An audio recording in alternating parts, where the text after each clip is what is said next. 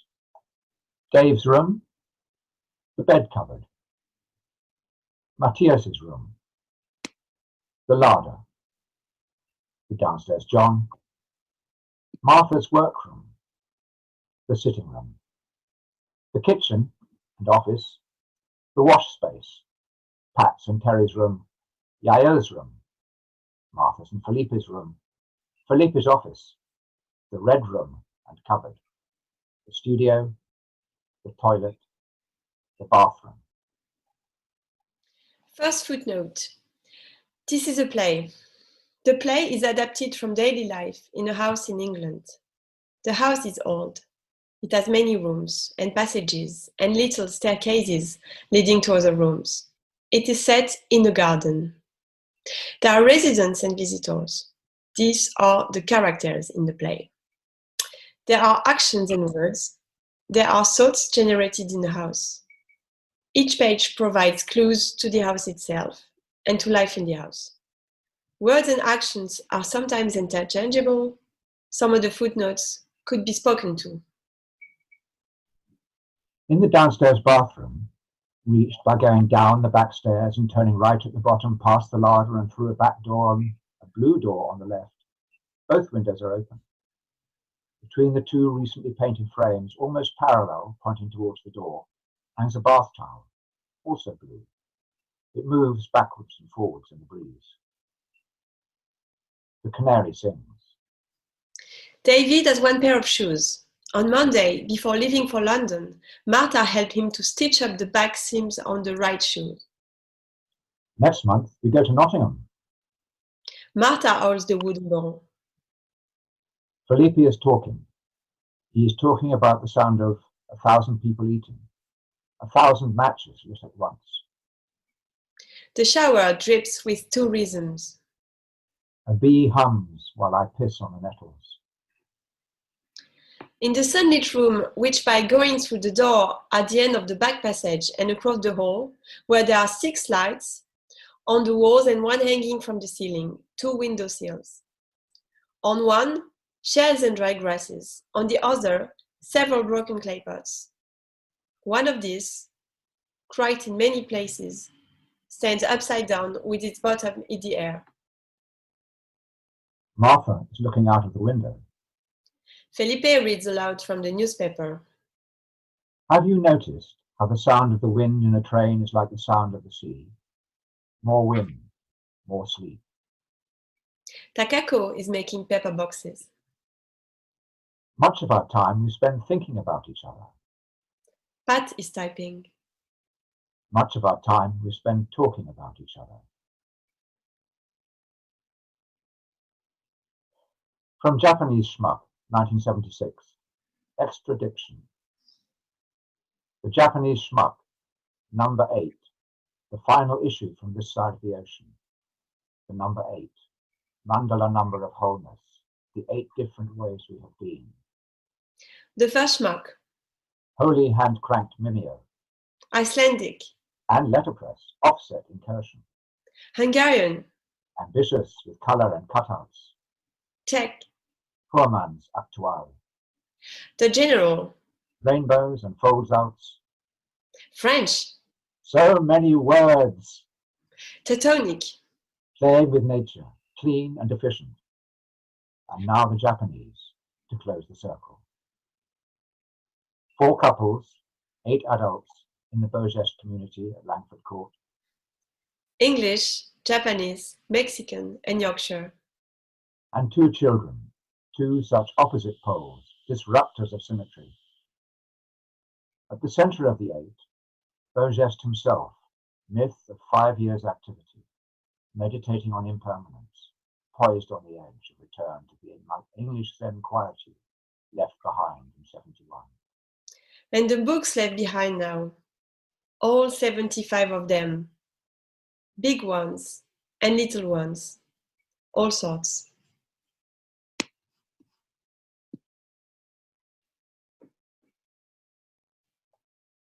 That's it. Okay.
My name is Felipe Ehrenberg. I should be speaking in Spanish rather than English because I'm Mexican. I lived in England for 1968 to 74, more or less 6 years. And during that time, I founded, together with a series of accomplices, a small press, a tiny little insignificant press in the heart of Cowland in the southwest of England, Devon. And we called that press Beau Geste Press because I had just seen, one, I had just bought a mimeograph machine, a Geste. Two, I had just seen the movie Beau Geste in black and white. And three, because they used the word groovy at that time very often. So my groovy Gestetner came to be called Beau Geste, and that's the name that we gave to our small press, which grew and grew and grew. And here we are 40 years or nearly 50 years later talking about that press. I, as a complete unknown, we sought exile, my children's mother and myself, with the kids. We traveled from Mexico to England seeking political asylum because of our involvement with the student movement or student rebellion and the ensuing massacre made us feel that we had to leave the country. So we settled in England, in London first, and I, as an artist, had to get my work out there. And just around the corner of where we lived on Duncan Terrace in Islington, there was a really rundown, seedy area. And now I think it's completely yuppie. But at that time, it was really seedy. And there was a secondhand store with a duplicator, a Geste mimeograph machine. Now, one of the things that we did during the Mexican Rebellion was use that duplicator to produce all sorts of pamphlets and propaganda, agitprop against the government. And for that, a lot of people went down. So the first thing here that I'm in a free land, Wilson was the then prime minister. I just spent the little money we had and paid 50 quid for that machine. And I learned how to use it even better to make works of mine, graphic art, and try and sell it. I sold it on the streets and in galleries and outside of movies, and I did a lot of things then. And slowly I met more and more people in England, mostly poets, who wanted to publish. And I said, I have this machine at home, we can do it. And that is how it came about that we decided to use that machine to publish ourselves and sell directly. And so when we moved to Devon, because of incidents, my children were bullied because they're dark-skinned, and they were bullied in London. So because of that, we had to leave. We felt we had to leave that circumstance, and we went to Devon because of some friends. Mick Gibbs. I had a show. I had a show with two other colleagues, Richard Kriesche, Austrian artist, and Rodolfo Alcaraz, Laos, a theater man and photographer. And we had a show in Covent Garden, Siggy Krause's framing place, which became a gallery, which was called the Seventh Day Chicken. And David Mayer arrived at that exhibition. We became friends. We were convinced that he convinced us to move, him and Mick, to move to Devon. And we found this beautiful place for 12 quid a week, which made it £48 a month, which was affordable, especially if we could share it. So we shared it with David and later on with Chris Welch and Madeline, and each had their own space and each had their own activity. But we started actually producing books with that one duplicator. Later on, we had a filmmaker, an Australian filmmaker, Philippe de Mora, who now lives in California, I think it's San Francisco. He gave us another duplicator. Then we met Terry Wright, who was a small town printer in Columpton, and they were recently married. They had also money problems, so they came to live with us, and he brought Jardin Press. Then somewhere around there, we found a guillotine and a large man machine, and suddenly we were a printing shop that did everything that needed to be printed in the small town we lived in, and which allowed us to make books by everybody. The only criteria that I think we did apply is whether we liked it or not. Whether, more importantly, whether we liked the people.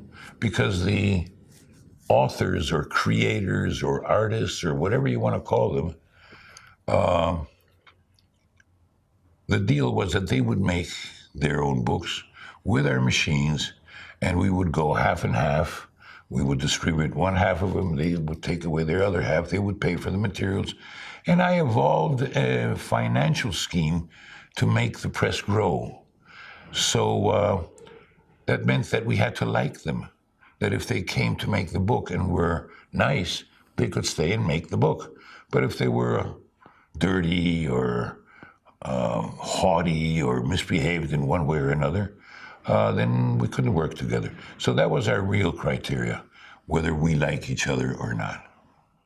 I think we're at that time, much before social networks, before emails, before anything, word of mouth was very important. I had several friends that told me to look up several friends, and those other friends that I looked up led me to other friends.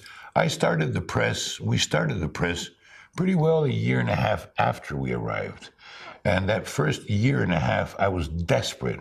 So I went everywhere to open a space for myself as an artist in London, try and get a gallery. Angela Flowers was very respectful of me. I met Richard Hamilton. I did performances at the Tate, and met Stuart Brisley and Siggy Krause and a whole bunch of people. In that 1.5 years, we are artists, a close-knit community. And I only knew people that were doing things that other people didn't do. We were 24, 25, 26 years of age. And at that age, you're very sociable, you're very excitable, you sit down and drink with friends that talk about 100 things a minute. So, and then David's research into the Fluxus project of Mike Weaver's, that expanded. And because we were a press, and because we were starting to sell in small bookstores and things like that, people got to know us. So, and we became known for our stuff. In other words, it's a two-way road. It's not that you had a lot of contact. I did look and found contact with Latin American artists, Clemente Padin, Ovum Diez, Zavala, a whole bunch. I've always been inclined, unlike other artists in Mexico who looked north in the years of the Cold War in the 50s and 60s, I always turned my eyes south. So I made a lot of contacts with the Brazilian artists, Rubens Gershman, Gershman, really, it shouldn't be said in English, it should be said in Portuguese, and Claudio Tossi, and Paolo Bruschi. Enfin, we started making a lot of contacts. One thing always leads to the next one. I evolved. I mean, you can't do this without, there weren't any endowments for the arts. There were no patrons for that sort of thing. You were cut loose as an artist, and you had to do things, and you had to figure it out. Now, one of the things is that the art world was less of a ghetto then than it is now with modern art, with a globalized art fair system, with curators. Curators didn't exist at that time. There were a couple of art critics and art writers, and we just put on our soft shoes and walked the streets and convinced bookstores to take on our magazines, and we figured out that most of these things would be interesting to art school bookstores or libraries. And our editions were short runs. They were anywhere between 4 copies of a book or booklet or pamphlet or something to, at very, very most, 200 copies. Now, with a list of 8,000 names, bookstores in Europe, in the United States, all of England, private people, strange collectors like Jane Brown, it was almost practically impossible not to sell out everything. If you publish 20 and you offer it to 8,000 people, you will find 20 people to buy that. We were basically, was Chris Welch and Madeline, Martha, myself, and our 2 children, who helped. David on his own until Takako came. That makes about 8 people. And whoever came and made their books sometimes came alone, sometimes came with their family, or sometimes came with their wives or husbands. So say we were about, and then Terry Wright and Pat, so that makes 10 people. So now you have a small, tiny community living under one roof and working day and night. And the labor division was absolutely very clear, and we all supported each other. Roughly speaking, the core of the whole community was Mama Martha, because the kids were small. They were 5, 6, 7, 8 years old. and they needed all the protection and care. And everybody liked them, by the way. They were nice kids. And Martha made it a very hospitable place. We all chipped in and washed dishes and washed our own clothes and everything. But she was really the mother of the whole community. David is a task freak. He was the one that compiled the list of 8,000. He wrote a lot of letters. And then Chris was an excellent draftsman, and we needed a lot of handwork. I designed a lot of the frames to bind, and the printing processes. I'd been an apprentice printer when I was younger, and when we met Terry, he was an experienced, old-fashioned printer who freaked out with the stuff we were doing with a duplicator. He brought his own machine. Anyway, the work division was quite clear, and when an artist came or an author came, every one of us had to help him one way or another, and he had to chip in and wash dishes and whatever, sweep his room, right, or her room, whatever. But it was quite clear. I think I was the taskmaster. I was the general coordinator of all the works to be done, and everybody exerted some different sort of very pleasurable pressure. Chris would remember something. We have to do this. Okay, then I would sit down and design a way to do what we had to do, according to Chris, and things like that. It just all worked out very well. We had quarreled very little, but we had quarrels, and the understanding that they were inevitable. Like in any married couple, when you love each other, a quarrel is just a quarrel. It's something that, happens. And those things did happen, and nothing happened. In other words, we kept on working. Every one of the productions we made had to be solved one way or another. I feel, for example, that Parts of a Body House book and Arguments are both very important books. Arguments was very easy to make, no problem to make. Whereas Parts of a Body House book, Carolee Schneeman's book, that was a complicated one, and it was a very enjoyable complications that arose. But there's no such thing as a favorite book. I published my own books, and some of them I don't like as much as the ones I did with other people. I did some very nice books there. Generation Book 1, which is by street photographers during 17 years. And it's incredible what happened after that. Because when it became known in Cuba, I was a member in Mexico. When I went back to Mexico, I became a founding member of the Mexican Council of Photography. And as such, we organized the first Latin American photography encounter. And that brought us to Cuba. And I took some of my photographic work and my book of photographs, Generation Book 1.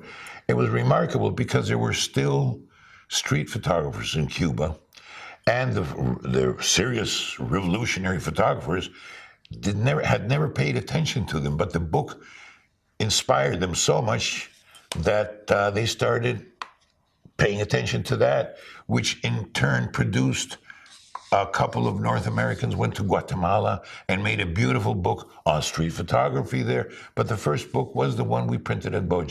Beau Press resonated in different manners after the initial impetus of 6 years, 5 years of really intense, passionate production. It went on and affected each one of us differently.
You got this. Very excellent.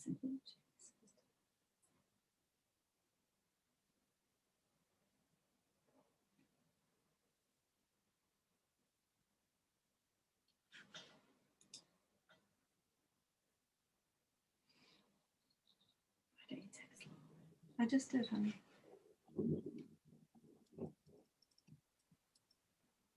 Hi there. Hello. Hey, Lizzie. Is it okay that I have Castro Street behind me? Oh, I love it. It looks great. Very clear, but I can point people towards the Kickstarter where they have a better view of it. How are you projecting that somehow? Yeah, we have a projector in our living room. I can't seem to. Can you guys see me? Yeah. Okay. I can. Let's see. I'm just seeing the big classroom poster. Yeah. Oh, I clicked on it and it went away. Here we are in Zoom. Hi, Laura. Hi. Hi, how are you? Yeah, I'm good. How are you? Good to see you. You too. So, Lizzie, you've got the Kickstarter projected behind you? No, it's just this single image. Guys, you're on the live stream. Oh, Hi, Can everyone. you not hear me? Yeah. This single image. You're on the live stream. Okay. Oh, we've been admitted early.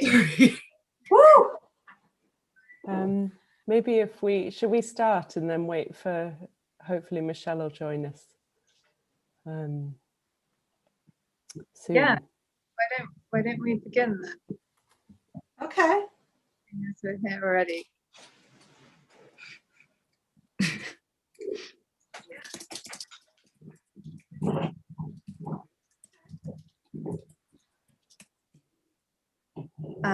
Yeah, so here we are. We're at Printed Matter's virtual art book fair.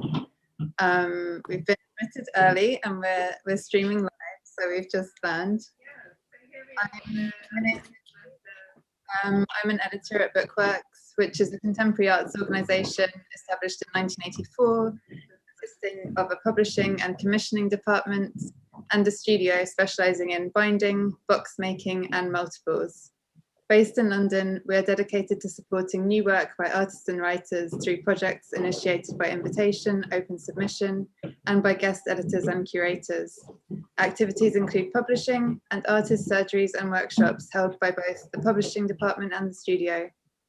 And Bookworks is a national portfolio organisation of the Arts Council England and a registered charity set up to advance education in the visual arts in the form of artist books for the benefit of the public. Now, you can find Bookworks on the exhibitors page of Printed Matter's virtual art book fair. There are details of recent publications there. There are videos of recent talks for the launch of books by Pranit Soy and Stuart Brisley. And there's a Recreate Your Commute instructional video with Stuart Home, which was part of our early pandemic series of commissions, along with contributions by Hamishi Faraz. Hamishi Farah created a lockdown project, which was on the Bookworks Instagram as part of the Airport Love theme book in the Contact series, guest edited by Hannah Black. There are forthcoming books in that series from Dorika Shields and Mumtaz Mary, and there are other projects from the series by Ysabelle, Weidner and Clooney Reed. Hi Michelle, it's great to see you. Hi, good to see you guys too. Hello, great to see you. Oh, great to see you. Now I don't like my hair. I'm going to take it down. Oh, it looks fantastic. Oh God, really? Yes. Okay, I'll just leave it then. That's easier, I suppose. Easier than obsessing over it. Just need a haircut, you know. We're live already. So we were admitted live to the stream. So I've just been starting by giving a brief introduction to Bookworks and Yeah, we will continue. Thanks so much for joining us, and it's super exciting to have everyone here. Yeah, so behind me right now is Castro Street Fair, San Francisco, California, taken in 1989 by Phyllis Christopher. It's just a projection in my living room, but if you go to the Kickstarter that we currently have for Darkroom by Phyllis Christopher, that's what we're here to celebrate tonight and to have a conversation about.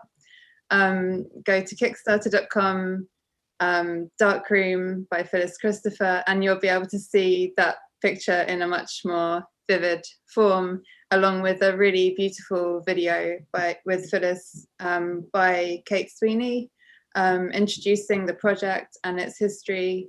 And yeah, I really encourage you to watch that video. Yeah, it's been a pleasure to work slowly on Darkroom over the past couple of years. I was instantly drawn to Phyllis's work when we met in October 2018 at Chetham's Library in Manchester. We got talking about her photos at the table she was sharing with Janina Sabalioskaita and Jade Sweeting at an edition of the Queer Culture Book Fair Strange Perfume, organised by Bookworks and with Bookworks as part of the library residency programme, You Must Locate a Fantasy. And that was, You Must Locate a Fantasy was part of our open call series of commissions. And that's like part of what Bookworks does as a way to kind of expand commissions beyond a network of people that we already know through our own interest and research. And I just want to really quickly, before we move on, like give some kind of tangible quality to an event that's so remote. We were reminiscing this morning in a meeting about previous editions of Printed Matter, which are normally just so packed full of people and so full of unexpected meetings, which is really how this book came about, through an unexpected meeting. And my lighting is bad, but I'm going to hold up to the camera anyway. This image that I got from Phyllis. This is an untitled abstract from the LA Party series, and there were a number of other smaller images, including segments of images of hands that I now recognize through working on this book Darkroom as part of a larger body of work, and you can sort of figure out where they're from. Now, just to introduce Laura Guy, the editor of Darkroom. Laura had already been following Phyllis's work for some time as part of her research, and after making a visit to Phyllis's archive in Newcastle, I was very happy to facilitate the commission of Phyllis Christopher's first solo publication. The book is being designed by Rosen Everly and includes new writing by Susie Bright, Laura Guy, and Michelle T, and an interview with Shah Rednor.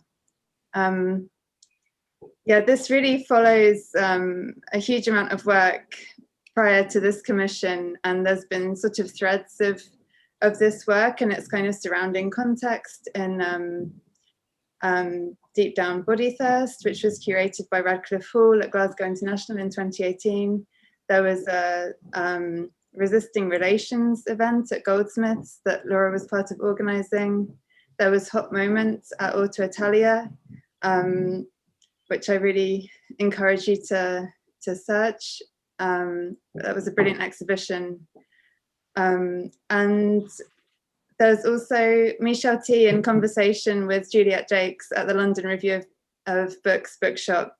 There's a podcast of that discussion, which was really, really brilliant, and where I first got my copy of Valencia, which I so enjoyed reading afterwards. Well, I'll move on and introduce Laura Guy. Laura Guy is an editor, a writer, editor, and curator based in Glasgow. Her research on feminist and queer visual culture has been published widely, including in Aperture, Frieze, and Photo Works. Over the past decade, she has collaborated with individuals, community groups, and cultural institutions to profile the groundbreaking practices of many feminist curators, photographers, who documented queer lesbian community between the 1970s and 1990s. In the introduction to Laura's commission, there are a number of commission texts in the book Darkroom that we're discussing today. And Laura's is the most sort of zoomed out historically, whereas the other commissions are really by people who were very close to Phyllis at the time when she lived in San Francisco. One of the opening lines of Laura's essay is, "A trick with desire is that it can will its object into existence." And this relates in all kinds of ways, and some quite complex ways, to photography and identification and desire. But I also really like to think about it as a sort of collective desire that has brought about this publication of Darkroom, and it's been very sustaining to work on Darkroom throughout. I'm going to hand over to Laura now, because I could go on for a long time. So thank you, and over to you, Laura. Thanks so much, Lizzie. Just thinking of this as somehow I've willed Phyllis and Michelle T into my living room through a kind of imaginary act of desire. And it's a real privilege to be with them in Glasgow, with Phyllis in Gateshead and Michelle in LA, to celebrate Phyllis's forthcoming photo book Darkroom. Phyllis Christopher is a photographer whose work documenting LGBTQ sexuality and protest has been published widely in anthologies such as Nothing But the Girl, The Blatant Lesbian Image, which was edited by Susie Bright and Jill Posner, Photosex, Fine Art, Sexual Photography Comes of Age, and Art and Queer Culture, as well as various magazines such as Diva, Aperture, and Art Monthly. Between 1991 and 1994, Phyllis was the photo editor of the groundbreaking lesbian erotica magazine On Our Backs. She's featured on HBO's Sex Bites, Canadian television Sex TV, and the documentary film Erotica, A Journey into Female Sexuality. Recently, her photographs have been included in various exhibitions, and she was a 2020 finalist of the Queer Art Robert Gerard Grant for LGBTQ photographers. In 2021, so later this year, Darkroom, her first monograph, will be accompanied by a major retrospective organised between Baltic Centre for Contemporary Art Gateshead and Grand Union Birmingham. And as Lizzie said, Darkroom is it's a book really close to the hearts of many people, those of us who worked on it, including Rosen Evely, the designer, who's not I think she's here today, but she's not on screen today. Those who appear in it and those who are sort of have been involved in supporting it over the years. And it's really nice to know that there are friends with us watching. Darkroom is a book of photographs made by hand, an intimate portrait of a community joined by a city and by shifting expressions of queer, lesbian and dyke identities. The body of work was made over a 15-year period between 1988 and 2003, when Phyllis lived and worked in San Francisco. Both the book and the photographs are a labour of love, but they also navigate other economies of exchange, of sex work, made by, made for lesbian pornography, dyke-run bars, club nights and magazines. Produced and disseminated in these heterogeneous contexts, Phyllis's photographs defy genre. They move fluidly between photojournalism and reportage, studio and performance, as the photographer carries her camera between the street, the club and the bedroom. It's not a voyeuristic gaze. These are photographs created in a process, an intimate negotiation between photographer and subject, and with an audience too, finding meaning through lesbian and queer run print media and in other community spaces. And this is something that continues into the present. Looking at Phyllis's photographs, you find yourselves held within these exchanges, as pleasurable and sometimes confronting as that sounds, indeed as sex and experiences of sexuality can often be. So today it's my pleasure to introduce Phyllis, who will be speaking about this work in this period alongside Michelle T, who has written, as Lizzie said, an essay, Blood Orange, for Darkroom, along with contributions from Susie Bright and Shah Redner. And the texts in this book were commissioned in the same spirit as the images were made, from people whose work has been important to Phyllis and whose own lives have been touched by her photographs. And each contribution conveys something of the desires, attitudes, and politics that encircle the photographs.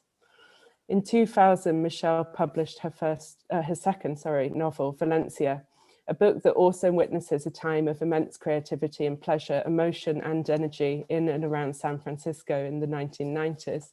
It's a deeply personal book and another document of the precarious attachments that made up fluid expressions of lesbian, dyke and queer identities in that moment.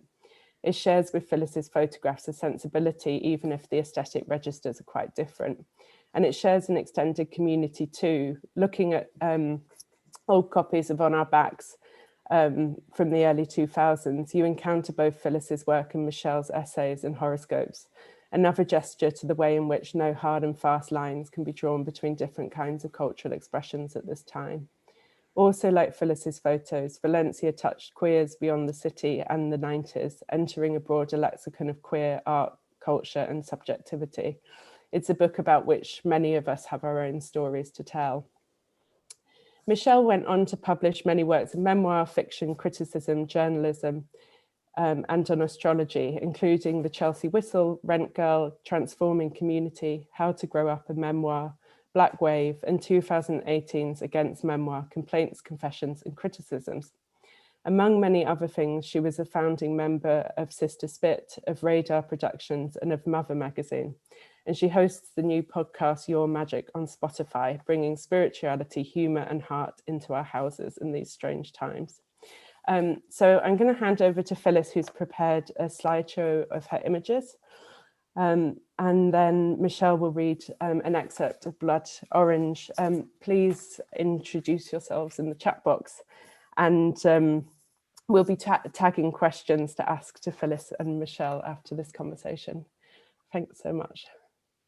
Oh, thank you, Laura. And thanks everybody for being here tonight.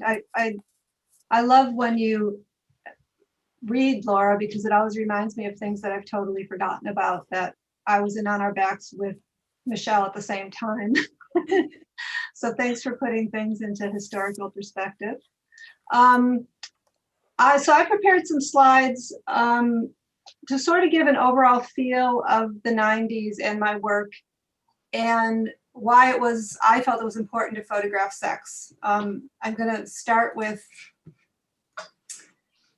let me find my slideshow.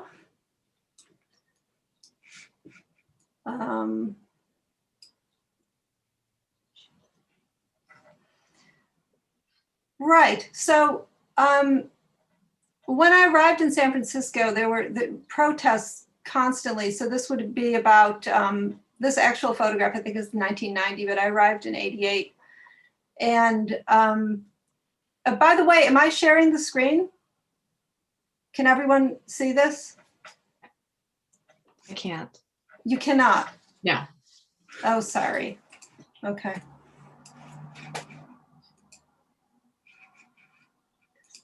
Okay. Is it being shared now? Yes. Okay, great. And if someone can tell me like when my 15 minutes is up, that would be great, because I may forget. Okay. That's great. Here we go. There were, AIDS was happening, and it just seemed like constantly, a couple times a week, we would be out protesting, and I would be photographing the protest. This particular photograph was on Halloween night. A right-wing Christian fundamentalist preacher decided to arrive in San Francisco and criticize gays. And I don't know if he had any idea that like 1 million people gathered in the Castro in those days. So he was greeted by thousands of people in drag, and I love this photo because Robert Mapplethorpe is a big influence to me. And this was the same era. There were actually protests at gay men's funerals. So this was a protest against a protest at a funeral. And this was Randy Schultz's funeral. He was a well-known journalist in San Francisco. So it was just outrageous times. Like, people were dying, and we had no rights, and basically we had no choice but to get out there and be kind of outrageous. So this and all of the issues were combined, pro-choice rights. Die-ins were a typical kind of technique to just stop the action. So here we are at a Baptist church protesting their stance on anti-abortion. This is from the same era. So this is early 90s. And again, another street protest, abortion right protest. All of these, the gay community and the lesbian community was quite visible at the time.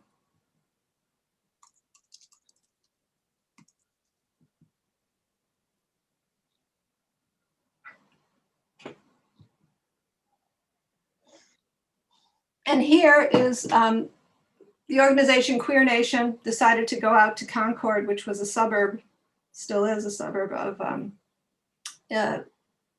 in California, outside of San Francisco, and go to the mall and just be really present. So here we are inside the mall, and with a blowhorn, just screaming about, it's okay to be gay and get used to it, and having kiss-ins. This image I love because to me, it was just a real sign of lesbian visibility. It was at the Castro Street Fair in 1989. And I just saw all these women get up on the phone booths, and I knew many of them, and I took some photos. I was always photographing for the gay press at the time. So that sort of got me around and helped me justify taking everyone's pictures all of the time. It was also a traditionally very gay male street party that the women felt. That was like really nice to see women there being very visible.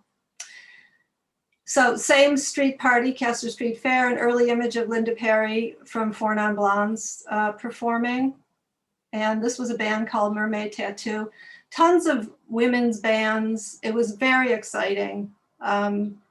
And the club scene was also very exciting. So the street fairs had women's bands, and then the clubs a couple times a week would have women's bands. This is Tribe 8 with Lenny Breedlove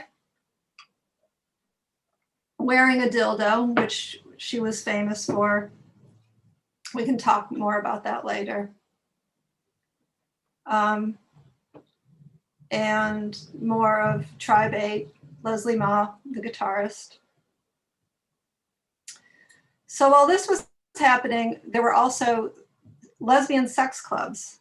So the women were taking over the men's clubs, like say on a Tuesday night, and just having a party, it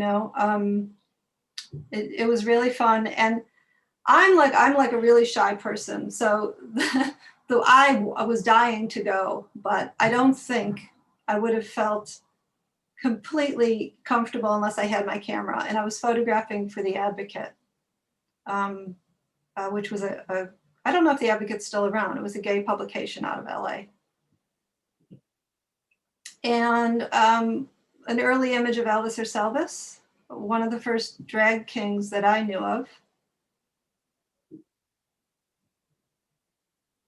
Again, a very sexy dyke club, Club Ecstasy, dancers at the club, early 90s. This is an image of Downtown Donna, who ran a club called Faster Pussycat, a wonderful rock club on a Wednesday night. And here we are moving more towards the late 90s. in bed with Fairy Butch was the club night. It was a cabaret night with strippers, and she always had like a singles matchup night also. Really creative stripping too. That's Jade, one of the performance strippers. And again, a night at Fairy Butch. So as far as my personal work, I arrived in San Francisco in '88, and I had done a fine arts degree. And I started photographing nudity by exploring, like doing self-portraits. So this is an early self-portrait that I did in my hometown in Buffalo. And I started showing my own portraits to my friends, and to my amazement, they all wanted to be photographed. I couldn't believe it because I'm not an exhibitionist, but there's tons of exhibitionists out there, and my friends were just like, oh, photograph me, photographing me. And this is in Buffalo. So I created a body of work. This is a friend from Buffalo, Karen, and I submitted them to On Our Backs, and they did a spread, and I think that was around the time I moved out. I think they did the spread first, and then I moved out to San Francisco. And then once I was there, I started working with friends. This is Shar Rednauer. You know, once I was in San Francisco, there were just like many women who felt it was really necessary to be photographed in sexual ways because there weren't any images out at the time. On Our Backs was the only place to see sexual images, and the media wasn't covering anything about us. So Shar and I became friends, and we started working on a lesbian visual language. We started talking about what turned us on, what were signifiers for lesbians, like checking each other out. And hands became one of the great obsessions. So they feature prominently in my work. This was a pinup for On Our Backs. We used to do centerfolds and try to have a lot of fun with different themes. This was a shoe fetish photograph. Worked with my friend Lulu Bellevue, who's now in London, and she might be watching right now. We had a great collaboration, and she produced this whole shoe scenario. Hands again at a party. Often the photo shoots turned into a party. So this was just a night of taking photos for a photo spread. And then the whole idea of butch femme drag as a concept and as a performance started happening. So as friends asked me to photograph them, we would talk about what they were interested in, how they like to appear, why. Sort of towards the end of the 90s, I did a series called the P Series. And this was the first one. We were photographing for a movie, a documentary. And my friend Lisa Ivey here needed to take a bathroom break. And she said, don't you want to photograph it? And I said, of course I do. And she loved it. It just started a whole series. Therese on the beach. I love this one because it's fairly abstract, and it's done in the dark room to abstract it even more. So my work became a little more dreamy and detail oriented. This is an example of just friends who had gotten together and were excited sort of about their connection, like friends all the time. I always like to say, like, sex was like our sport. So that's all we talked about. And if someone was doing something new and exciting, they wanted me to photograph them.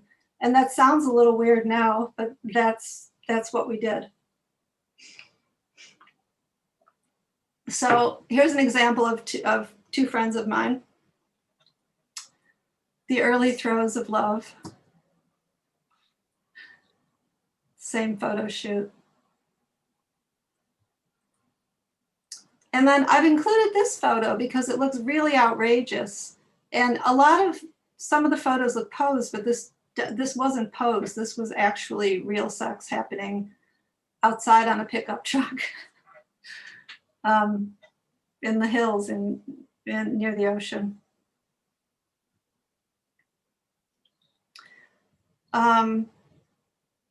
This is Midori and Huck. And Midori is still a well-known dominatrix. So the subject matters ran from just friends, acquaintances, to people who worked professionally in sex. And this is also an example of things becoming a little more dreamy and abstract. Sort of when you do a photo shoot, you can sort of go off into another world and just get closer and come up with something like this. Again, this is a segment from one of the P series.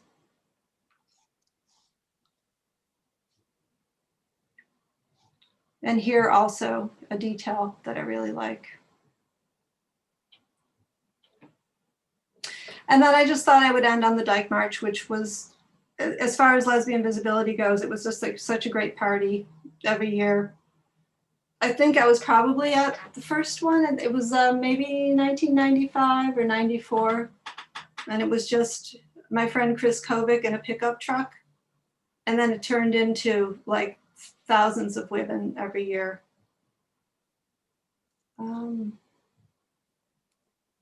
And this is basically what's in the book. So it's very intimate photographs, and it's also the lovely community and parties that would happen.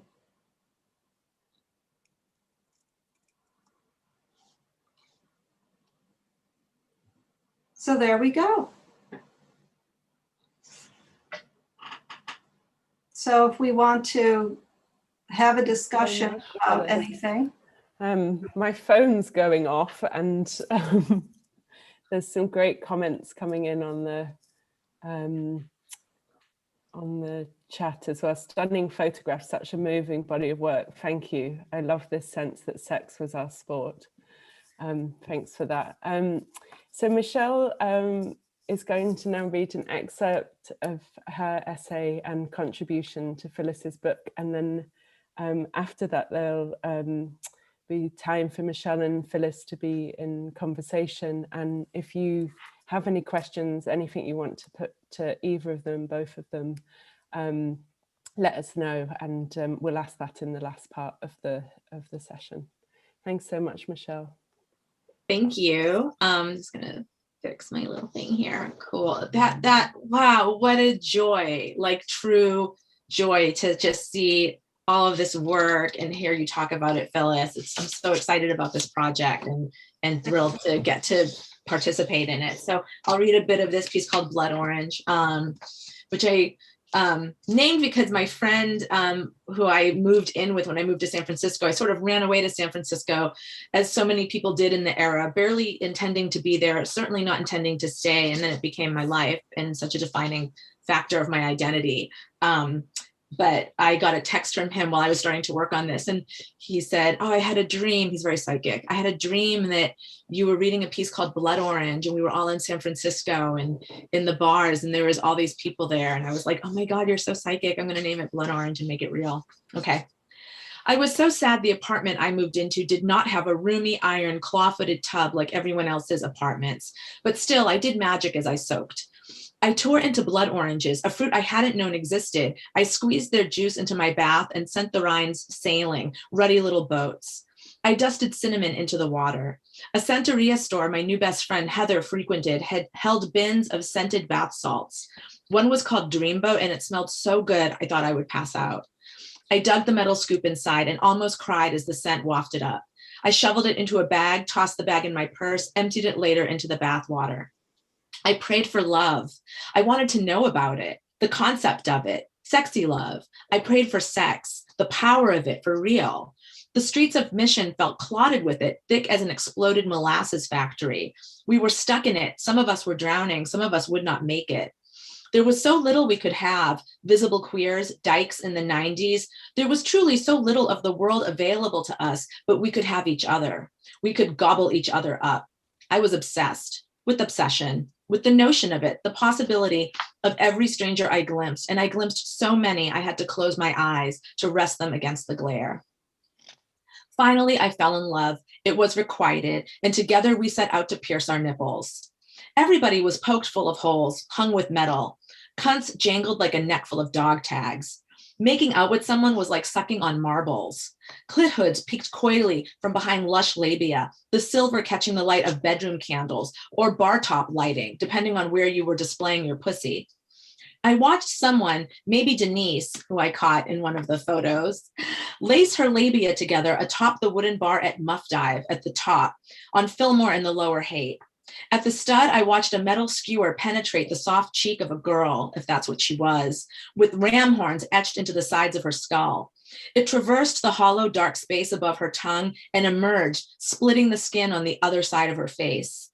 Every moment of every day felt like an occasion to be marked, imperative not to forget how it felt to be at this time, in this place that happened to be the dumping ground for queer sailors 1,000,000 years ago. And so now here we all were. The piercing clinic had sprung up around the sudden and intense modern primitive movement, as it was problematically, called. Mod Prim, we made fun of it, me and my girlfriend, even as we signed up to let a novice practice on us. This was how I had gotten haircuts, how I had gotten dental care. Fakir Musafar, whose photos I had seen in the Modern Primitives book, elegantly holding a cigarette, his waist disciplined into a sliver of the waning moon, guided his student, an older woman, as I was 21, and so all women were older, to mark dots on the pink jut of my right nipple. I could not afford the right and left, nor could my girlfriend, but we agreed, we're not trying for symmetry, we're syncing up with chaos. I felt a searing, terrible pain. I did not enjoy pain as some of the tougher dykes claimed to. I enjoyed the psychodrama of being acted upon in a sexy and malicious way, but stark physical pain was simply painful. You stopped, Fakir scolded. I told you not to stop and you stopped. Somehow she got the ring through my nipple. Iridescent purple, titanium, right? The cheap option. During sex with someone, the little ball eventually flew off. A deliberate wound is like a pet. It must be cared for, but for a moment I was bejeweled.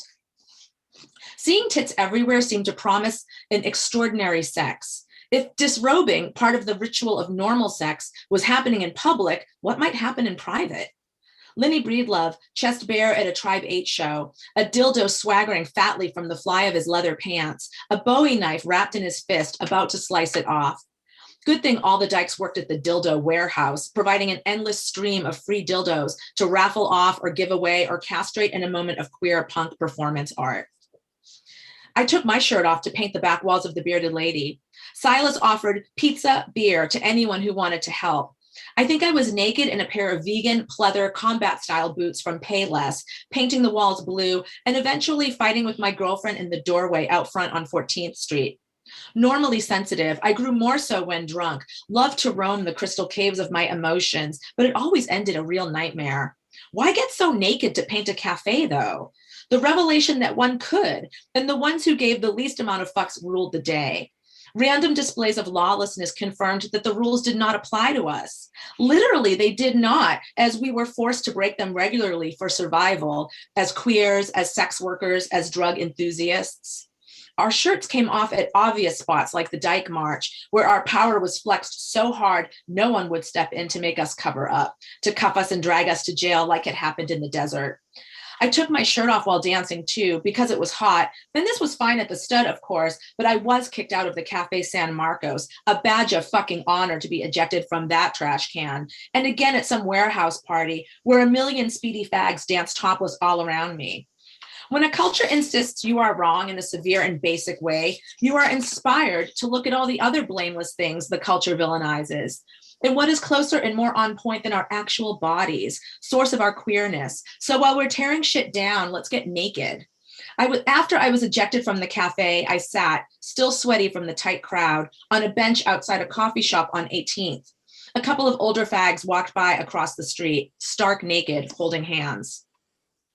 Sex just held so many mysteries, especially the esoteric sex I knew everyone was having, knew because they were basically having it in my face at nightclubs and play parties, broadcasting it with color-coded tufts of cloth springing from their back pockets. And of course, dykes had brought me home, pulled a knife on me, or urged my fist up their cunt, not often enough, but it had happened. And it felt like a yellow brick road that would lead me to something tremendous if I could just find the path and stay on it. My girlfriend, who I loved so hard, I left her lying in my bed while I went and shaved my pussy in the shower. It took forever. Pubes clotted the drain. I brought it back to show her. Ta-da! She was passed out, asleep. I didn't know that it had the plump glow of an on our backs model anyway. I feared it looked plucked and rude.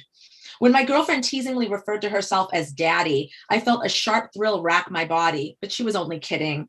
Making fun of, actually, the leather-capped dykes daddying around town. It was easy to laugh at the intensity of everyone's sexual personas being performed nightly wherever dykes gathered. The seriousness of butch or femme, top or bottom. Wearing a black leather collar with a wide silver ring, I was asked who I belonged to. No one, I said, confused. I've been wearing collars since I was a teenager, purchased from punk shops and pet stores. I was told that if I wore it, people would think I'd been claimed. I felt irritated at this new code getting in the way of my fashion, but I stopped wearing the collar. I did so hope someone would claim me in such a way. People would write papers about us. People were considering theories about the way we lived, but we were living on instinct. We had nothing to lose. We had escaped our horrible families. We had found new families in the streets, in the bars and coffee shops. We were redefining everything. I walked into the bar and the first thing I saw was a bare ass getting whacked.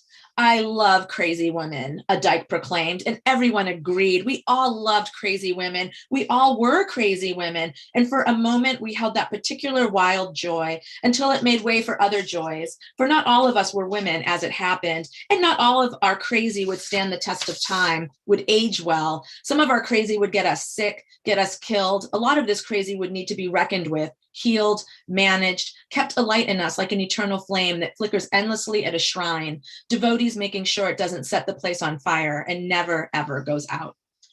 Thank you. Silent clapping. Michelle, Oh, thank you so much. you nailed it. You just nailed that era. Thank you so much. Sometimes I worry I write about it too much, but there's so little about it in the world. And it was such a fascinating and singular time that, you know, I don't feel like a responsibility per se, but it still inspires me. It's so, you know, and I mean, I don't know how you feel, but my perspective on it shifts with time a little bit here and there, you know, with age. Yeah, definitely. That's why I wanted to have the book out, because I do feel like it was such a special time. And I really wanted the work collected into one volume. And I'm just so grateful that you've written in it, because you capture it.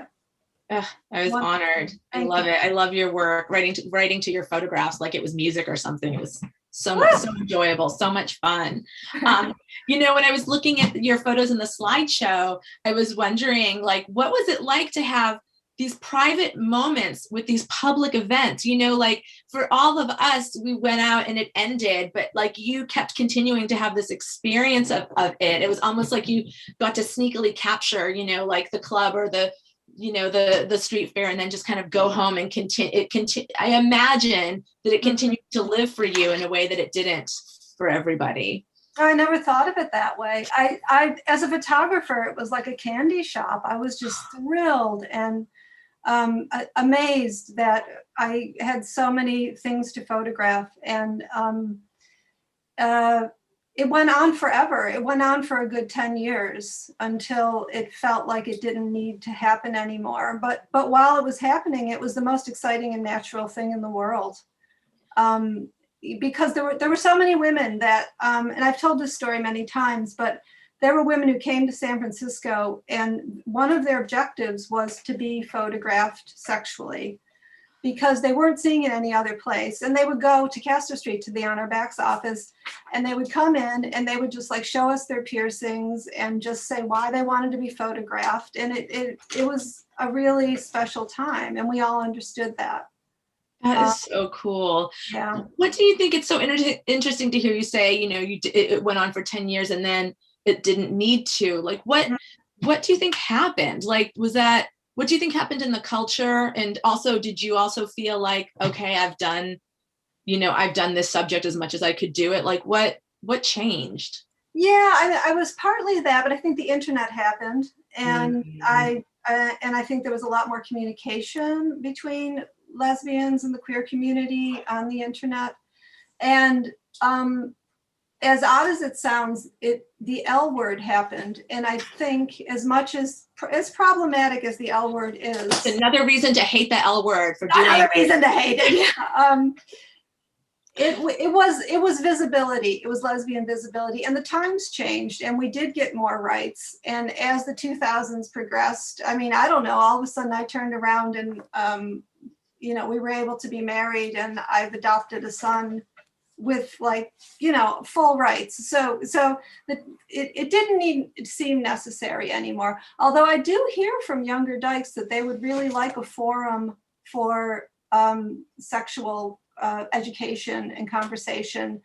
And I think it must be out there, but I do hear from younger women that they don't feel they have the same sort of thing that On Our Backs provided.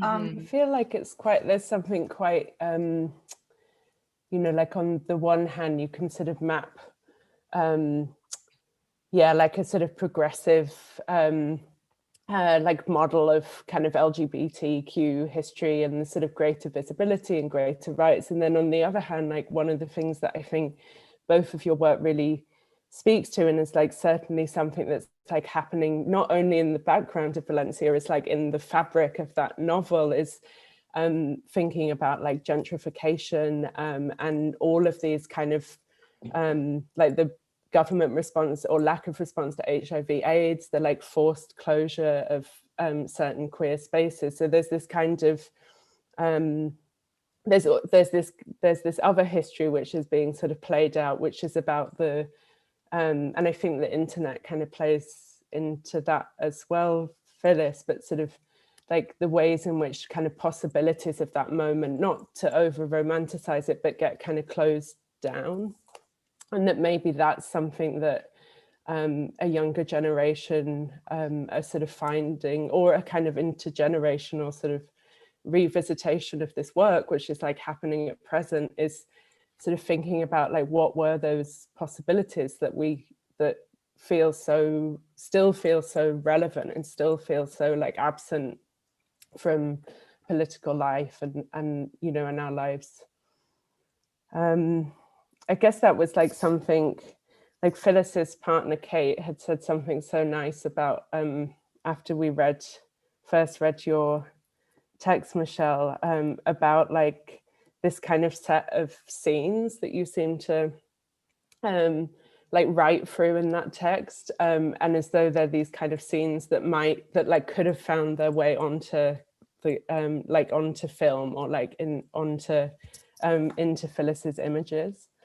And I was really really excited to sort of hear about this, like Michelle's perspective on the images and this kind of dialogue between like different creative practices that are happening at that time, like in San Francisco in this period, because it really feels like everyone's sort of, there's like this whole community like participating in the making of that community. Like everyone has a kind of role as a sort of creative like practitioner or an artist, as a maker, as a performer, as a sort of audience member. And I wonder if both of you could like reflect a bit on what it felt like to be a kind of artist in that context and to be sort of like speaking to one another's work. Yeah, I mean, it was an intensely creative time.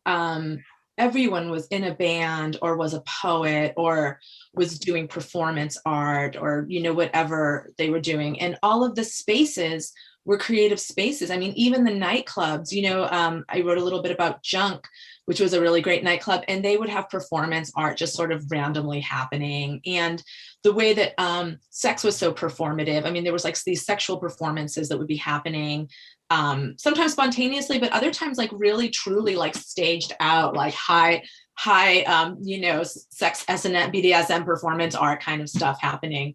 So I did feel like we were all interacting with each other. I mean, I was writing memoirs, so quite literally, you know, whatever I was out there doing in the world with, I would then just go and write about it. And Phyllis, you started with these photos when you were 24?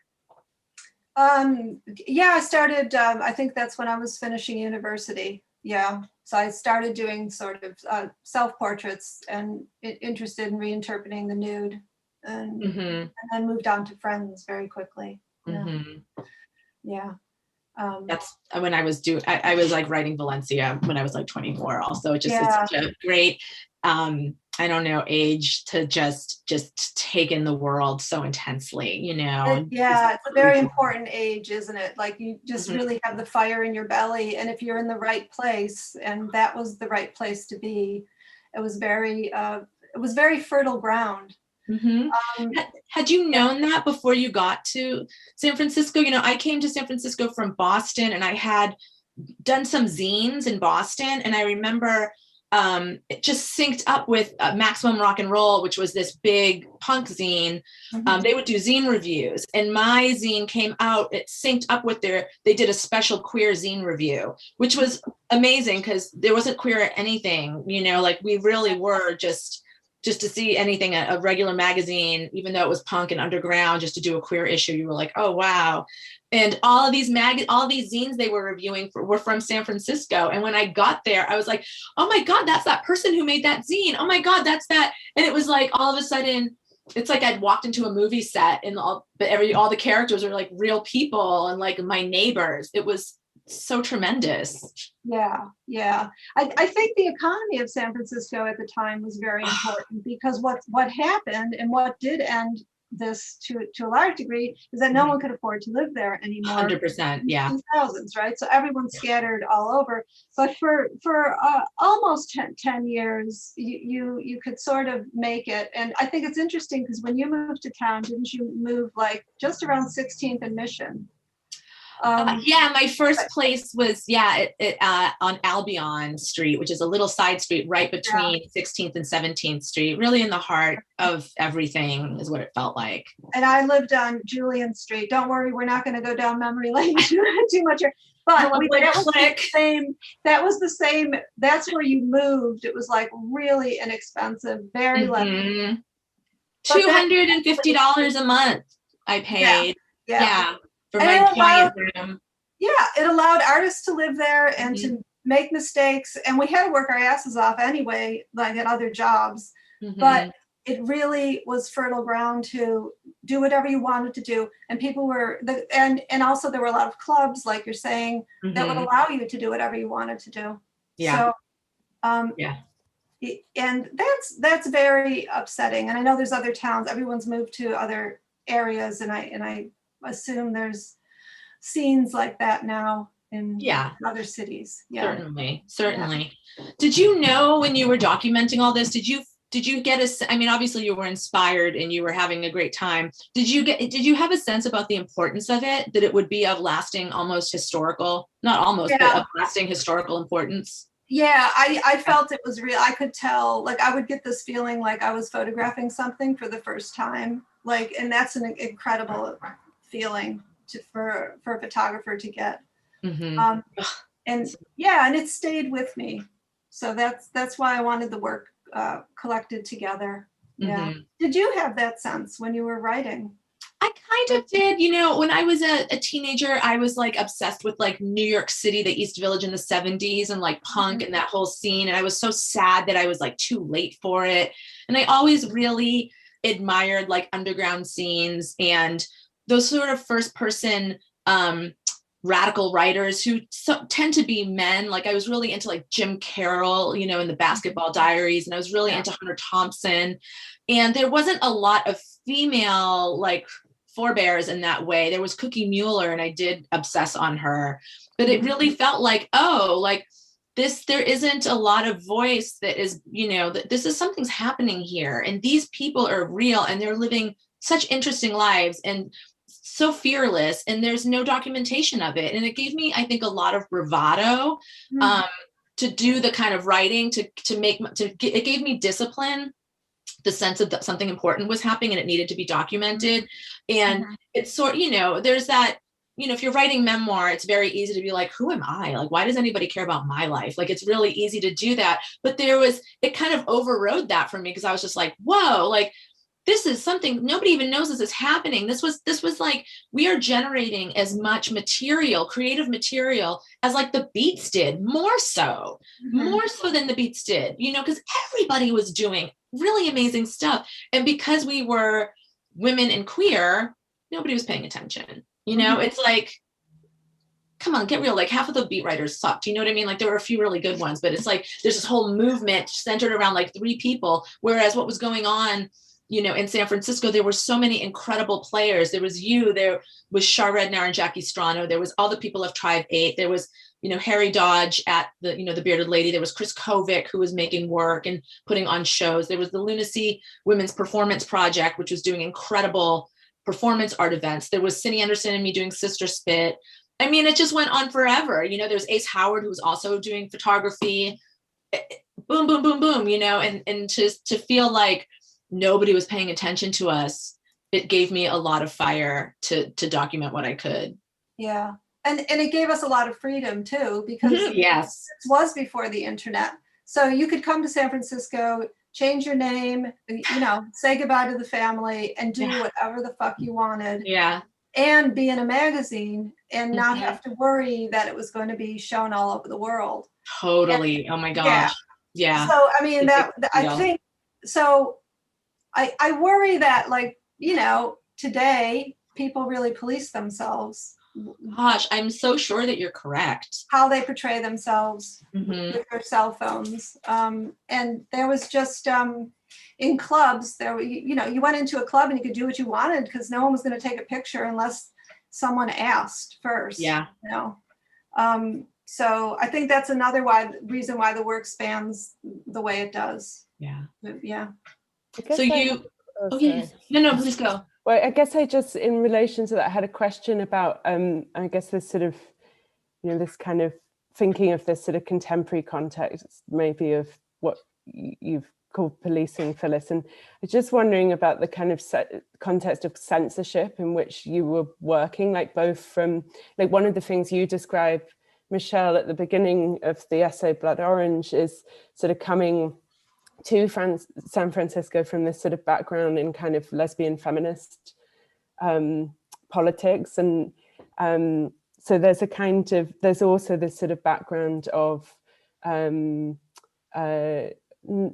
only sort of government censorship, but of a real like questioning of like what the place of like sex and sexuality can have in feminist politics, that both of your work was really like speaking to at that time. Mm-hmm.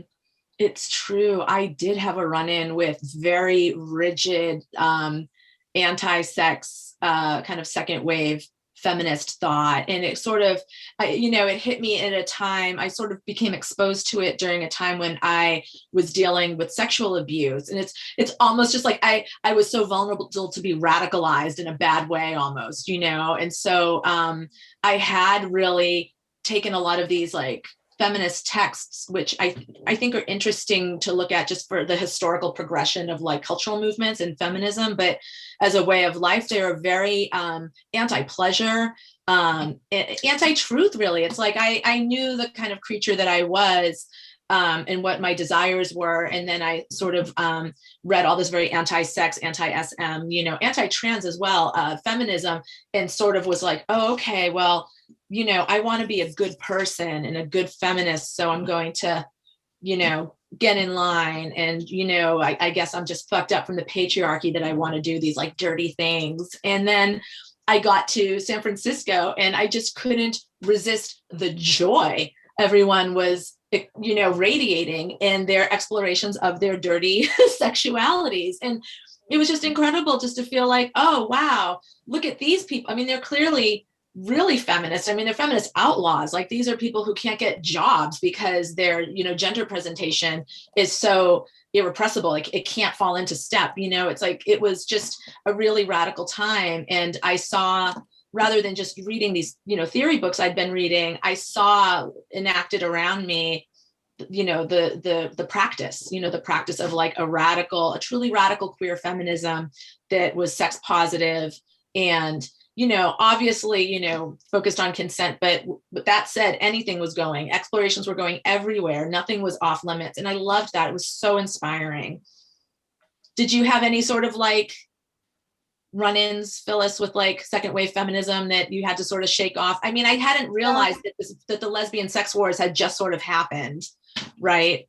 Yeah, and I was able to ignore them, but when I was working at On Our Backs, we had a lot of letters that would come in that would shock me because in university in Buffalo, I had, you know, come across that ideology, which I respected, and I, you know, but it was very separatist, and I couldn't do it. You know, I was pretty traumatized just from coming out and just trying to reformulate my life, and I wasn't prepared to say goodbye to really good music and my brother and my father, you know, and all my male friends and all the fun. Like, I really had, like, you know, a lot of fun in high school in bands with boys and things like that, not sexually, but just like really good friends.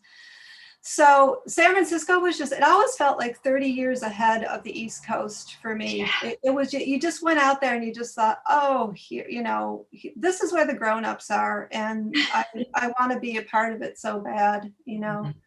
And yeah, and it was obvious that everybody was consensual and just following their dreams, you know.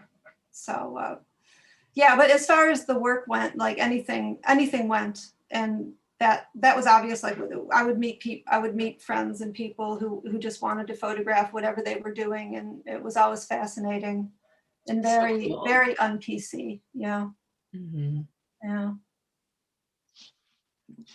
And it's taken over the world, hasn't it? I'm not saying San Francisco has, you know, transformed things, but I think to a large degree, like, sexuality is discussed and things have changed greatly and there's less judgment. I think that's true, but I'm still shocked all the time at how much more work there is that needs to happen. You know, my boyfriend actually goes to school. He's in grad school for, like, you know, psychology kind of stuff, and had a sexuality course. And it was shocking to hear how uninformed people were, his classmates, and how uninformed and also shocked by things that have ceased to be shocking to me for quite some time. So, you know, I think it's still important, you know, for your work to be out there and for all of these representations of real lived sexuality and desire, and because I do think that it's, I don't know, I think it's one of those fights that might never be won, you know, like the fight for freedom and liberation, and for people just to get to be themselves. Yeah. Not myself such a hippie, but one of the reasons that I think people are really drawn to this sort of recent history of kind of lesbian or sort of dyke cultural production is that it the way in which it sort of shows multiple expressions of, like, gender and desire as being part of a kind of history of lesbian or sort of dyke practice and politics. And I guess I was, like, interested in your reflections on, like, how lesbian and queer come to sort of, like, inform one another at this time. Like, Phyllis, the slideshow like really kind of, like, showed how your images are being produced and are also sort of representing this kind of moment and attitude of, like, queer protest that's using this term queer as a kind of political term for the first time. And then, of course, Michelle, that's, like, something that really follows through even before Valencia in your writing, that, you know, that lesbians like never this sort of like fixed category. It's kind of, it's like all of it is kind of shifting and murky and kind of open to sort of change and political sort of negotiation. Yeah. Oh wow, there's so much in that question or that comment. You know, the gender aspect of it is really interesting. You know, when I arrived in San Francisco, and you know, Phyllis, you spoke about it, about how the butch femme thing is like so present in your photographs, and I was so confused by it. I really needed to process it, because the identity of femme was really put upon me because I'm femme, you know, but I was just like, don't tell me what I am. Like it was very sort of like shocking to suddenly be in a community where veritable strangers understood this thing about me that I didn't even really understand about myself, you know, and my femness is completely, you know, it is a very real thing, and it is connected to desire and my sexuality and all of that stuff, but it was very confusing. And like, I think a lot of young femmes during that time, I went through a period where I shaved my head and I was like going to be butch, because it seemed like all the butch individuals had all the power and all the sexual agency and all the admiration, and there was still a lot, everyone was kind of still working out. I mean, the idea of femme is, it is an empowered femininity and a powerful femininity, but at the same time, you know, we were all just working shit out in real time, and everybody also has their baggage and their internalized sexism and internalized misogyny. So it was really hard to figure out, like, I don't know if I want to be this femme thing, you know, and what does it even mean, and how does it work with my feminism, and you know, which is sort of like, there is no such thing as gender, but then gender gets me so hot and I enjoy gender so much. So what do you do with all of that, you know? And meanwhile, you know, so many of the people who were, you know, butch or mask presenting were in fact, you know, trans men who didn't have that kind of language for their own experience, and the culture, and, you know, the sort of like, you know, medical industry just like didn't exist in a way to actually facilitate people transitioning like it does today. So it was a really wild time, you know, it was really wild. And there was no real understanding of like transgender, and yet there was tons of transgender individuals, people that we would now recognize as transgender, and they had such a horrible hard time. Like it just was like you couldn't get a job, you know, stuff like that, and just like abuse in the streets and whatnot, which of course still happens today, but it just was, there was no language for it or precedent for discussing it as something that was happening.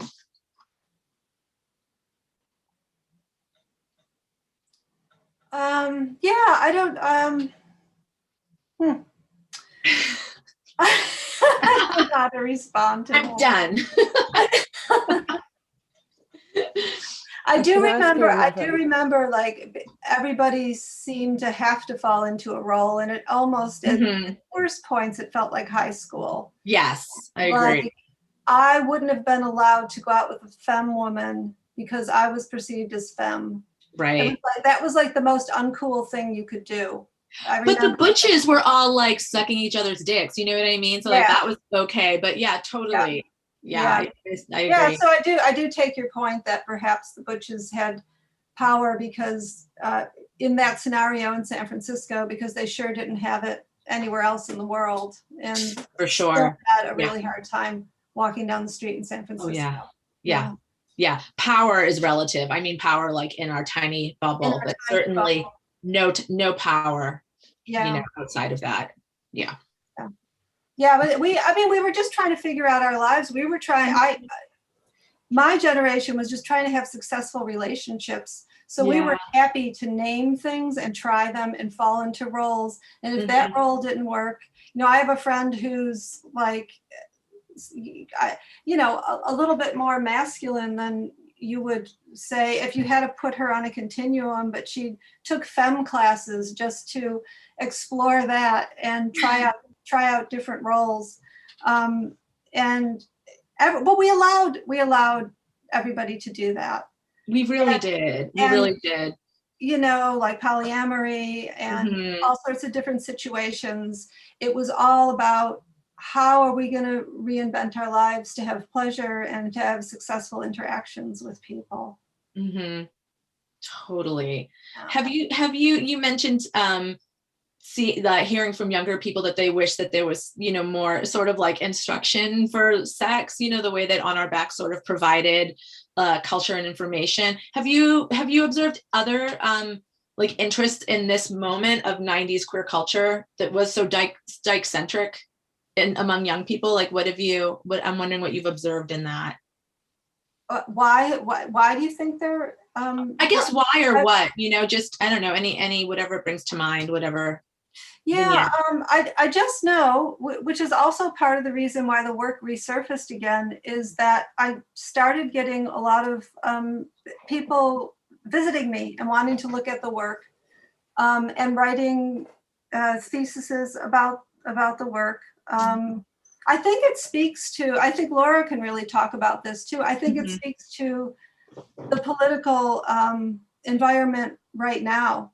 It was a very radical time, and now we're seeing polarization, and I think in a very different way, but as in an extreme way. Yeah.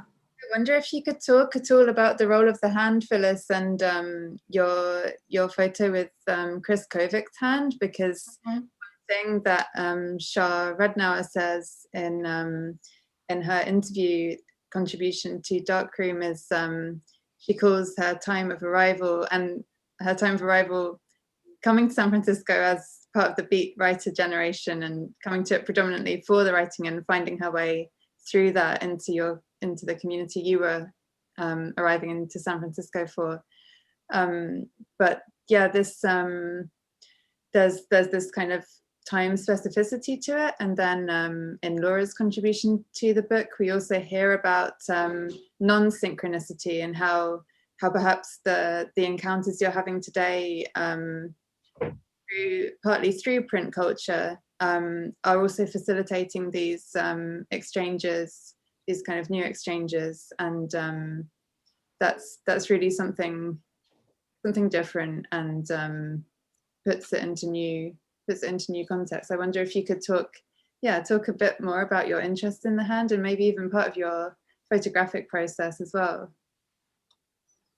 Yeah, I think the lesbian hand became one of the fetishes that I worked with a lot of collaborators on that idea, but probably particularly Shar and Chris Kovic. And it obviously, you know, it's a sexual tool, and it's something that you can tell a lot about a person by looking at their hands. So for a long time, I think they appear throughout the work quite prominently. What was the other? Oh, also if there's in terms of your photographic process, yeah, on the one hand, the sort of hand encounters with new audiences of your work, and the kind of non-synchronicity of that, and meeting people through the exchange of photos and printed materials. And on the other hand, I see, you mean the actual analog nature. Yeah, and the actual process of developing and printing. Yeah, well, the work definitely speaks to other photographers who are working with traditional photography, and there's a lot of young photographers who are doing that.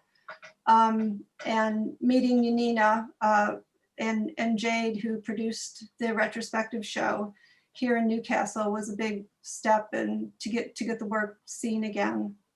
And the work is all analog work. As soon as I started doing digital work, I pretty much stopped doing very sexual work, because it did as a way of making a living. I was started doing very different work. But I think there is a kind of textural nature to analog photography that is very sensual. And you work in the darkroom, and you work with your hands, and you work with your body, and you photograph very physically also. and digital work comes about very differently. And I think it speaks to this younger generation who is working with, traditional materials. Someone in the, we don't have your name, but someone's asked if Phyllis could talk a bit more about the experience of shooting sex and your aesthetic approach. They've asked, how much were you thinking about specific trajectories of sexual representation? So I guess, yeah, like histories of sexual representation in relation to what you wanted your images to do and present. Mm-hmm. I was just on an agenda to make women look beautiful, because when I came out, it's just an old cliche that lesbians are ugly, and it's just a very patriarchal stance to keep us down, and how can we be desirable? And I thought all these women I was meeting were so incredibly gorgeous and so very different, and presented gender in all very different ways. So I had a very simple agenda. I just wanted to find the best lighting and the most relaxed atmospheres to get the best out of the scenario. It's not informed by history so much, besides the fact that there's not a lot of lesbian sex photos out there, and there was a generation before me that produced work. So I was responding to a lack of images, and an education in using my education in documentary.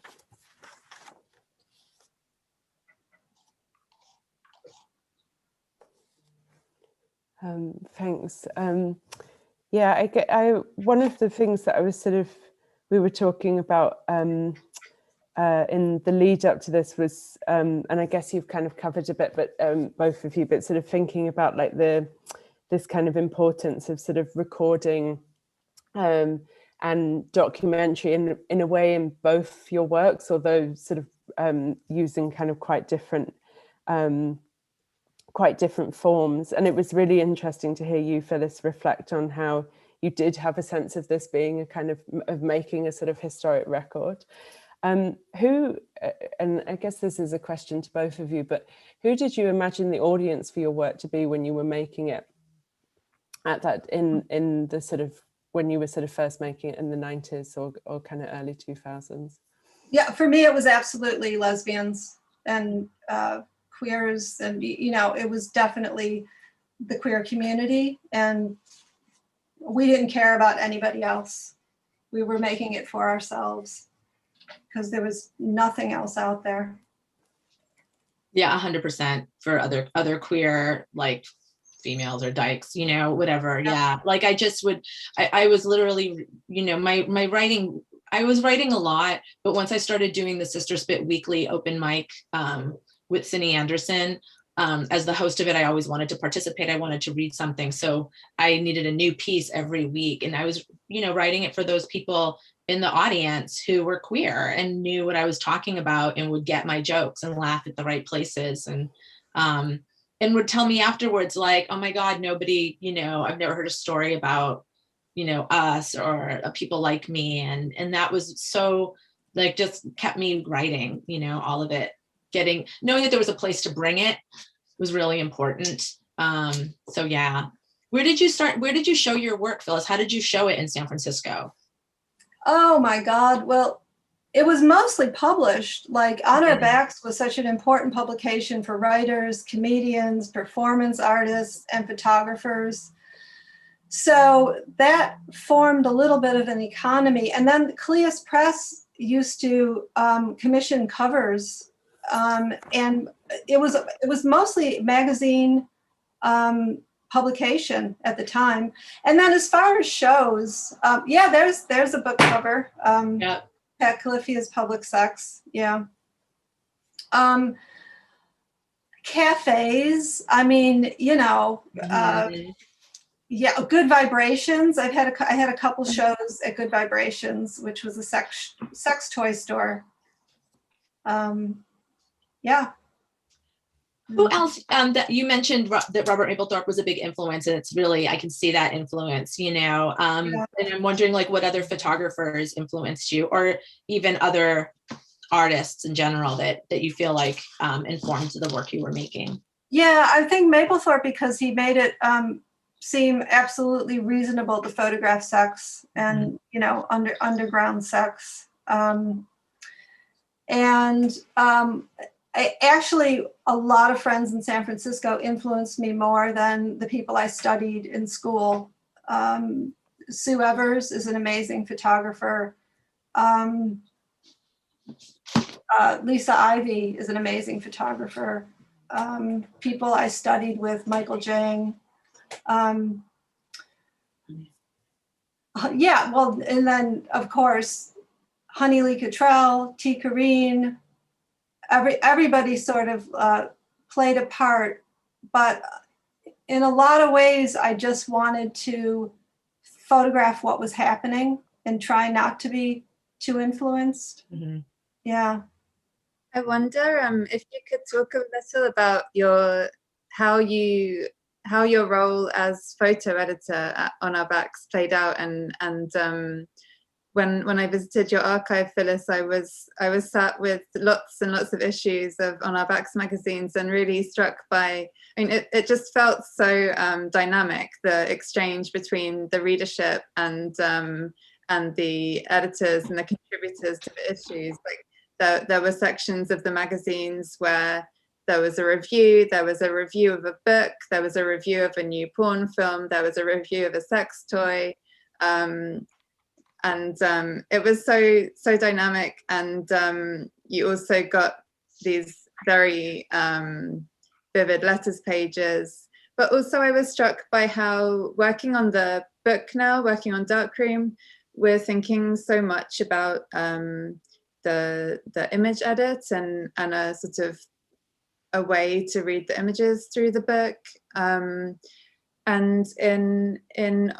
there is, you know, the approach to text and image relationships is very different in a magazine as compared to a book, where you have sort of so much more time and control. And I was really struck to find, so you have these, you have a P series, and you have series of people showering. And there were sometimes short fictions in these books, so they bring to life the images in such a different way. And that there was like an erotic story about someone pissing, which then just, it's someone else's work entirely, and someone else's, I don't know if they even would have seen your image before writing this, or what kind of relationship that had, and how quickly that might have come together in a magazine like On Our Backs, and what sort of negotiations were taking place. Yeah, it was a really fun place to work. By today's standards, it wasn't quick at all. At the time, it seemed very, very quick. Like we would get a story and we would have to find somebody to model for it. So Shar and I generally would run out to the bars and just keep asking women if they wanted to be models. And, we felt a big responsibility too, because we had this tool and it was very important. The magazine was very important. So we were always very aware of diversity and trying to get different bodies into the magazine. And we could never please the readership. Like, we would try so hard to get all kinds of different women from ethnic backgrounds and sizes and shapes and gender differences, and inevitably we would have letters that complained that it wasn't enough, or it was too much, or it was too much SM. It was a great way to be a young photographer, because I commissioned other photographers and learned about the publishing industry a little bit, and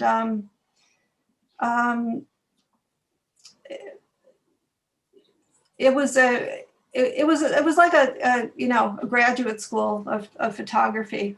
I think I would say at the time. One of the things that's been really important to the book is the kind of ongoing nature of those negotiations. So, you know, this sort of sense that the photographs were really made in kind of dialogue with the models, but also with a sort of readership, and with these like sometimes like contesting kind of ideas of what images should be and what images should be shown. But one thing that you've done as part of republishing this work now is to have conversations again with all of the models, and I was just really interested to sort of hear how that's felt, and yeah, and like why that felt sort of necessary for you. Yeah, I mean, I have model releases for all of the images, but I needed to speak to everybody because it was done in such a different era. And now, of course, if an image is out there, everybody can see it.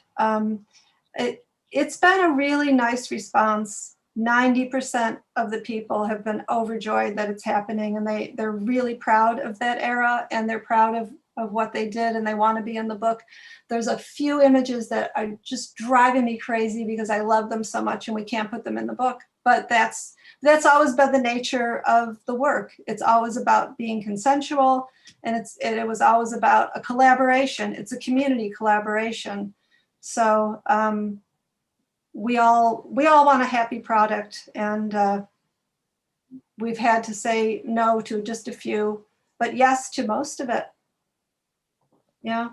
Now I so want to see those images that you can't show. I'll show you. I know they're great. Yeah. That's one really interesting part of working on the book. I think everyone has their own relationship to Phyllis's photos and seek certain things in them. So it always comes back to another conversation, and you find out you may be seeing something in the photo that someone else isn't. And this process that Phyllis is going through of re-seeking permission for the inclusion of these photos is really unique, and it makes it feel sort of a very kind of solid process, and it's therefore not a loss if they're not in the book. It's part of the process, and part of the interest of how that final selection is arrived at. Yeah, for sure. Yeah. Did you get permissions for the crowd scenes and the protest scenes for people that were in those shots? No, because not staged, but the sex shots. Yeah, that's just legal to publish. Yeah. And it's nothing that I think anybody would have a problem with.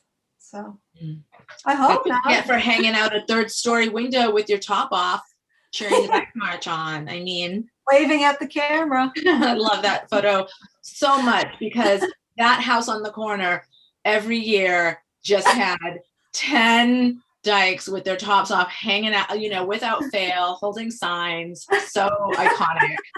I mean, all these images are just so iconic to me, you know. Oh, good.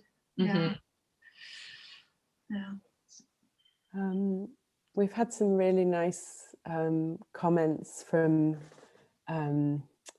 people who are following a lot about Michelle's work has brought back some visceral memories.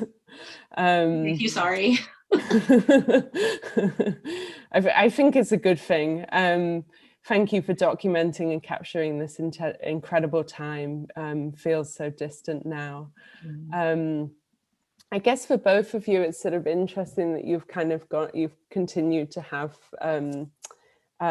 of course, to sort of make work, and but it really feels like there, maybe over the last sort of 5-10 years, that there's been a kind of a period of sort of revisitation. I'm thinking about like the sort of cultural significance of what that kind of moment was. You know, thinking about your contribution, Michelle, to sort of autofiction and to these forms that have become sort of very, continue to sort of feel very sort of like urgent, and quite you know, maybe sort of like more commonplace now in a kind our sort of in a kind of art world context or sort of in literature. But I guess I kind of wanted to sort of end on a personal note, which was to ask Michelle whether you sort of like, do you kind of remember seeing these like images at the time, or? Oh yes, I loved Phyllis's work. Absolutely, yeah. Yeah, I was very aware of Phyllis as a photographer and what she was photographing, and then it was the people around me, it was the people I was dancing next to on the dance floor. You know, I had a really close relationship with Shar Rednauer and Jackie Strano, who's, you know, a big influence, and Shar was so like nurturing to me when I first came to San Francisco. She just is a very nurturing person, and so was very like taking little femmes in, even though I was just sort of like, I don't know if I'm a femme, but I want to hang out with her. So, you know, so yeah, I was very aware of Phyllis. And Phyllis was a little, it's like, it's one of those things where it's like however much older you are than me is so worthless. But in those moments, it just meant you had been there a little longer than me, and you'd found your cohort, and you guys were already doing your thing.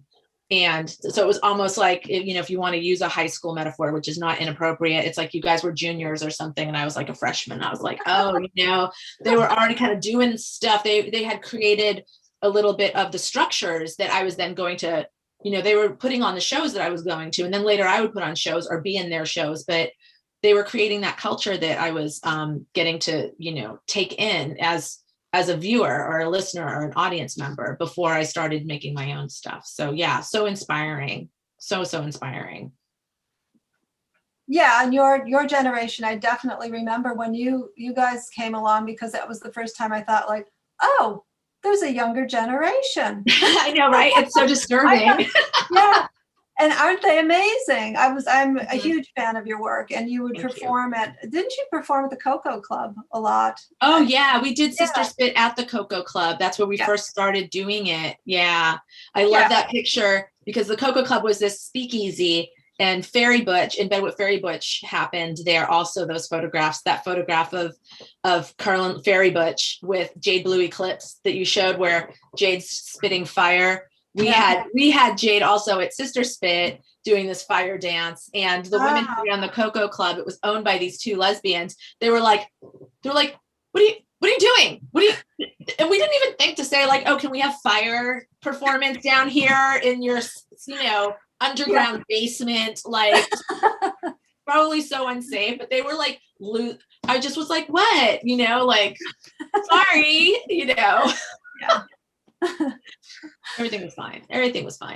Yeah. But yeah, there's so much overlap between, you know, the people in your photos and then the people who, you know, would be at Sister Spit or that were in my life, you know, for sure. Yeah.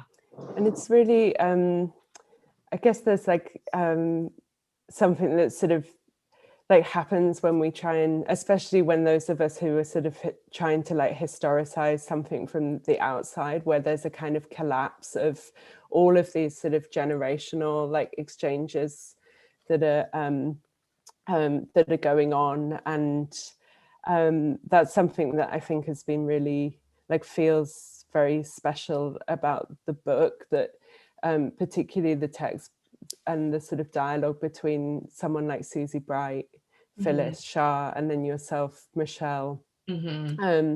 And then of course Lizzie and myself and Rosen coming to this work all at different times over the last 20 years, and maybe thinking about how that like complicates some of the ways that we might think about queer histories and the sort of political possibilities of those histories in the present. I think we're sort of coming to the end of our time, although I could talk to you forever, and I think so wonderful. Me and Phyllis really have been talking forever, it feels like now.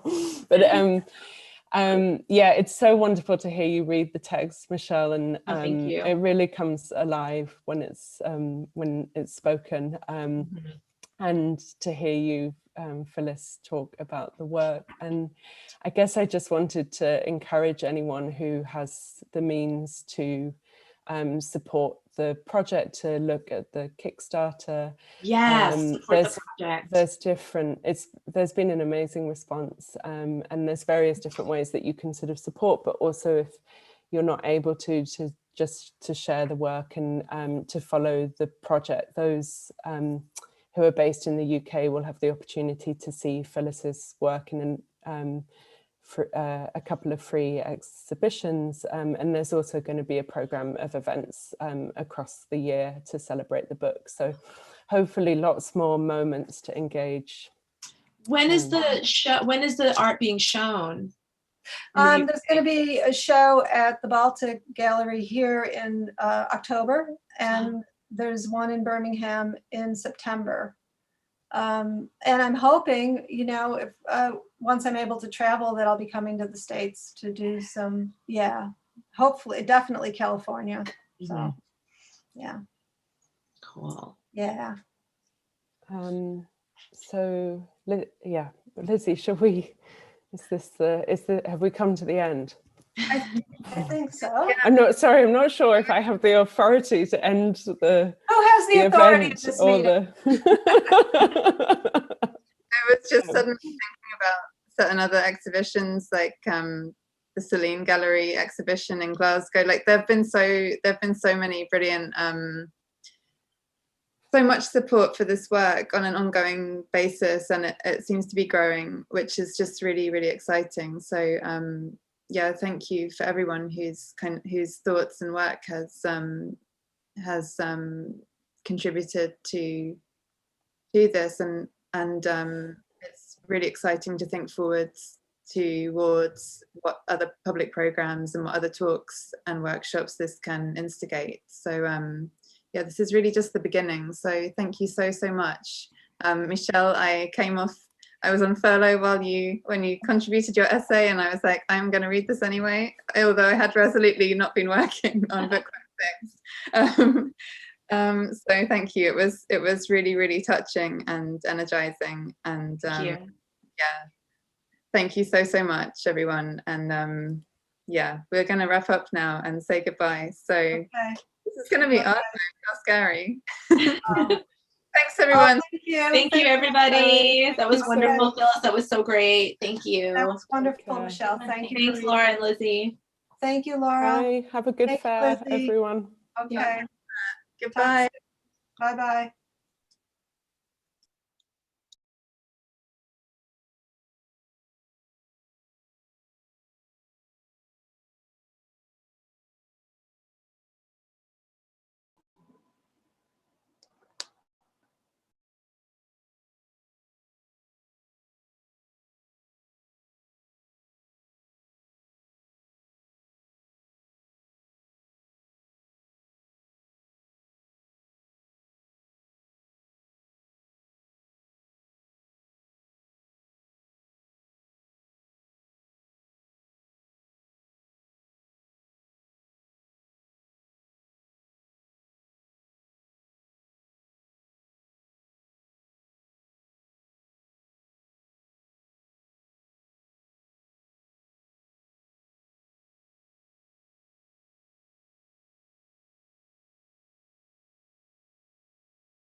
Kia ora, ciao, ni hao, and welcome everybody to Call and Response, our conversation for the Printed Matter Virtual Art Book Fair 2021. Red Letter will present a conversation between international publishers exploring how independent publishing facilitates community building through punk protests and zine making. My name is Kerry and I'll be talking with my friends Giulia Vallicelli from Compulsive Archive in Milan, Helen Yeung from Migrant Zine Collective in Aotearoa, New Zealand, and Ysabelle Cheung, who's an independent writer from New York. And they will share their works and talk with me about collaboration, correspondence, and solidarity over time and distances. This is a very special panel, and I'm really privileged and delighted to be in conversation with my friends as we have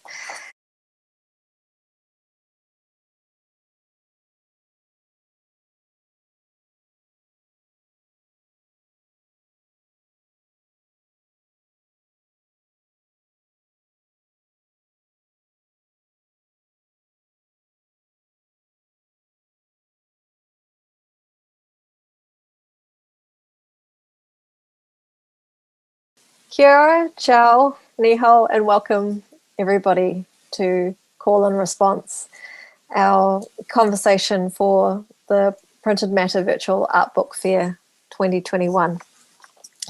Red Letter will present a conversation between international publishers exploring how independent publishing facilitates community building through punk protests and zine making. My name is Kerry and I'll be talking with my friends Giulia Vallicelli from Compulsive Archive in Milan, Helen Yeung from Migrant Zine Collective in Aotearoa, New Zealand, and Ysabelle Cheung, who's an independent writer from New York. And they will share their works and talk with me about collaboration, correspondence, and solidarity over time and distances. This is a very special panel, and I'm really privileged and delighted to be in conversation with my friends as we have projects and work and things that we get up to that span over 2 decades across 3 continents. And we're really interested in discussing and maybe interrogating the responsive nature of zine making, distribution, and archiving as a means of survival and creative resistance from the sidelines, especially during these times. So I'll just give you a little bit of context in terms of a little introduction to who I am.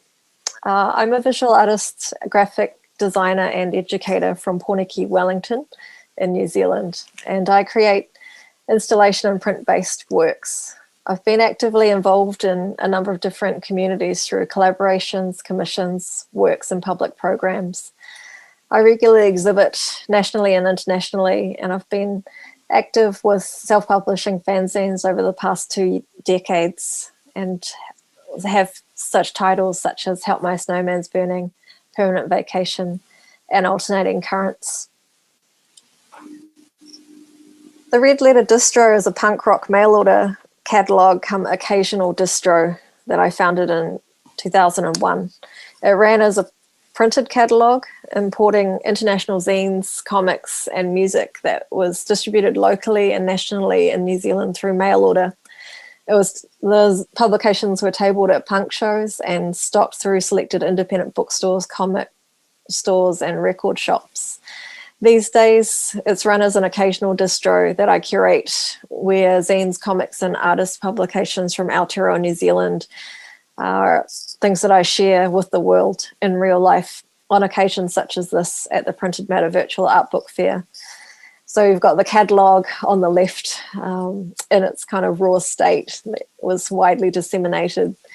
And then the picture on the right was the actual last fair that I tabled at the Hong Kong Art Book Fair. So I will introduce each speaker and they'll present, and then we will follow with a discussion.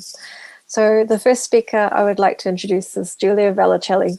As a teenager, Giulia was involved in the Italian punk scene of the 1990s, both publishing and distributing zines and records with her label Vida Loca, After some years into analog and digital filmmaking as a grown-up, she became an audiovisual consultant for archives, often connected to digital humanities. Self-publishing is still one of her main passions. Through her project, The Compulsive Archive, she supports students, collectives, and artists to develop their printed projects or new ways to perform the archive. So with that, I'll introduce Giulia. Welcome.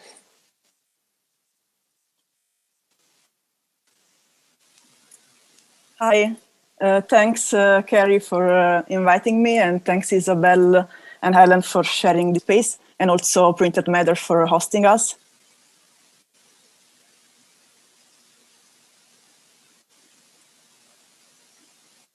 And Compulsive is my new project. It was born about 2 years ago in Milan, and it came from my personal experience of zine distributing and making, and also record production in the punk rock scene during the 90s.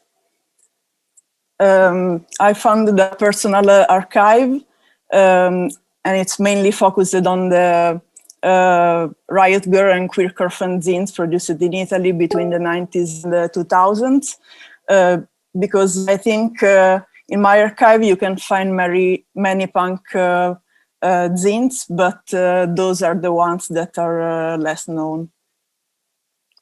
And you can also find the letters and ephemera from my activity, and also early emails, because we are talking of the 90s and the 2000s, so it was a very distinctive moment in the passage between analog and digital.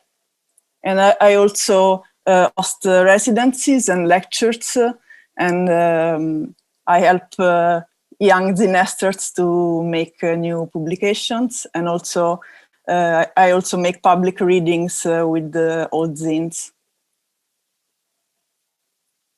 I have to give a bit of context about Riot Girl and Queercore in Italy, because they came very late. Before the internet era, we used to import zines and read them, and import cassettes and records. So maybe it took us years to be introduced to a new phenomenon. But in the early 90s, we had a few punk rock feminist bands, such as Le Bambine Cattive, and also a queercore fanzine called Speed Demon that started in 1992 in Milan, founded by Flavio Magnani, and it lasted until 2008. So a very long time with 14 issues.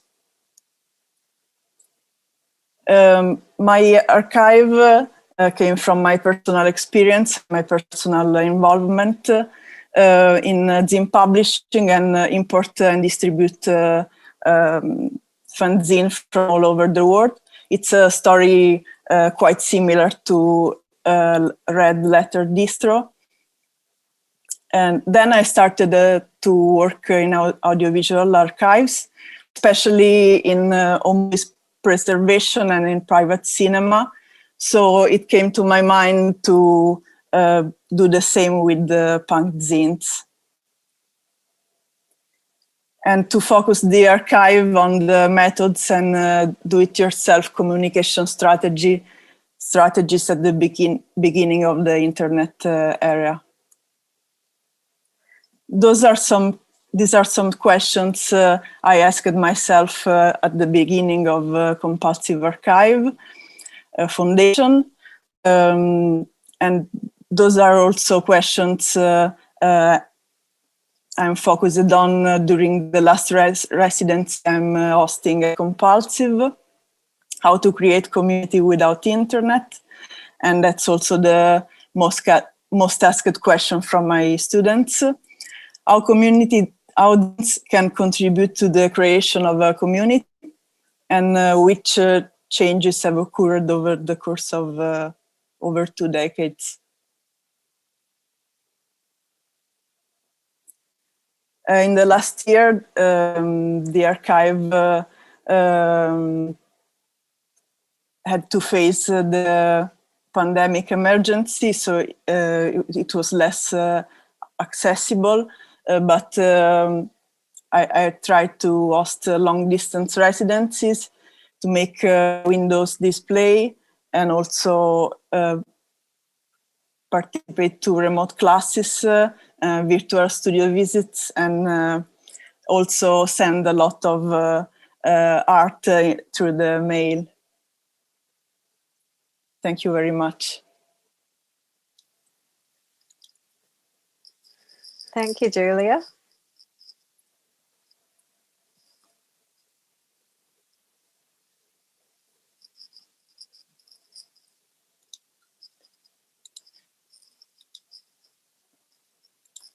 Great.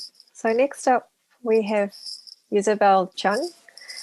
Ysabelle is a writer and editor based in Hong Kong. Her cultural criticism and essays can be found in The Atlantic, Hyperallergic, the Los Angeles Review of Books, and Art Forum. She's formerly the managing editor of Art Asia Pacific magazine, and in 2019, she published Pillow Hands, Heavy Feet, this fantastic zine featuring artists and writers narrating Hong Kong's socio-political landscape with Eunice Tsang. She is currently writing a short story collection and works part-time at Bleak House Books, an independent bookstore. So, very warm welcome, Ysabelle. Thank you, Kerry, for that introduction, and thank you for everyone watching. I'm really excited to give this presentation. So let me just try and figure out, okay. So share the screen, and then, right. Okay, we're ready to go. So I actually wanted to start this presentation with a brief question to anyone watching, and that question is, in your mind, what does Hong Kong look like? So I want you to think about that for a moment. And then in this next slide, I've compiled images of Hong Kong that I feel have become really prevalent in recent years, whether in traditional media or in cyberpunk narrative, you know, film, television shows. And you'll notice that in these images, there seems to be a kind of what I like to call architectural loneliness. And what I mean by that is that these are images of places and people, and yet I don't get a sense of who these people are and how they live as individuals on a day-to-day basis. For example, we see the clustered buildings and the neon signs and the protests, but somehow it all feels still slightly surreal. And I think that because these images drive a certain narrative around Hong Kong, and often that narrative is just one of pure loneliness and anxiety. So in my little presentation today, I actually wanted to discuss the practices of zines that are actually resisting that narrative, or at least the singularity of that narrative. I'm not denying that that is a narrative that is that exists in Hong Kong. But these zines tell stories that you wouldn't necessarily see in traditional media or other traditional forms of publishing. They reveal instances of community and solidarity. And, you know, since Hong Kong is such an ephemeral place, it's subject to rapid gentrification and socio-political change. I really feel like these zines recording these quieter day-to-day moments are all the more important. And it brings us to this idea of archive that I think we'll talk about later on when we do the group chat as well. So the first zine project that I wanted to talk about is Islanders, which is an ongoing serialized project started by Kit Chan and Miriam Allnett. The zine focuses on life on the island of Peng Chau, which is just this little red island here. This is Hong Kong Island here. And each issue described a different and often underappreciated facet of community life. There's a quote from issue 2 that says there are 3 systems: communism, capitalism, and Pangchaoism, which I thought was A, really funny, and B, it's totally true, because island life really encapsulates that idea of the common, which is becoming increasingly difficult in any kind of urban landscape. So for example, issue 1 describes chair formations around the island as community designed without a designer, which to me indicates a kind of radical democratic process in creating these little public spaces for the community. And what I really love about this scene is that it really picks up on these minute details of care and empathy that exist in interdependent communities that, again, you don't really see in large traditional media or like newspapers and magazines. So that brings me to my next scene, which also speaks to the idea of community, and it features illustrations depicting a wet market in Chunwan, and it's by Onion Peterman and commissioned by The Mill, which is a large heritage and art site in Hong Kong. I consider wet markets to be kind of like micro communities in the sense that they're places of gathering and also contain their own social and environmental ecosystems. The architecture of a wet market can tell us so much about an area's economic status and the way that people choose to interact with each other. Like, it's really common to walk into a wet market and see vendors and customers just talking amongst each other. And the layout is also very similar to a public forum. It's really like large or rectangular and has all these little tiny stalls within it in which you can just meander around. A quote from the zine that I really liked is this one that I'll read out, and it's written by Bobo Choi, who contributed text.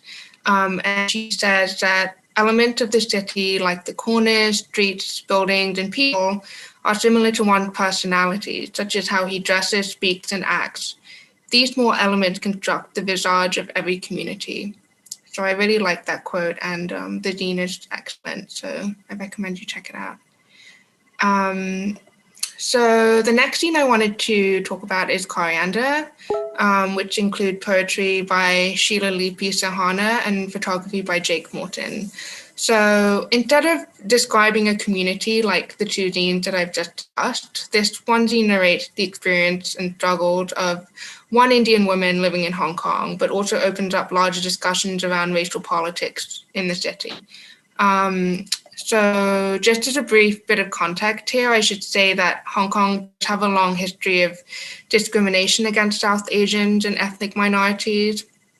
And a really recent example of this is when COVID-19 numbers spiked in January, and a government health official immediately blamed ethnic minority communities, at the same time providing absolutely no evidence to support their statements. And this is SEMP, which is like the foremost newspaper in Hong Kong. So in Coriander, we see a lot of microaggressions at play in this one woman trip to the wet market and to the laundry room, when she notices people engaging in racial profiling and reacting to just her very presence in the space. She's exploring these very familiar areas to us, but through a narrative that might be new to some people. And this is the narrative of racism, basically. And this issue is so complex because it's also caught up in the region's history of colonization, which I won't get into right now because it's so complicated. But if you really want to learn more, I really recommend that you read Coriander, because it's actually really rare to see stories that are willing to engage and challenge this aspect of day-to-day life in Hong Kong. So the last scene that I'll talk today about is Jack Chow. So Jack is a fictional character created by illustrator and artist Tiffany Tam. He takes the form of a kind of travel guide or tour guide, and lately he's become interested in hiding or remaining hidden under intense surveillance. So each scene is actually a little map with information on either historical landmarks or different transportation systems in Hong Kong. And it looks very much like a tourist pamphlet or something the government might hand out, but it also includes tips on how to escape quickly and where to hide if you need to. I really like this scene because I feel like it introduces a sense of levity and absurdity to the situation here. And, you know, while I do think narratives of trauma and grief are incredibly important as well, I also find this kind of resistance to be incredibly creative. And it shows that people are still trying to survive in different ways, and that resilience doesn't need to be completely engulfed in pain, but it can almost be humorous. And I'll end the talk with this quote here that's on this part of the zine, which is a disclaimer. And it says, "We do not encourage any criminal act, but we are willing to share some tips with you. Hong Kong has long been loved by escapees like pirates, refugees, dissidents, and even Mr. Snowden. Take a map with you and run away." So that concludes my talk, and thank you for listening.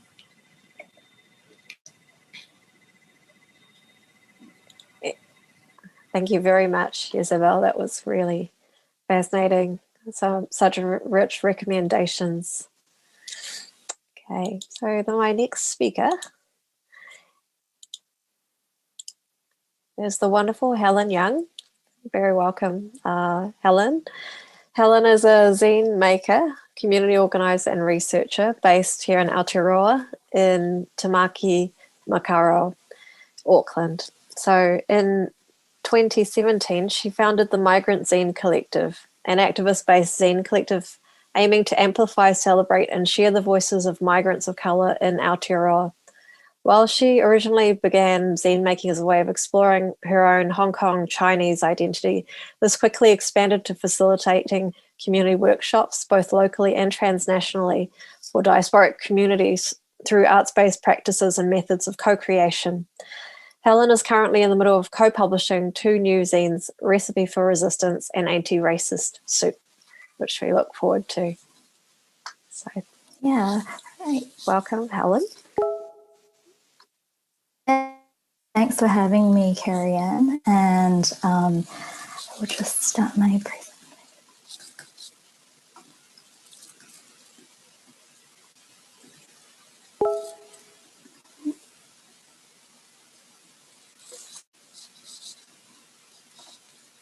All right, so I'm just starting here with this zine I made over lockdown with some of the members of Migrant Zine Collective.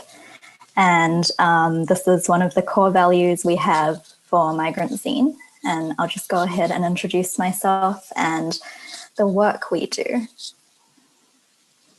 So this is me, I'm Helen, and I'm Hong Kong Chinese. I am a 1.75 generation migrant woman in Aotearoa. I'm a zine maker and the founder of Migrant Zine Collective. And I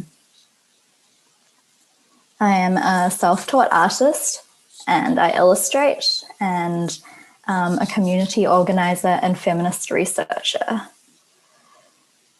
And my activism, roots of my activism lay in anti-racism and decolonization, domestic violence, domestic and family violence prevention, and survivor justice. And a bit of an introduction to Migrant Zine Collective.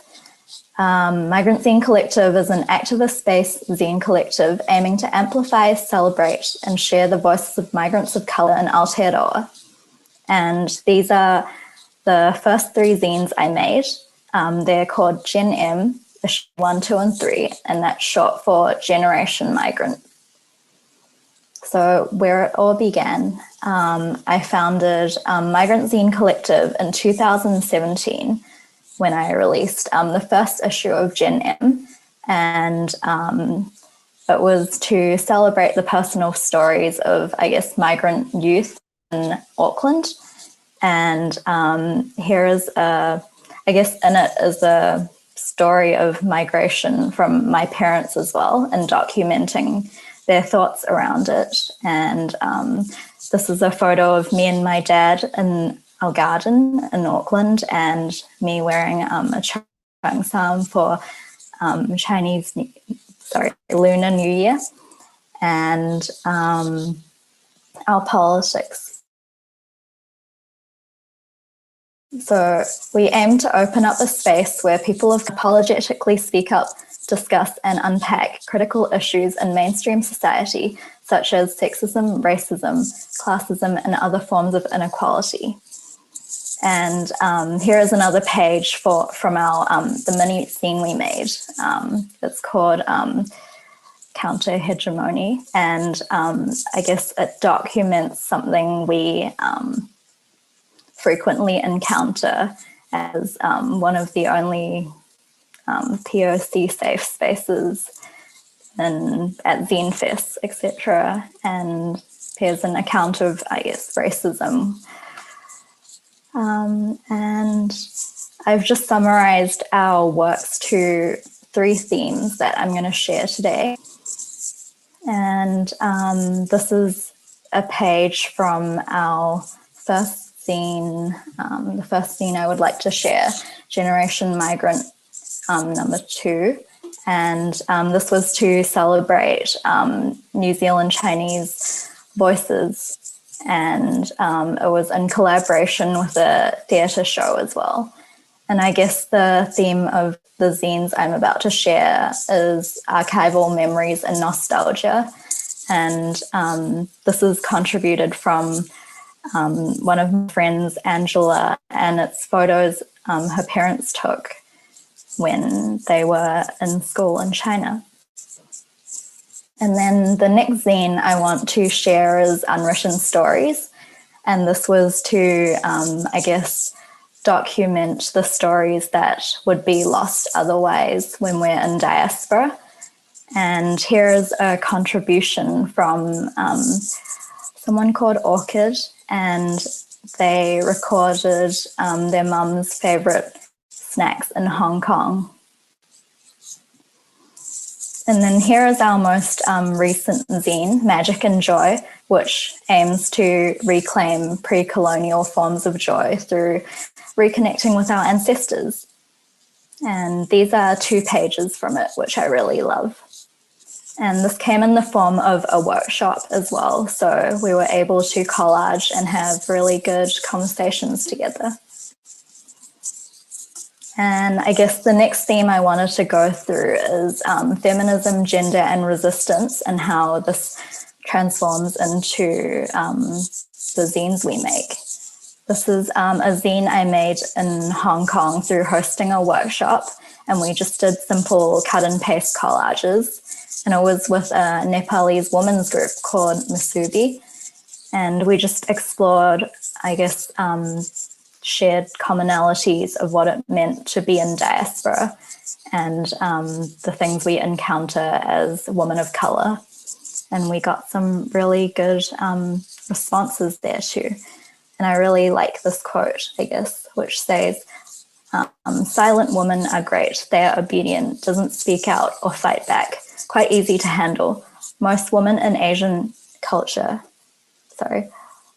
say women should be easy. Showing any signs of argument is frowned upon. Having any opinion is looked at as being overtly smart and conceited.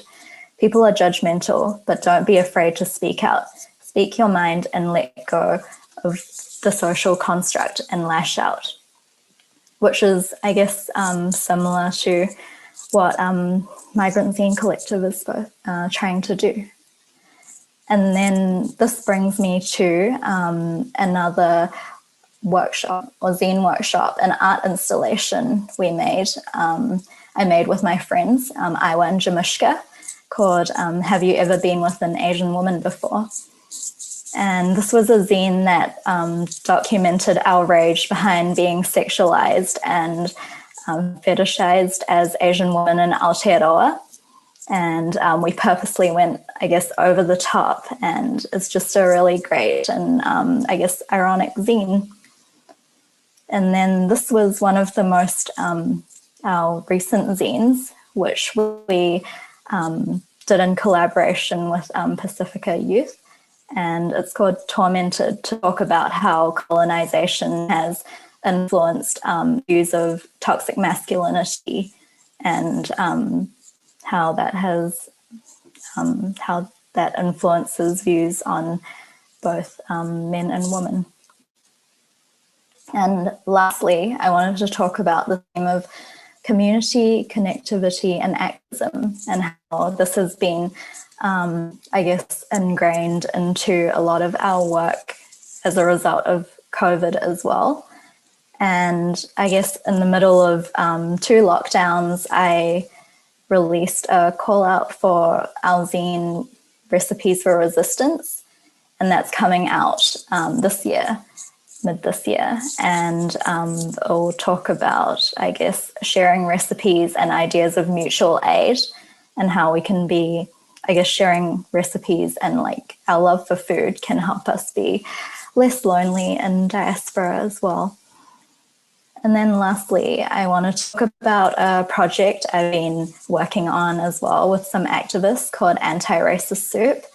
And Kerry has been helping me edit this too. And this talks about, I guess, anti-racism in the backdrop of Black Lives Matter and xenophobia, which has been influenced by COVID-19.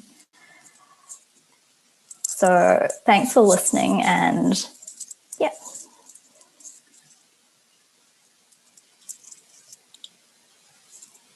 Great. Thank you, Helen. That was terrific.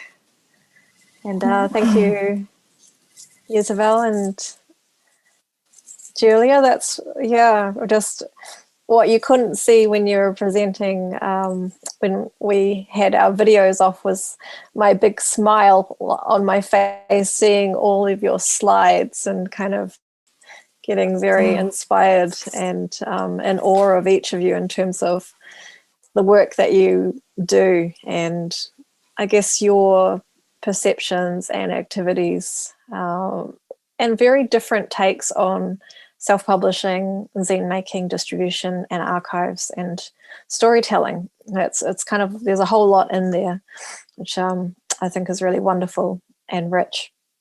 I think one thing that I didn't kind of get into, and this is where it gets a little bit more organic, is how I know each of you. So how I know Giulia Vallicelli was that I ended up getting a message from her out of the blue some time ago, a long time ago. Do you recall, Giulia, when that was?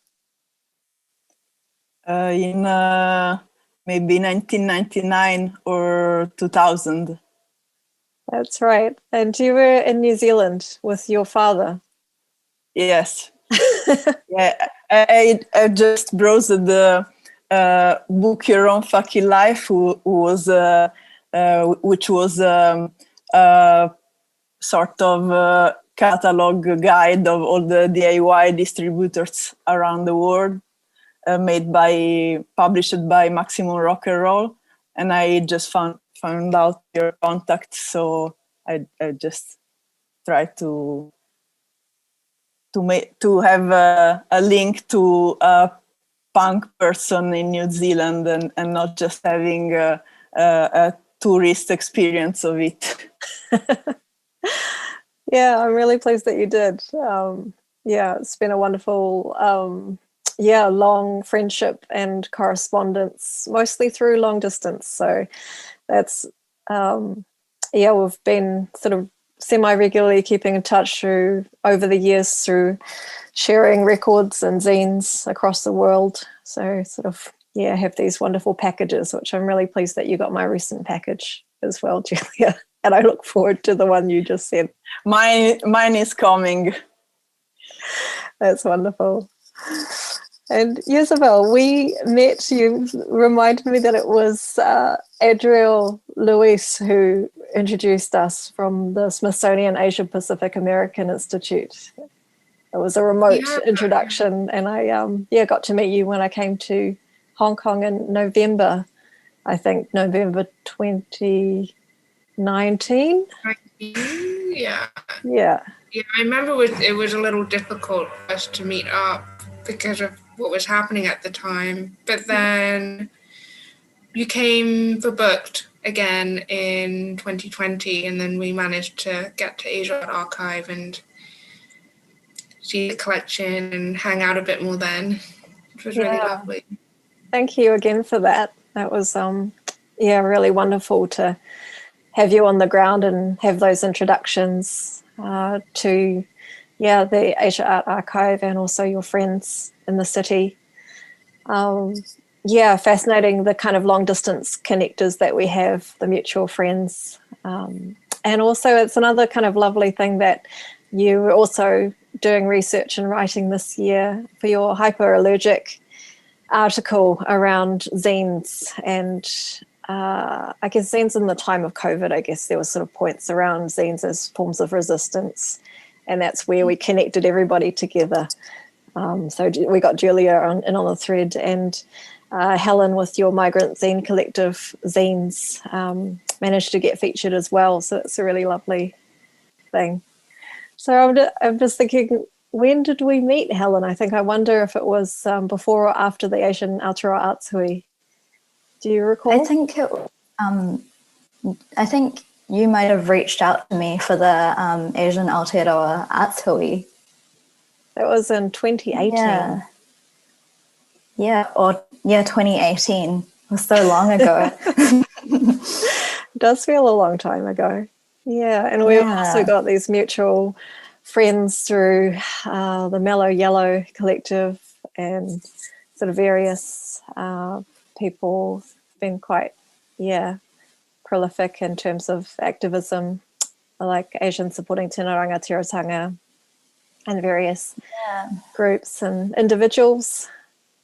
Yeah, I feel like everyone's connected in some way. Yeah. And suddenly there's all these things around distance and connections and how communities are formed, I guess. It sort of starts in these kind of little pockets. But I guess to focus the conversation, I will bring up the slides again.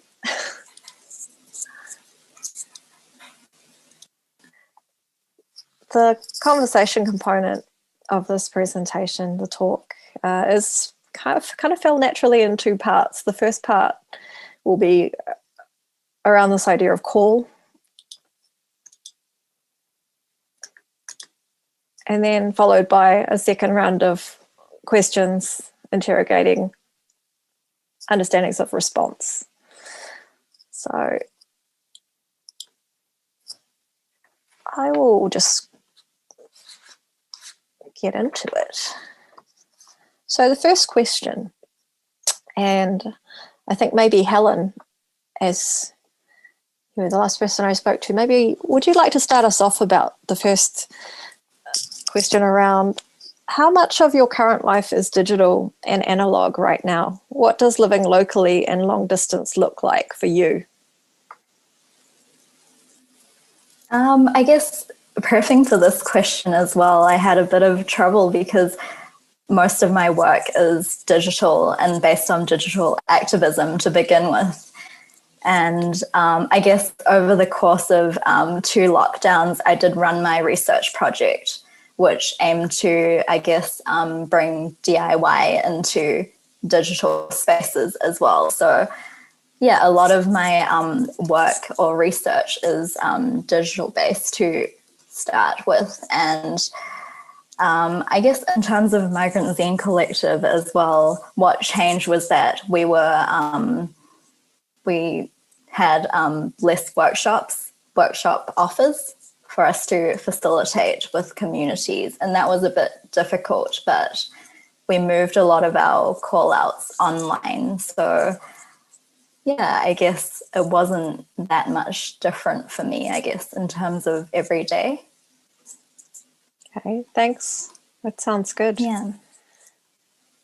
You've been really prolific with the in real life workshops. So yeah, having you down in Pōneke, Wellington with us at the University Library, Te Pikitanga, doing the zine making workshops, it feels quite different, but it's wonderful that you've had ways of being able to, just keep going. And it just looks and feels a little bit different, but the core is there. Yeah, I guess. I guess the interesting thing about zine making, the process for Migrant Zine as well, is that it is already like both digital and analog based too. So that kind of like in-betweenness hasn't really shifted that much for us.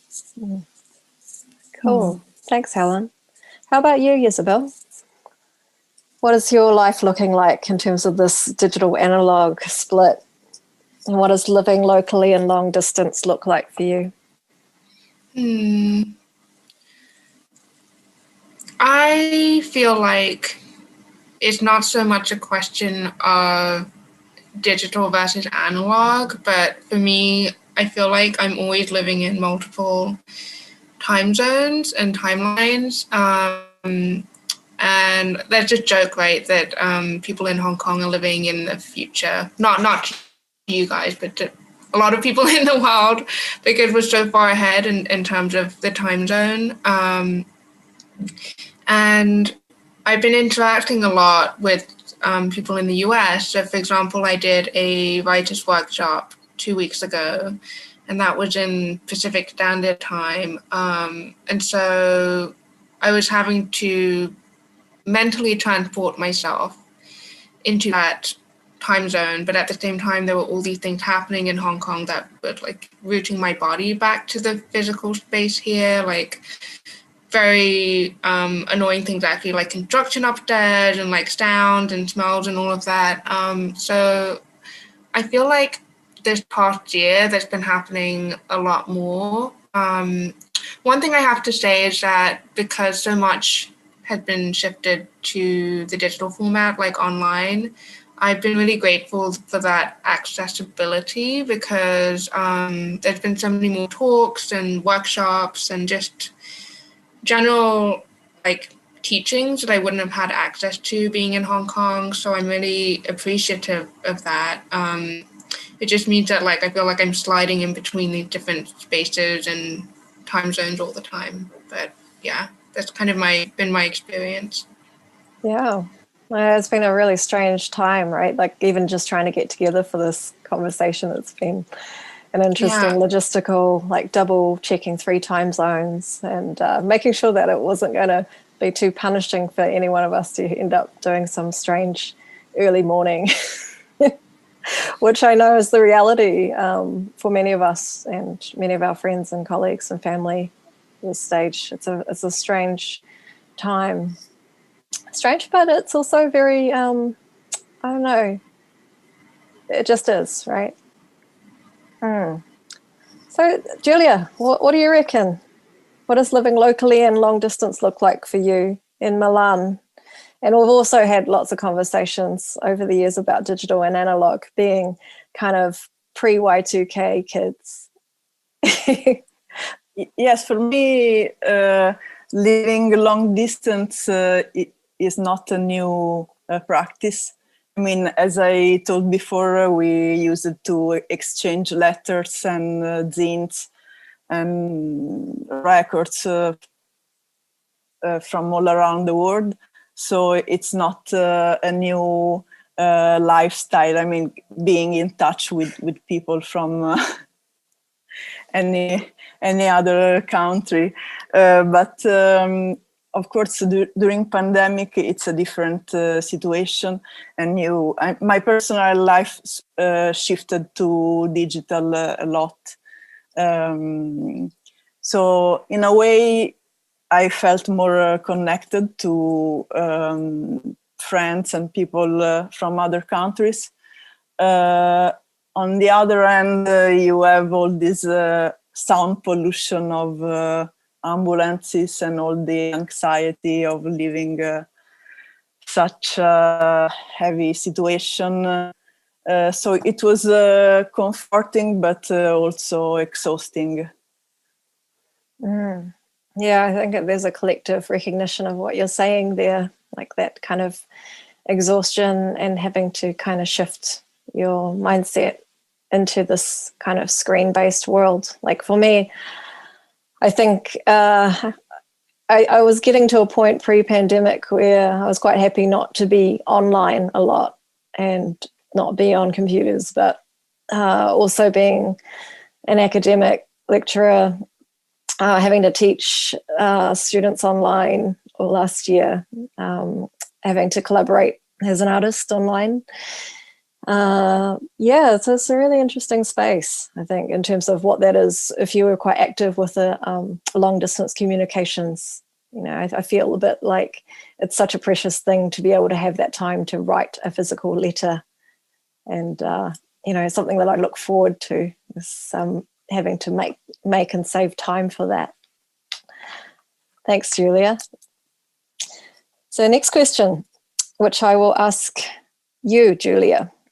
What do you see are the powers and limitations of writing, art making, and self-publishing? So, well, self-publishing may sound a bit self-referential for those who doesn't know the zine scene, but talking from the point of view of a person publishing in the analog years, for me, self-publishing also meant to be a connection tool, especially from a country such as Italy, outside any phenomenon or movement like Riot Girl or Queercore. Publishing and exchanging letters was part of my, I mean, it saved my life during my teenage years. And also, I think part of art making is a practice of loneliness, because I think an artist, the creative part of her job is sometimes working alone, but it's also something you can share, especially in publishing, because it can become a collective practice, not just a one-person practice. Definitely. That's, you know, I think that's something that's within each of your presentations. You kind of brought up that notion of how do we come together through the activities of zine making, through, say, the Migrant Zine Collective workshops, and coming together around that diasporic experience and storytelling, as well as what you mentioned about the architectural loneliness of Hong Kong and being able to kind of relate and bring things back together again. So, Ysabelle, would you like to respond to that second question around the powers and limitations of what we do? So this might be kind of getting into some of the other questions that you had, which were touching upon this, but I can only speak from my own experience, and my experiences have primarily been in traditional publishing, in magazines and newspapers. So I would say in those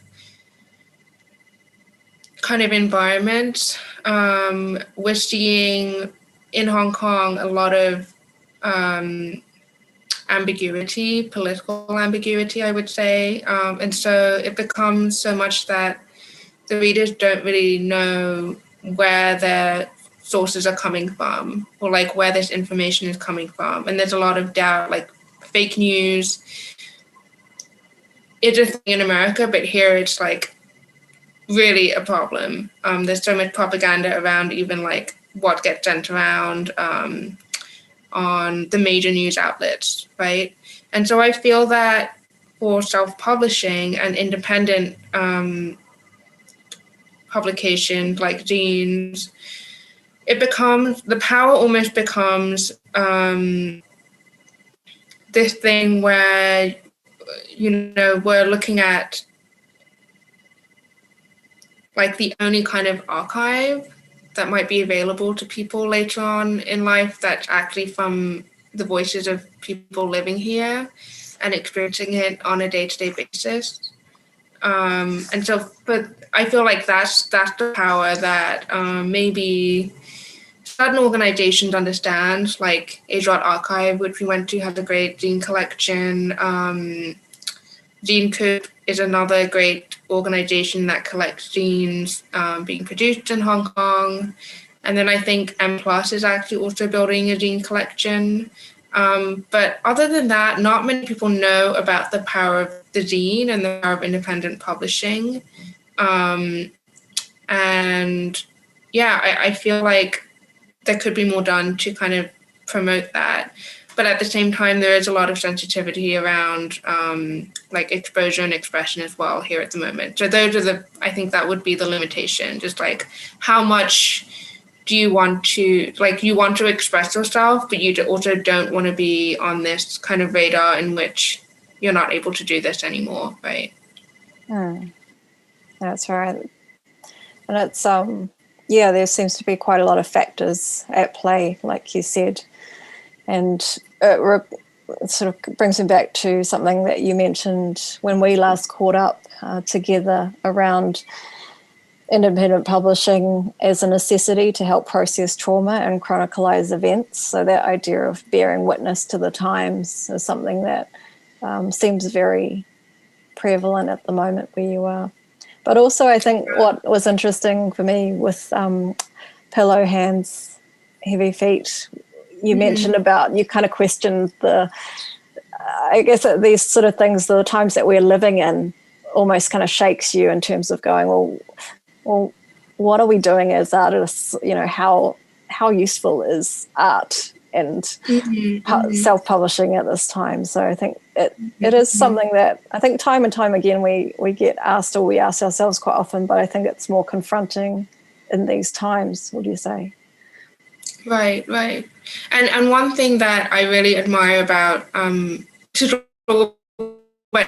Age Art Archive again, but we also discussed this, is that it is a space that actively resists like colonizations of certain regions in Asia and the trauma that exists still within not just the politics, but like literal bodies of people in which, you know, some people don't know their own histories.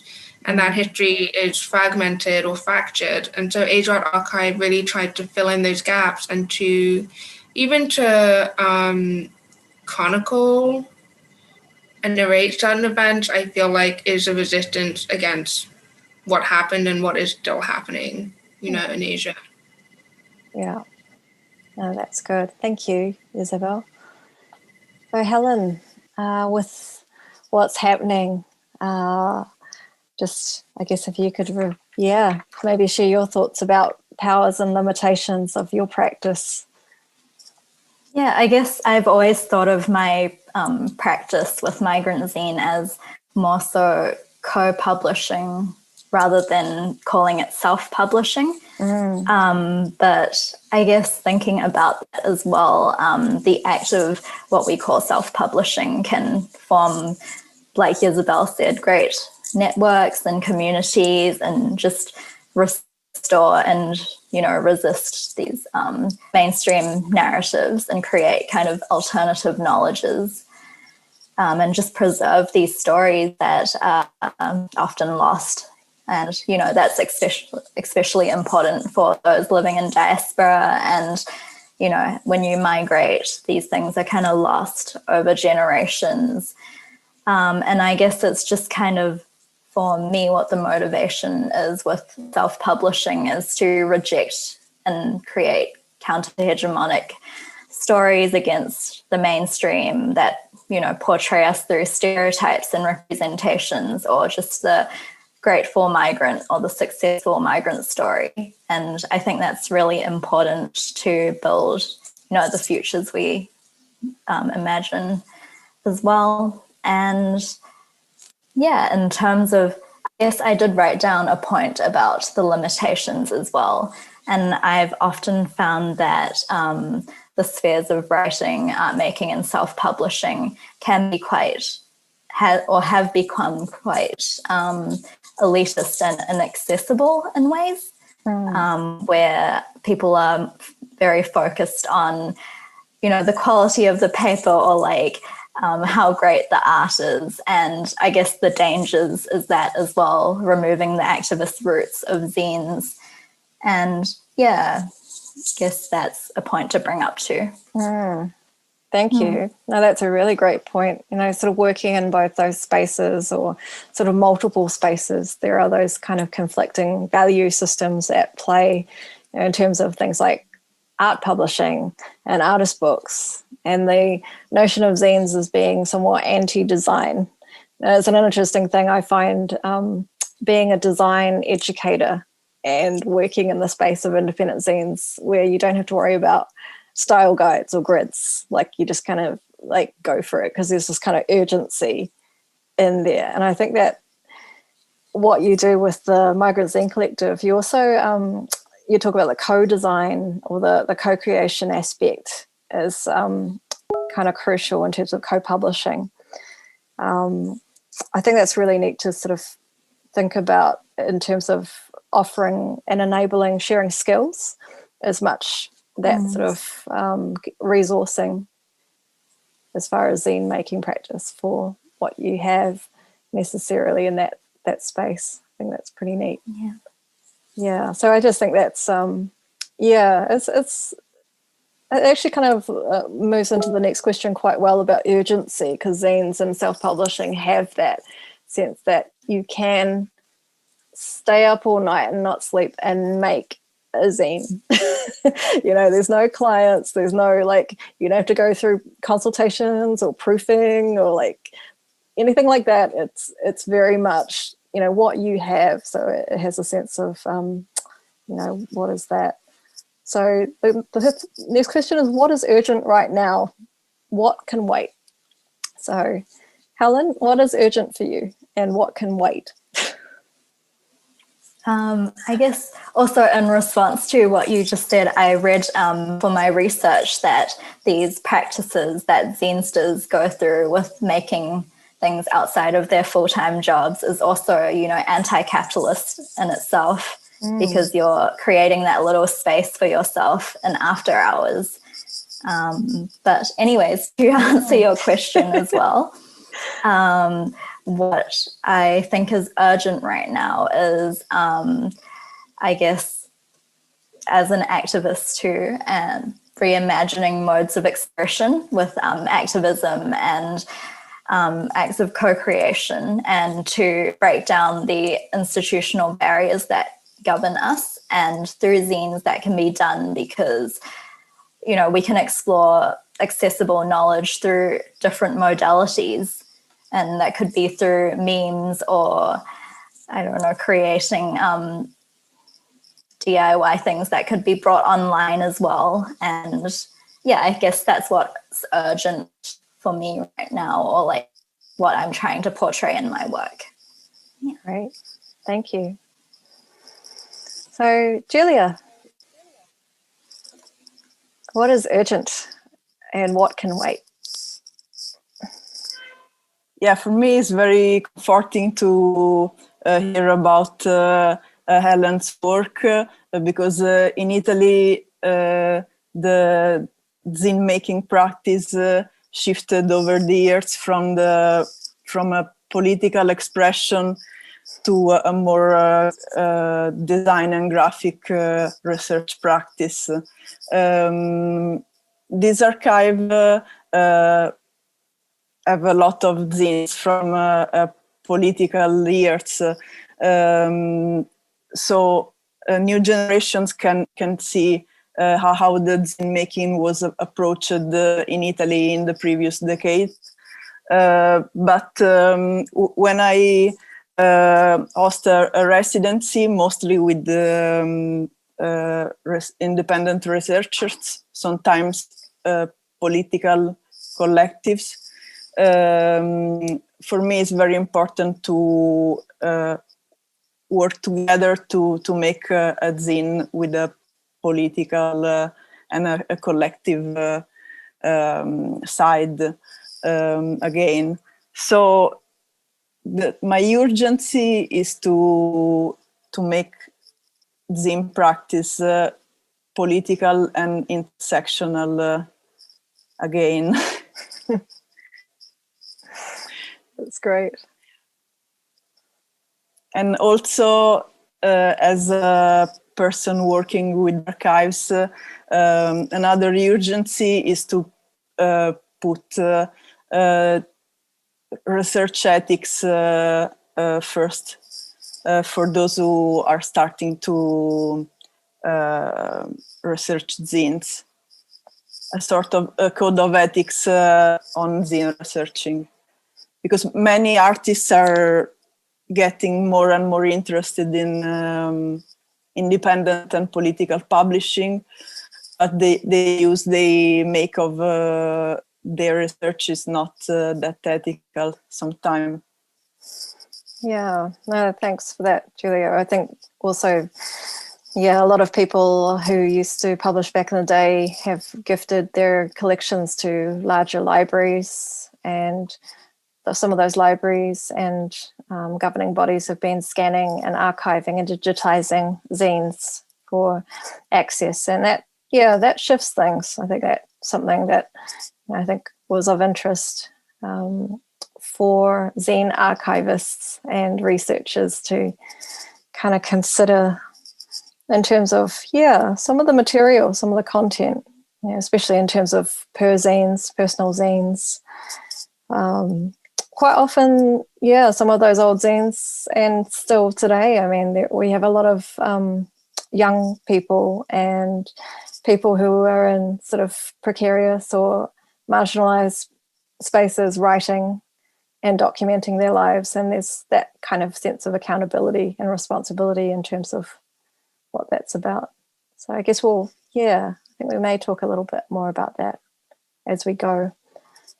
But yeah, I'm curious, Ysabelle, what you reckon in terms of what do you think is urgent and what do you think can wait? Can anything wait? So, I mean, for me, again, because I'm not primarily someone that makes zines, I really like to support my friends that do. And, you know, I guess there is an urgency around supporting because the zines that my friends make, at least, to come in limited editions, is usually like a limited run. And also I like the idea that it's a little bit of self-care that I'm giving to myself and also to my friends, and it keeps this kind of economy going. What can wait? I mean, for me, everything can wait, but also nothing can wait, which is it's not a very good answer to your question. But I think with self-publishing, there is just freedom in that you don't have to do anything that you don't want to, right? And what I found about self-publishing in the one zine that I made, it was such a generous process in terms of collaboration and like mental space. Whereas in traditional publishing, the idea of urgency is very much tied to the actual publication, right? There is a deadline, you have to produce a certain number of stories, it has to be relevant or evergreen, one or the other.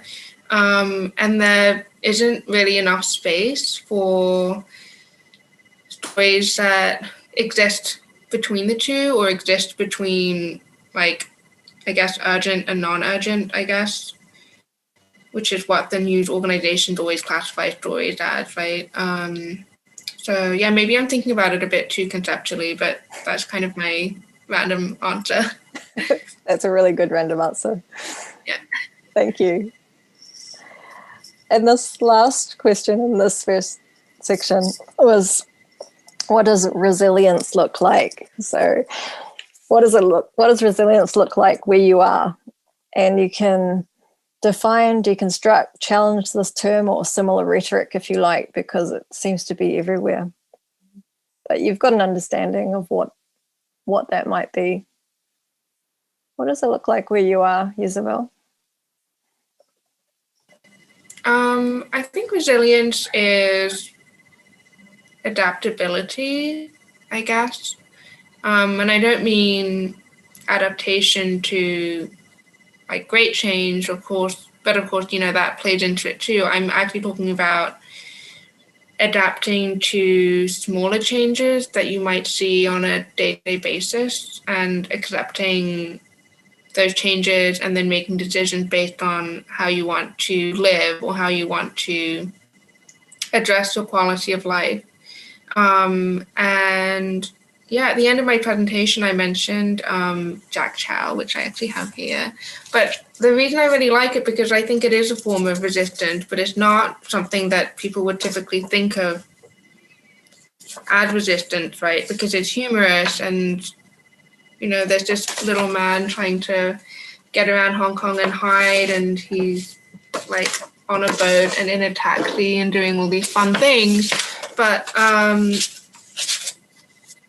don't know, people in Hong Kong tend to have a very darkly humorous perspective on things, and I think that is a form of resistance in itself. I mean, you see it in the political memes already, and the kind of narratives and the little figures that have come out of the movement. But yeah, that's what it is to me, and I really admire that. That's great. Thank you, Ysabelle. Helen, the word resilience.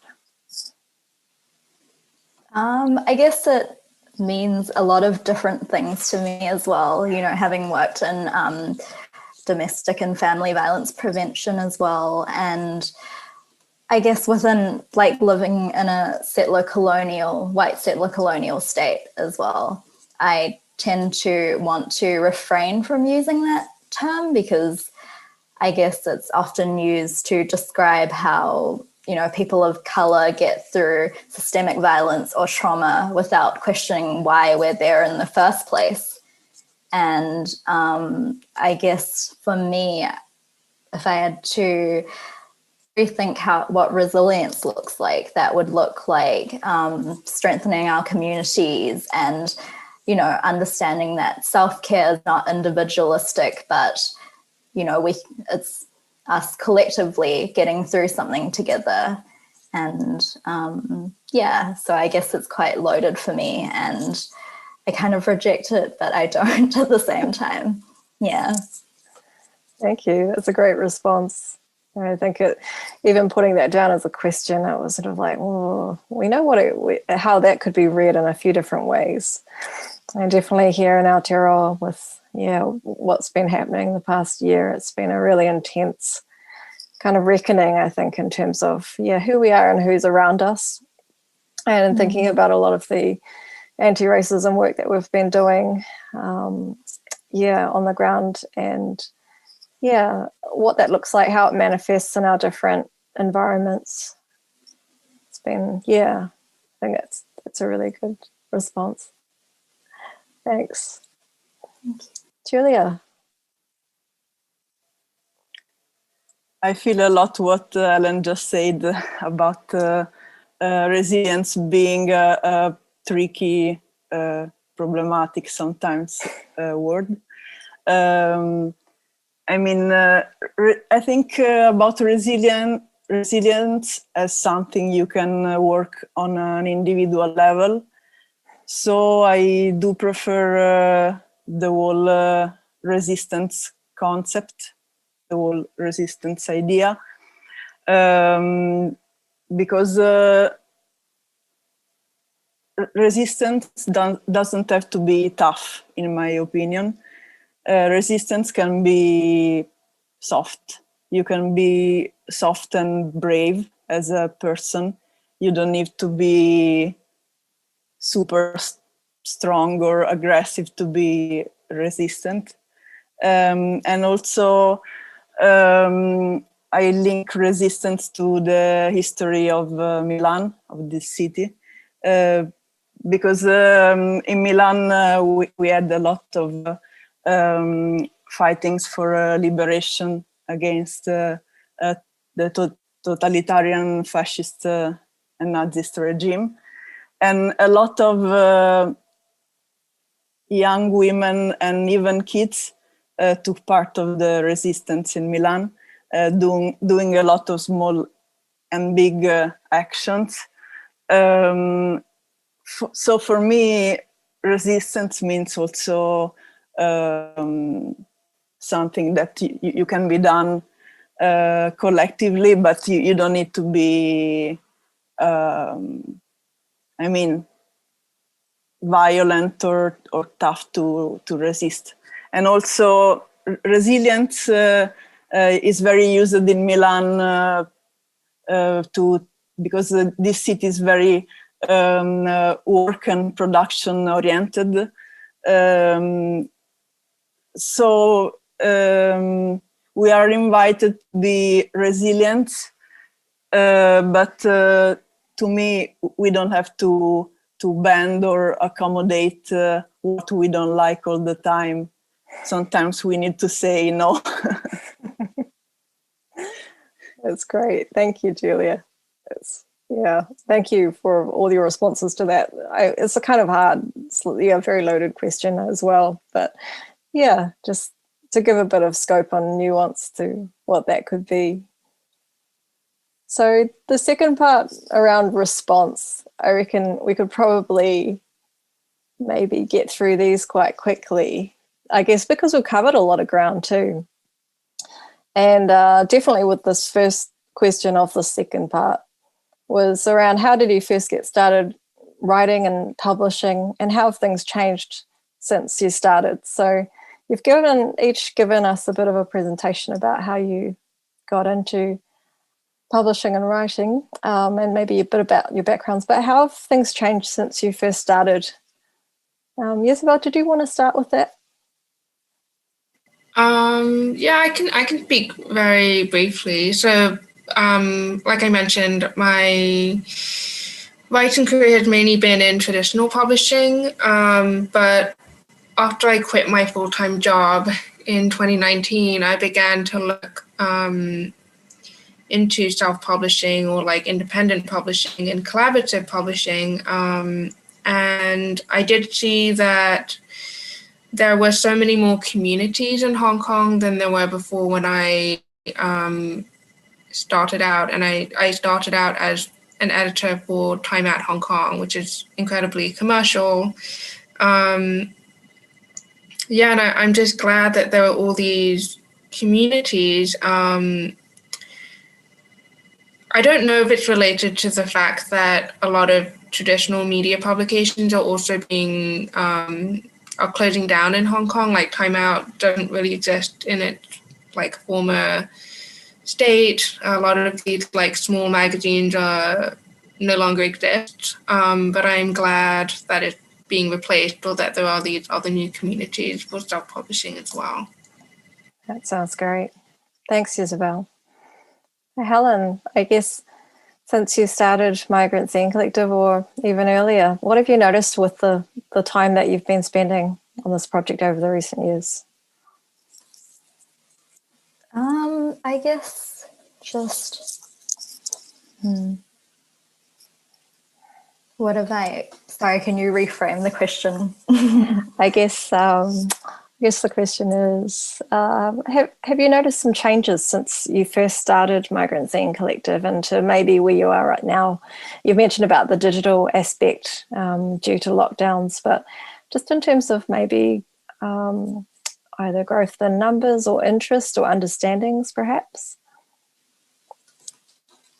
I guess in terms of how things have changed is that we do a lot of online zines and kind of aim for more transnational solidarities and rely on transnational contributions as well a lot. And, you know, these are really important to build our network. And, you know, we kind of started off as a grassroots community-based zine collective in Auckland, and it's just grown to, you know, a very big follower base even, where we've had support from all over the world. And yeah, we recently got a message from some cool Asian feminists in Russia as well. And I was so surprised that you know, our work was reaching all different corners in the world. And yeah, so I guess like having the digital space and growing it over the years has really helped me. And that's kind of what's changed about the nature of my work. Yeah. Thank you. That's really exciting to hear. Oh, Giulia, you've probably got the task of maybe covering a bit long span. Well, you can answer that as you like. How have things changed since you first started? Yeah, you see how you want to tackle that one. It depends. If we want to talk about zine making and self-publishing in general, it's a tough question because we have many decades. Maybe let me start with yes, maybe. of course, the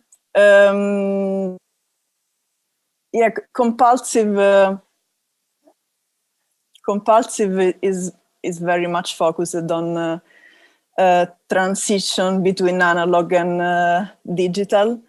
So maybe our generation was the last one who actually wrote letters by hand.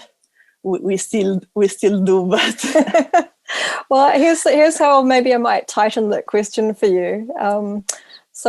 Vida Loca Records, your early record label and distro. Yes. And Compulsive Archive. So could I ask you maybe if there is some DNA between the two? Yes. There's a connection between the two because the archive is the place where I preserve what I did as a teenager. My activity started as a zine distributor and a zine publisher, and then the record label came right after a few years. And I started with the urge of giving more space and visibility to feminist and queer punk rock productions, because in Italy we had a big 80s hardcore scene, but with very few women and queers in it, and also Compulsive also acquire zines and collections from other zine publishers. I mean, I don't buy them; they give them to me for conservation purpose. So it's a personal archive, but also with donations from other zinesters. So it's growing. Yes, the connection is the same attitude, and also after many years working in the archive as a professional, I wanted to go back to something very personal. Right, thanks for that. We're getting towards the end. We've got our last couple of questions. This one's a triple barrel one. Giulia, what makes your immediate community right now? Well, who makes up your immediate community right now? What are some key ingredients for surviving and thriving, and what do you hope for the future? They're kind of big questions. You can either answer one or have a go at each of them. Yeah, my immediate community is made by old and new punks. And that during their life they took very different paths, so it's very diverse environment. And I mean at Compulsive Archive, and then my community is also made by other people working in archives, and also filmmakers and video makers. Right. Yeah, thank you. Helen, do you want to have a go at any of those 3-part questions? Who makes up your immediate community right now? What are key ingredients for surviving and thriving? And what do you hope for the future? You can either pick one or have a go at all. I guess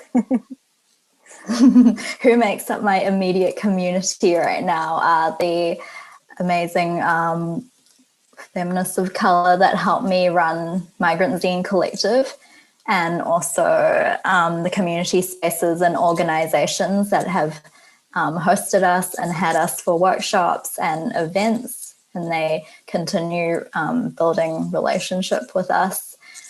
And I think when I thought about my immediate community as well from the pandemic and lockdowns and all that, I also thought about my online community immediately, and how I actually have, most of my friends that have been really supportive over this time have been friends I've never met before, and they just exist online. I'm sure we all have similar experiences. And yeah, I guess that my hopes for the future is to continue doing this and doing work that is community-based and centered on kind of helping marginalized groups express themselves through co-publishing. Yeah. That's great. Thank you, Helen. Ysabelle? And I have a go at responding to who's your immediate community, maybe ingredients to survive and thrive, and or hopes for the future? I think ingredient to survive and thrive, it's very much related to community and the people that you surround yourself with, whether it's like physically or online, like Helen said. I only very recently have, developed very strong friendships with people that are also interested in like navigating narratives of global diaspora, which is what I consider myself to be. And so that has been really, I just feel a lot of support just knowing that there are people out there like that share the same experiences. And in terms of hope, it's really, so this is going to sound really negative and really almost depressing, but I try to live without hope. Maybe hope isn't a good word. I try to live without expectation, because I feel that like if I keep working hard and keep working towards the things that I want to do, naturally, maybe good things will come out of that. But I feel that hope can sometimes be damaging in terms of like having like lofty goals and I'm trying not to talk too much about politics, but this is like something that we see a lot in politics as well. You have this like hope, but really like you need to do the work and you need to like work very slowly towards these goals, right? So yeah, that's all I'm gonna say. That's great. Thanks, Ysabelle. They were really thoughtful responses. So last question, and I'll ask this to Giulia. From your experience, what might be a piece of advice you could share to keep on doing this work, keep on being motivated to write, make, connect with those around you, especially in these times? For me, the main motivation comes from trying to look at the future, but also at the past, because I've received a lot of comfort during the years from reading independent publications from previous decades. So I hope to do the same for the next generations, and that's what it kept me motivated. Thank you. To preserve personal and honored stories for the next generations. Great. Thanks, Giulia. Helen?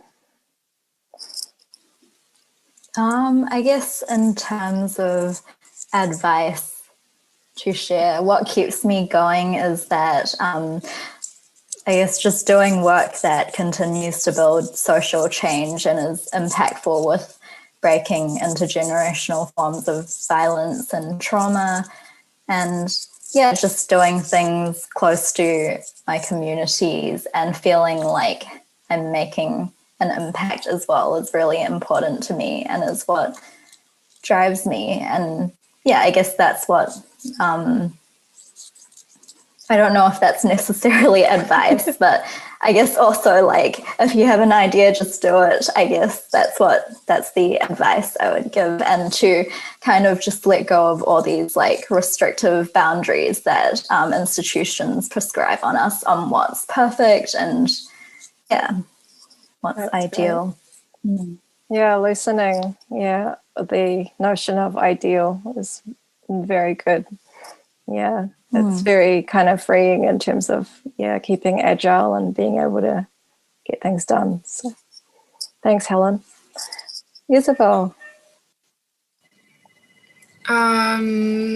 Advice. So I think what Helen said is really important, to just try and,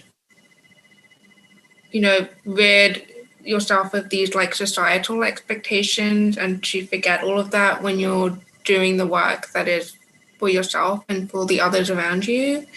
My advice, I guess, to writers is, and this is something we didn't really get into, but I remember that we had discussed it earlier, is that like not all of the work you do has to be public. Some of it can be private and for yourself.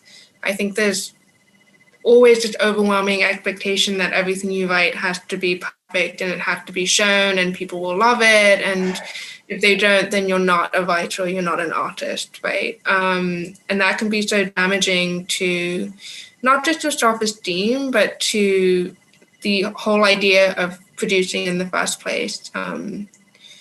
And yeah, I would say just remember that your relationship to your art and to your writing and to your zine making can be private and can be personal, and there's something really special about that too.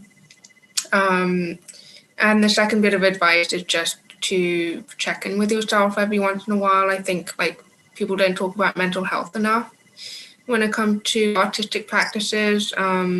So I think that's something that you're allowed, and that's something that you should give yourself time for. Yeah, my advice. Thank you. That's really brilliant advice. Giulia.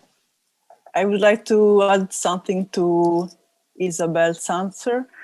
I think that self-publishing also refuse you from all the pressure of being public or under the light, but also what you write sometimes can be published just in a few copies or seems not so important in the moment, but sometimes after a few decades you can really see how important it was, your single fanzine.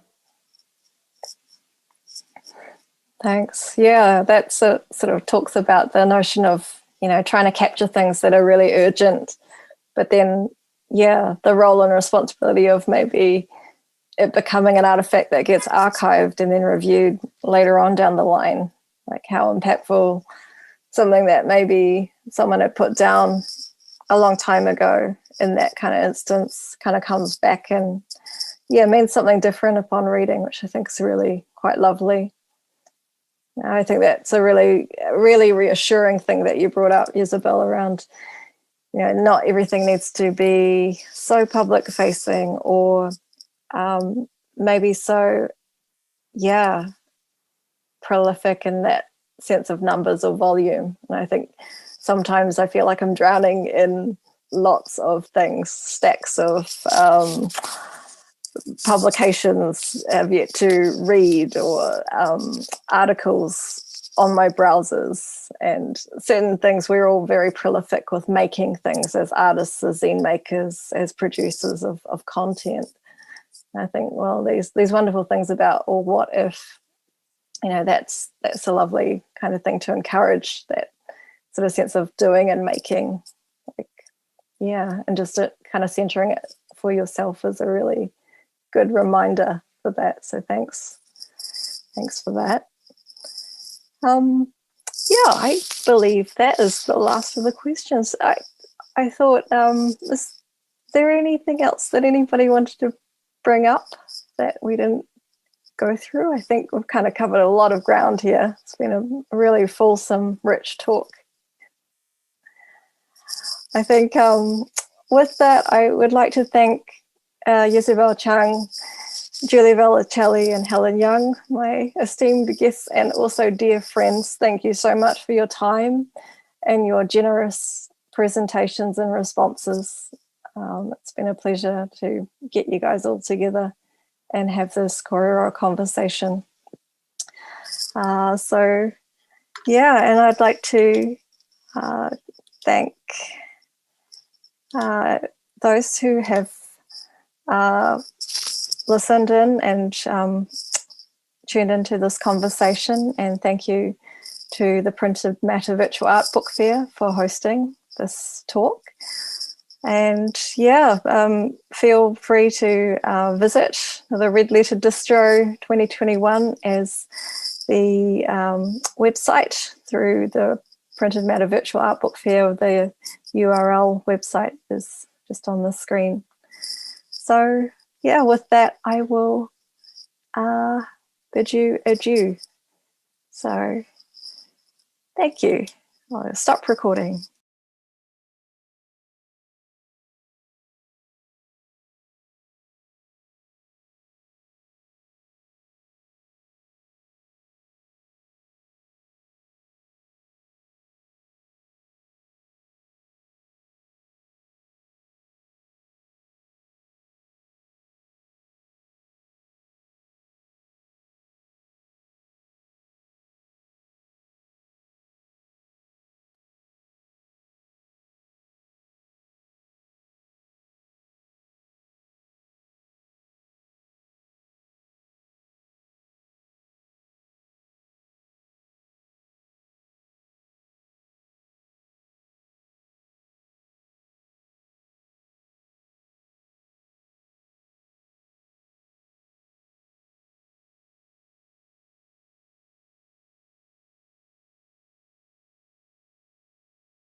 Hi, Joe. Would you like to share your screen at all for the introduction?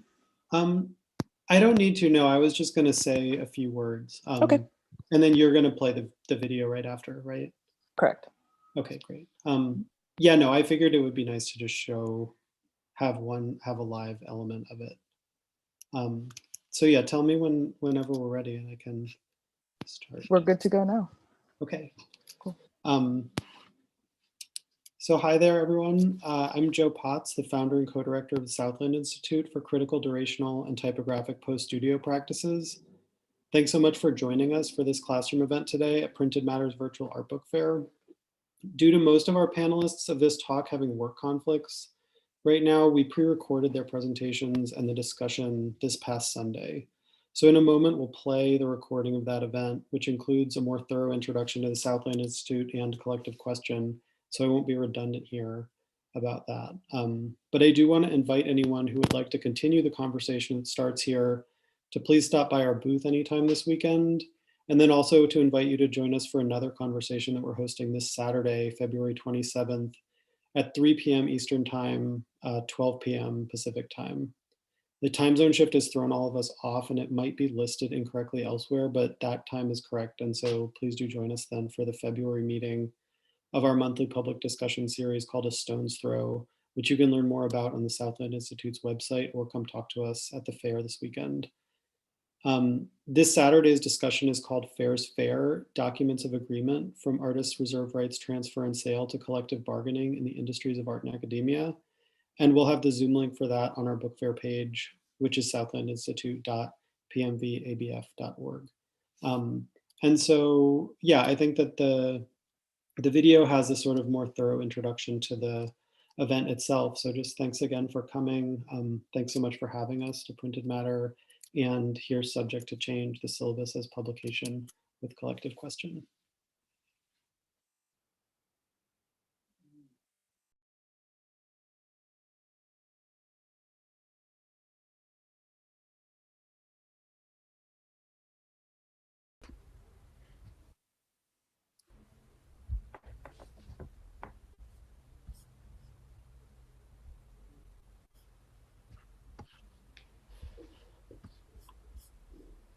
So hi everyone, thanks for joining us for this event, Subject to Change, Syllabus as Publication with Collective Question as part of Printed Matter's 2021 Virtual Art Book Fair classroom programming.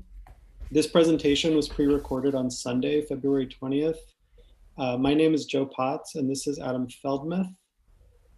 We're the co-directors of the Southland Institute, an organization based in Los Angeles, California, dedicated to exploring, identifying, and implementing meaningful, affordable, sustainable alternatives in design and art education. The Southland Institute started in 2016 as a non-accredited alternative graduate program built around the premise that typography functions as a threshold of contemporary critical practice, with a particular emphasis on image, language, publication, infrastructure, sound, time, space, pedagogy, and archives.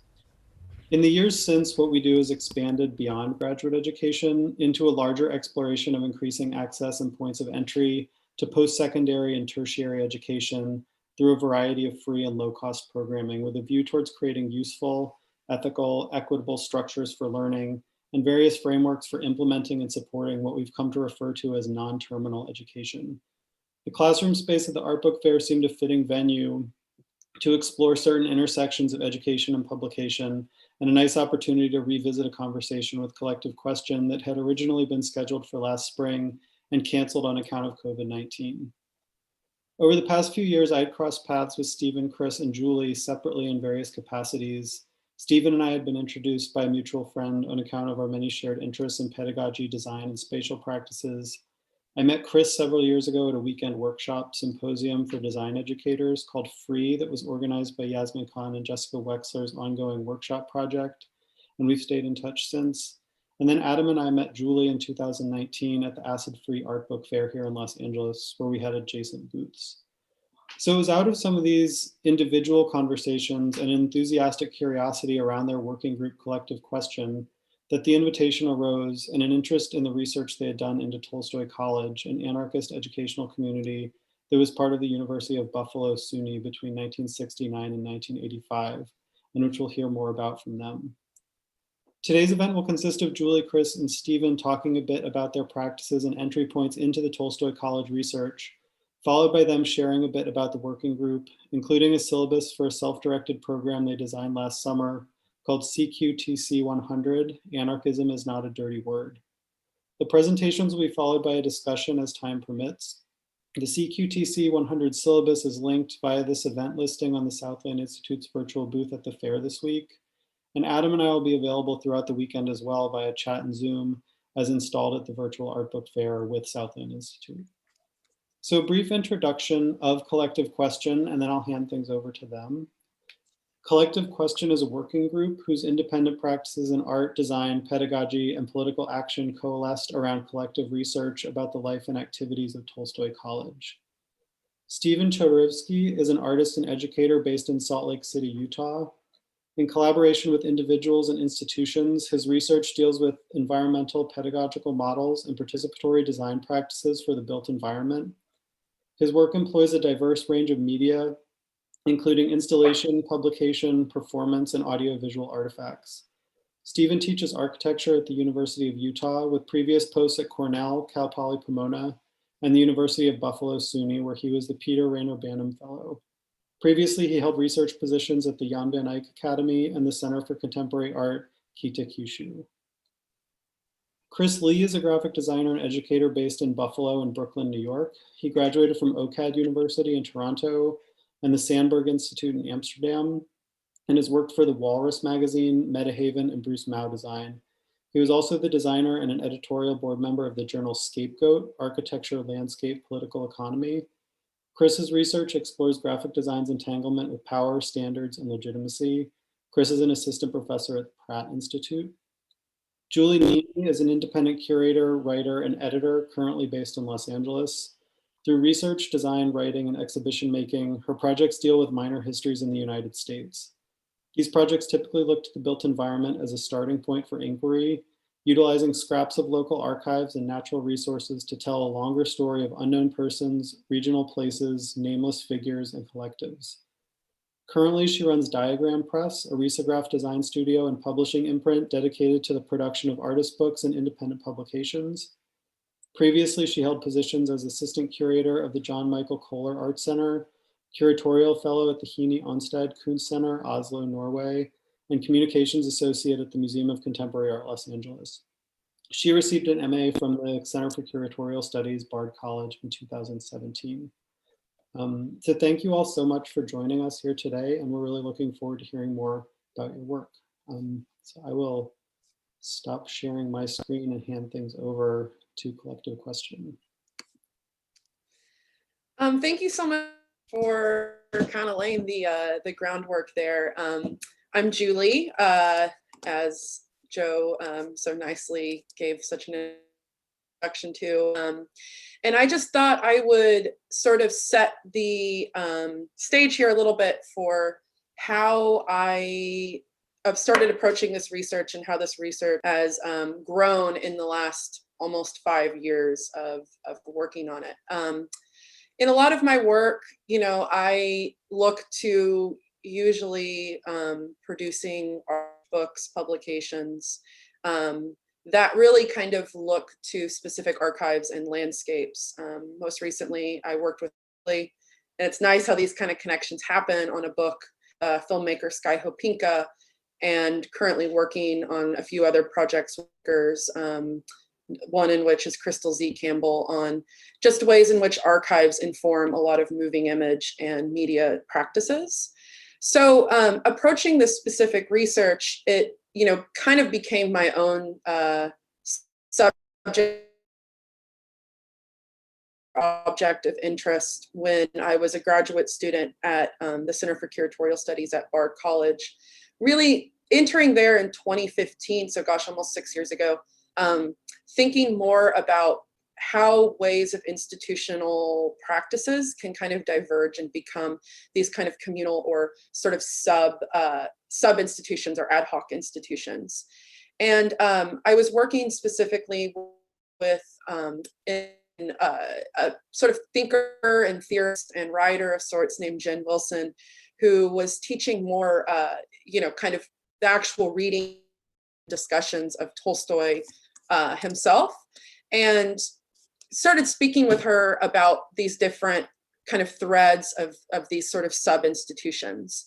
At that same time, I was reading a lot of Saidiya Hartman and what she calls critical fabulation, this idea to form my sort of methodology and interests around looking at specific people that are these, filling in these kind of institutional spaces and bringing these kind of people that, maybe haven't been canonized into reading and writing these kind of ideas of biography and how archives can inform this biography.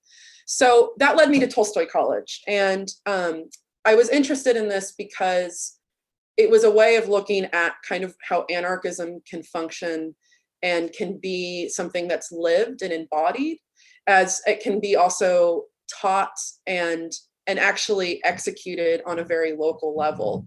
I started speaking with different members of the college, Charles Haney, also Peter Murphy, different people who were sort of filling in and actually part of this lived history of Tolstoy College. And through those conversations, I learned about the different co-ops that they, the ways in which they were occupying different parts of the campus, that they were living outside of the campus in these sort of pink trailers, and really kind of getting this kind of spatial history of Tolstoy College and how they were actually living this history out. So that said, I'm going to just share my screen and sort of go through some of the archival that I found while I was working on this at CCS. and also kind of look specifically at the exhibition that I made in 2017 that then sort of led as a leaping point to meeting Chris and Steve, realizing kind of through the circulation of a publication that was made in tandem with that exhibition, which you can see here, Studies from the Bottom Up. But this publication in its circulation led me to Chris, who was also working on this material in his own way, which then led me to Steve. And I'll just note that I think that that's really the beauty and interest and curiosity of the publication medium, is that you have these time-based things like exhibitions that have a beginning and an end, but publications always sort of collect and distribute in a way that it builds community and can kind of extend the research out. So it's not maybe so embodied within the person and its relationship to the subject, but instead kind of breaks out into this like myriad of ways of accumulating and meeting different people along the way. So that's, I think, what always leads me back to the book as a format, is just how it can kind of break open the research into being a collaborative endeavor, and how it can kind of land in the lives and in the spaces of different people. So I'm going to just share my screen here real quick and just go through a few slides just of the show. Hold on.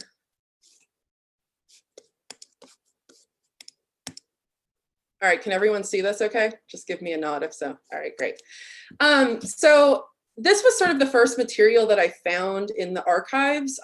You know, I was living in the Hudson River Valley, commuting up to Buffalo a few times a month. And this kind of material here and its look and sort of kind of hodgepodge way of bringing in these kind of old storybooks and this sort of Marxist education was how Tolstoy College really built their syllabi, was from this zine-like. And so to me, I started to kind of think of how the syllabus become kind of its own creative medium, its own sort of zine-based medium. And so this syllabus here from 1977 was the first sort of material that I realized there was many more into kind of thinking about the syllabus as both a poetics endeavor, a way of actually having communication between faculty and students, and that through those kind of personal experiences build up a syllabus. Rather than kind of being a hierarchical document, it was much more of a collaborative, open source sort of document. This here is just sort of an overview of the different colleges. Tolstoy College was one of quite a few. At that time, education was not as interdisciplinary. It was sort of thinking of these different kind of verticals of education. So along with Tolstoy College as being an anarchist college, there was a Black Studies College, there was a Rosa Luxemburg College, which was more of kind of like a feminist studies. There was a C.P. Snow College, which was more of environmental studies and ecology and a communications college. So to me, it was also kind of this moment of the beginning of interdisciplinary education, because eventually all of these subjects sort of merged together. But at first they were sort of thought about as being these own individual strands of research. They all were sort of thought of at the time by University at Buffalo as a Berkeley of the East. So sort of transitioning these regional ideas of education on the West Coast and really transferring that over to the East Coast. And by these regional ideas at the time in the East Coast was Berkeley as a sort of hotspot for anti-Vietnam War protests and you know, these kind of counterculture movements that were emerging at the time. Buffalo was trying to replicate that, which is how these colleges initially emerged as sort of a product of the institution. This here is an image of the exhibition and kind of the text and the publication itself that I did at CCS. One of the things I was really interested in, as I mentioned, was kind of cracking this research open and sort of having this, in the spirit of Tolstoy College, this community-based approach or this way of involving different voices. I involved Jen Wilson, who the Tolstoy scholar that I mentioned earlier was kind of coming in as being more of a texture into Tolstoy, who he was as a figure and who he was as a pacifist anarchist. I invited Martin Beck, who is an artist that was really thinking about countercultural movements of the 60s and kind of built environment and architecture, to respond to the archives, as well as Adelita Husni Bey, who's a filmmaker, and Najda Milner-Larsen, who is a media scholar at Goldsmiths in London. So from that, I was really interested in kind of ways of involving different voices to sort of respond to the archives and to sort of build its own archive from that archive. Here you have another view where in the middle was a document by Charles Haney that was really defining anarchism as this communal, non-pacifist approach that was more about kind of building these little hybrid institutions around Buffalo, including like a food co-op, a bookstore, and just different kind of ideas around that. This bulletin board, which now has kind of become the image that I return to a lot, was really a place to kind of map out the different materials that I was finding and really kind of make connections between the built environment and the campus and how those sort of things flowed with one another. So there was materials like the reconstitute the means of the university so it benefits the public was an image that I found in a way that really spoke to the kind of general campus unrest at the time, but also really spoke to the tension amongst students and faculty. Again, a couple of different images from the course catalogs that I found really interesting, including the one on the left that was sort of at the beginning and really laying out what these different colleges were. And then the one on the right was actually defining what the different course materials were. So from, how do I stop sharing now? Hold on. There it is. Oops. So from the sort of materials and from the kind of like archival research, I came away from that experience at CCS meeting Chris and Steve and having these conversations about how these archives sort of intersect and what the next moment in this research could be in terms of both a creative project and a project that really didn't live in kind of the academic world, but really opened itself up and involved different voices from the graphic design community, the activist community, the architectural community. And since then, we've done different projects at SBC in Montreal, at Windy Subway in New York, just kind of looking at how the syllabus can kind of be this document of both, you know, a poetic project and also a project that really lays out ways in which this research can be lived in the world. And I think that that's really important to our project at this point, is how these documents can be useful in that regard. Since then, we are, you know, thinking about how this can kind of come home to Buffalo right now. And starting in the fall, we're going to be doing an exhibition that looks at the material and actually kind of thinks about it in the long history of Buffalo. And through that project, it's going to be, you know, a series of different sort of film and archival installations at the University of Buffalo, as well as likely a publication that kind of thinks about it as a coming home of sorts and as a way of, again, kind of involving more of local Buffalo people who are involved in this history into the kind of project itself. So I'll kind of leave it there and turn it over to Chris now, just to sort of talk about his entry points and where the project has gone for him personally.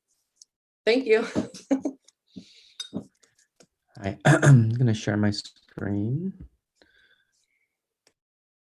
Okay, just do it from the desktop.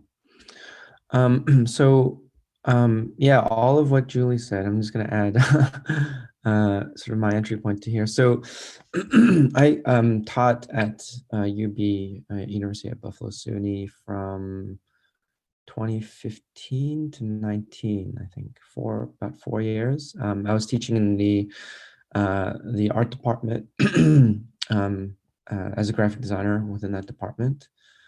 And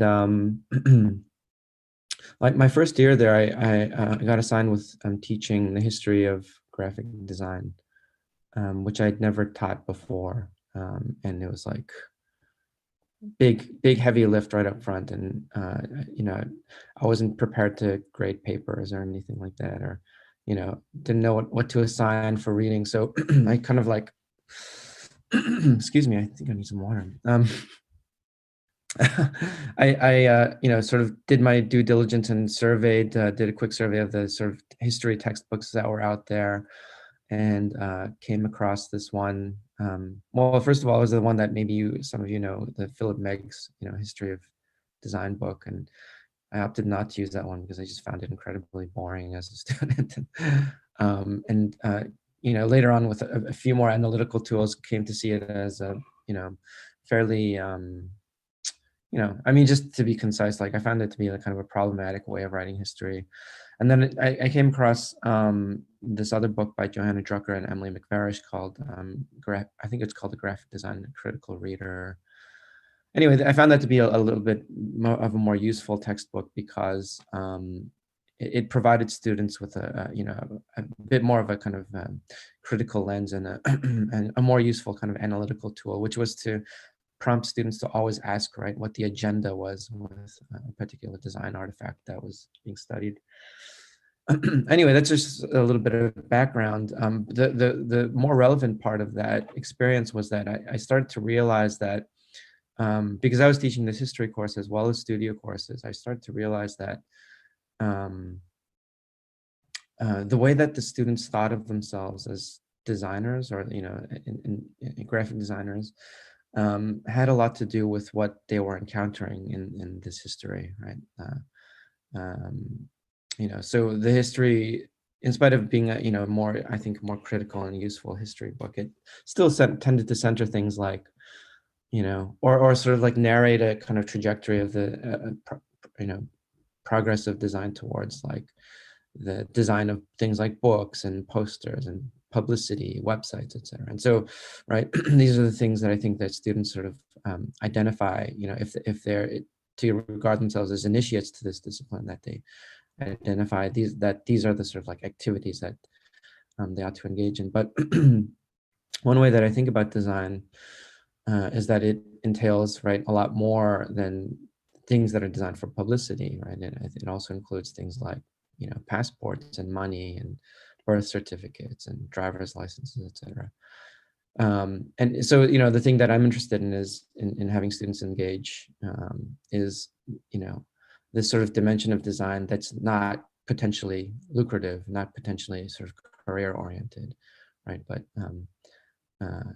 that might, enable students to use design as a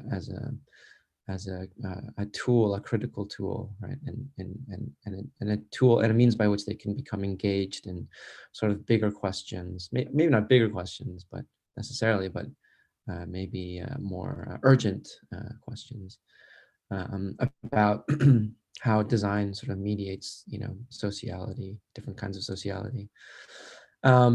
So that's one piece, right? The kind of historical piece. And then the other, sort of thing that I started to come up against as a teacher of design was the way in which this sort of like studio creative discipline was being constrained by the sort of inherent like bureaucracy that I'm teaching in the university entails. And in particular, I'm thinking about, just maybe the most concise example or instance of this is, right, like grading, right? I think a lot of educators, and maybe particularly arts and design educators, are always wrestling with how do you grade something? How do you apply a kind of like administrative rationality to to something that, in the best cases ought to defy that kind of like the kind of bureaucratic simplification that grading imposes on sort of like studio activity.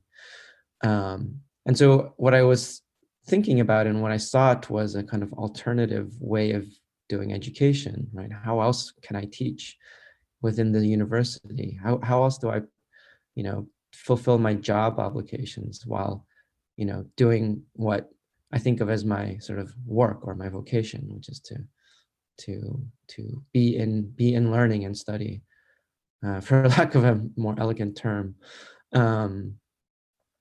And so another third thread that happened, right? I was working with these grad students and we were reading about anarchism, and one of the students, Carl Sparts, brought into the conversation a reading by Jen Wilson, who Julie mentioned, which was this article about Tolstoy College in the New Yorker magazine. And I was like, wow, this thing happened here. Like, this is the place where I'm teaching, where that's so saturated by bureaucracy and this sort of like the indifference that breeds, and this sort of, I mean, David Graeber in his book Utopia Rules calls it stupidity, right? It's making me stupid to do this bureaucracy.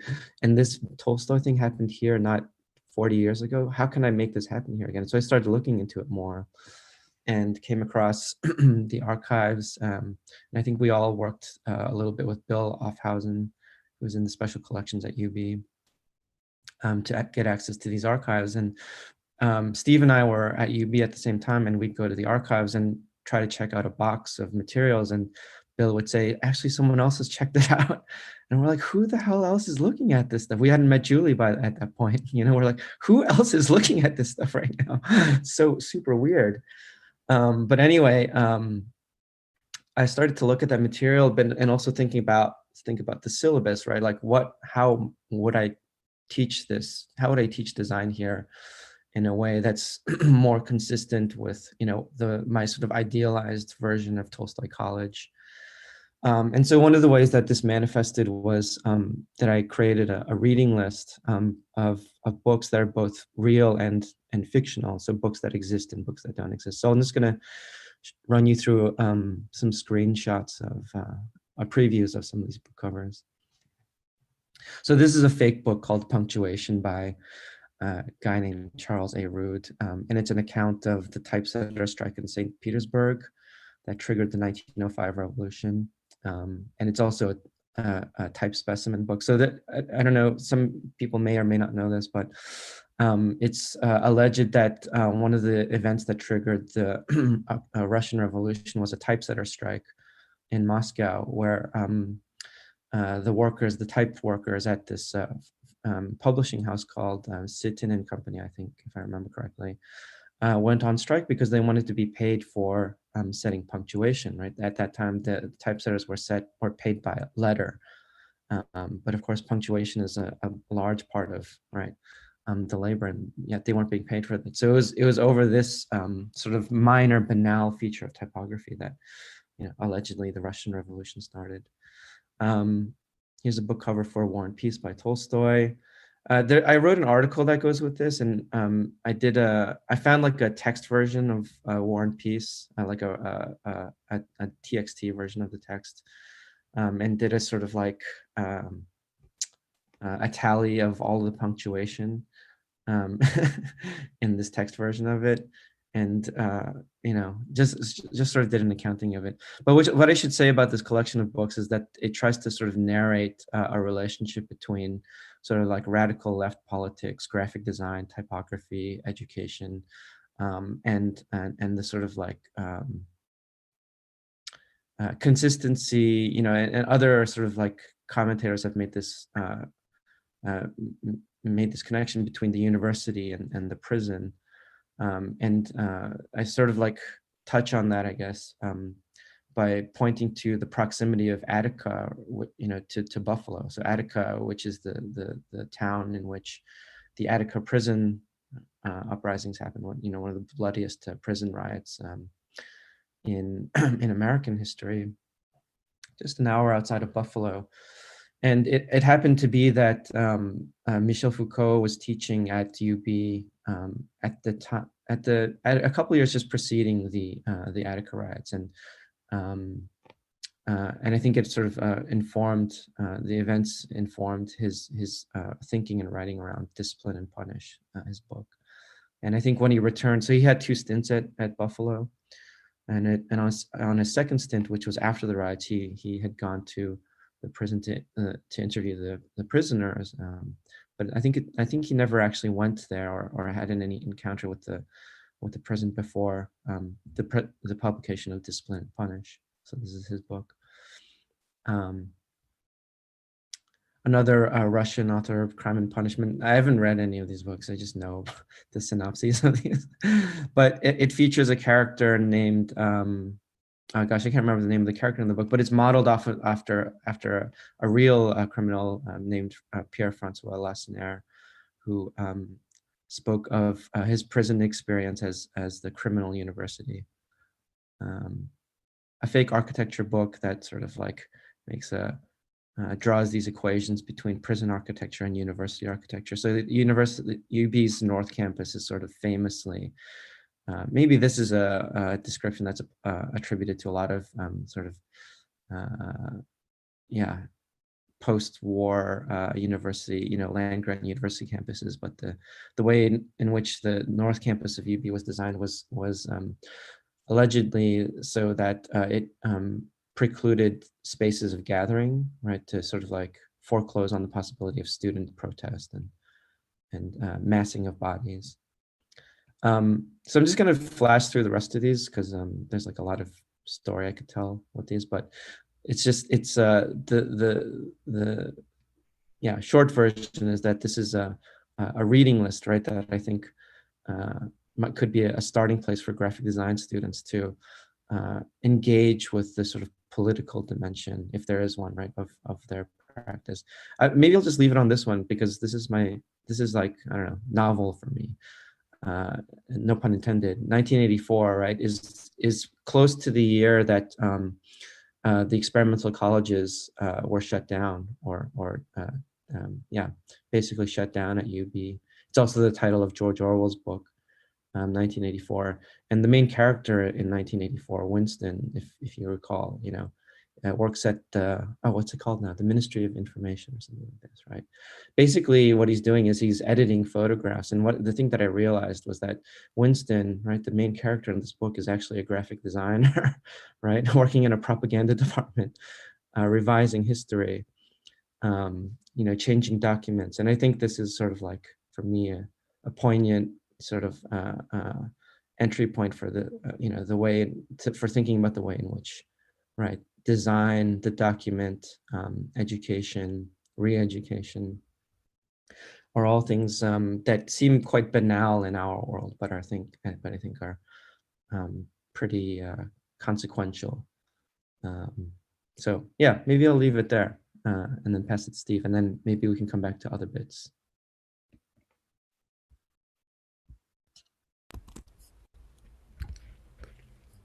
I'm trying to find my Zoom thing. Okay, there we go. Wow, guys, that was really great. I'll do my best to follow you up. Let me see, try to find some starting points. I'm not going to share some screens. I have a couple images that will help to contextualize. So I'll flash those up, but trying to maybe thread a little bit from Giulia's beginning and Chris's work as well. The first thing that made me think of while Chris was talking was this. This is an image that when I moved to Buffalo in 2016 for a research fellowship, teaching fellowship, I was looking at campus as a kind of collective practice, trying to decenter campus as an urban planning endeavor or as an administrative endeavor, and try to think about it more as a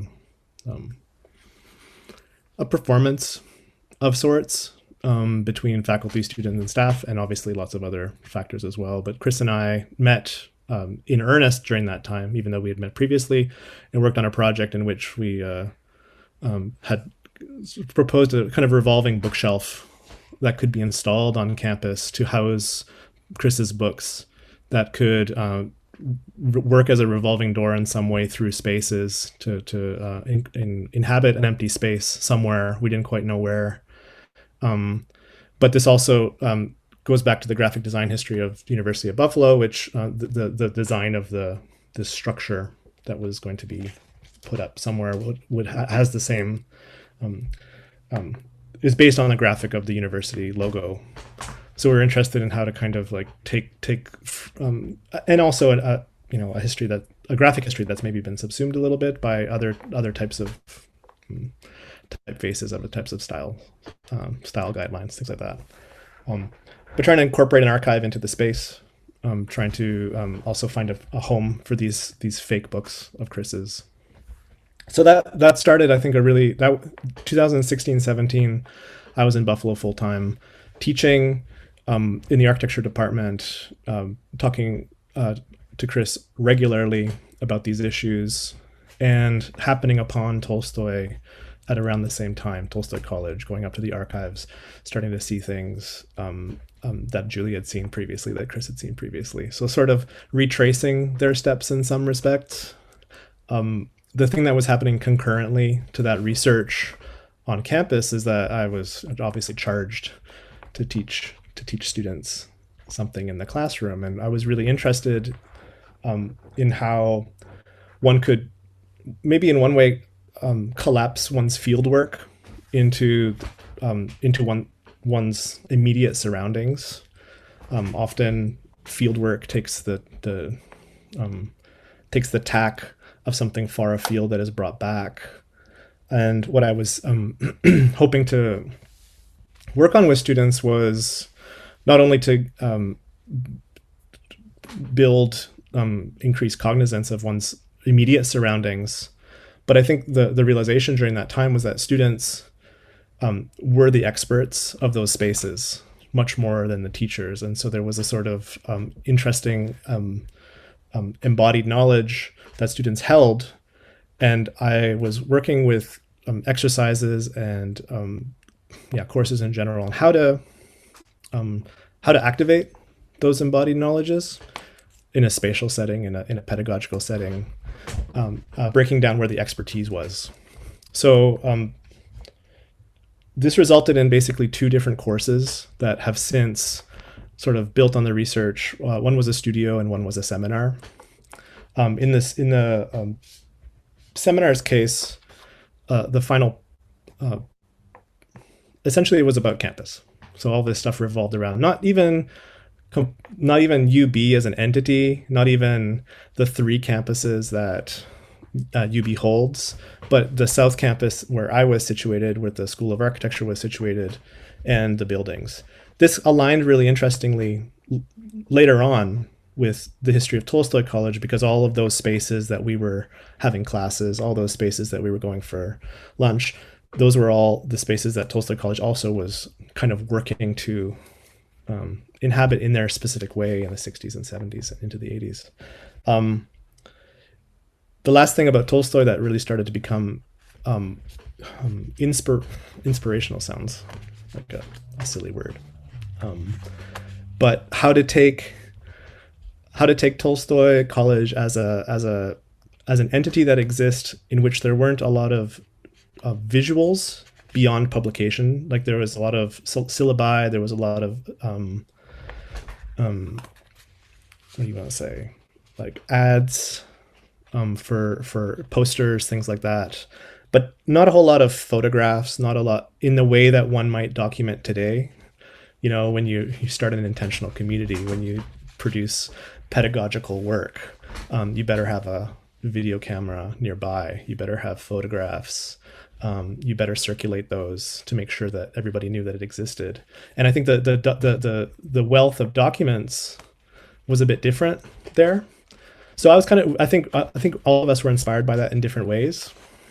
For me, knowing that it existed was enough. I didn't go as deep into the archives as Giulia and Chris did, but I wanted to essentially do it again in some way. Could we do Tolstoy College? Could we make it on a smaller version? Could we embody its principles in the classroom directly? So this resulted just working pretty intensely with students on performance work. We one major piece, I guess, of work that we did. I don't know if that you can see this pretty well, but I don't really have a. But that was like a screenshot of students conducting a play essentially on campus. We would go from space to space around the School of Architecture, Hayes Hall, which was the major sort of symbolic structure of South Campus, and a variety of annexes nearby. Basically getting the students to tell stories about campus directly. We would have guests, we would all kind of move around, campus as a little swarm. We would do exercises, and that seemed to speak to some principles, even if Tolstoy College didn't, presume themselves to be a creative, like in the way that an arts college. Yeah, it was absolutely based in, and I would be interested in that as a conversation point later on, like what this translation from a college about social justice, that's very heavily political, what it might mean for us as folks in creative industries, taking that on, and giving it image, giving it movement, giving it spirit in all these ways. Nevertheless, so we did a lot of play work. The second thing that happened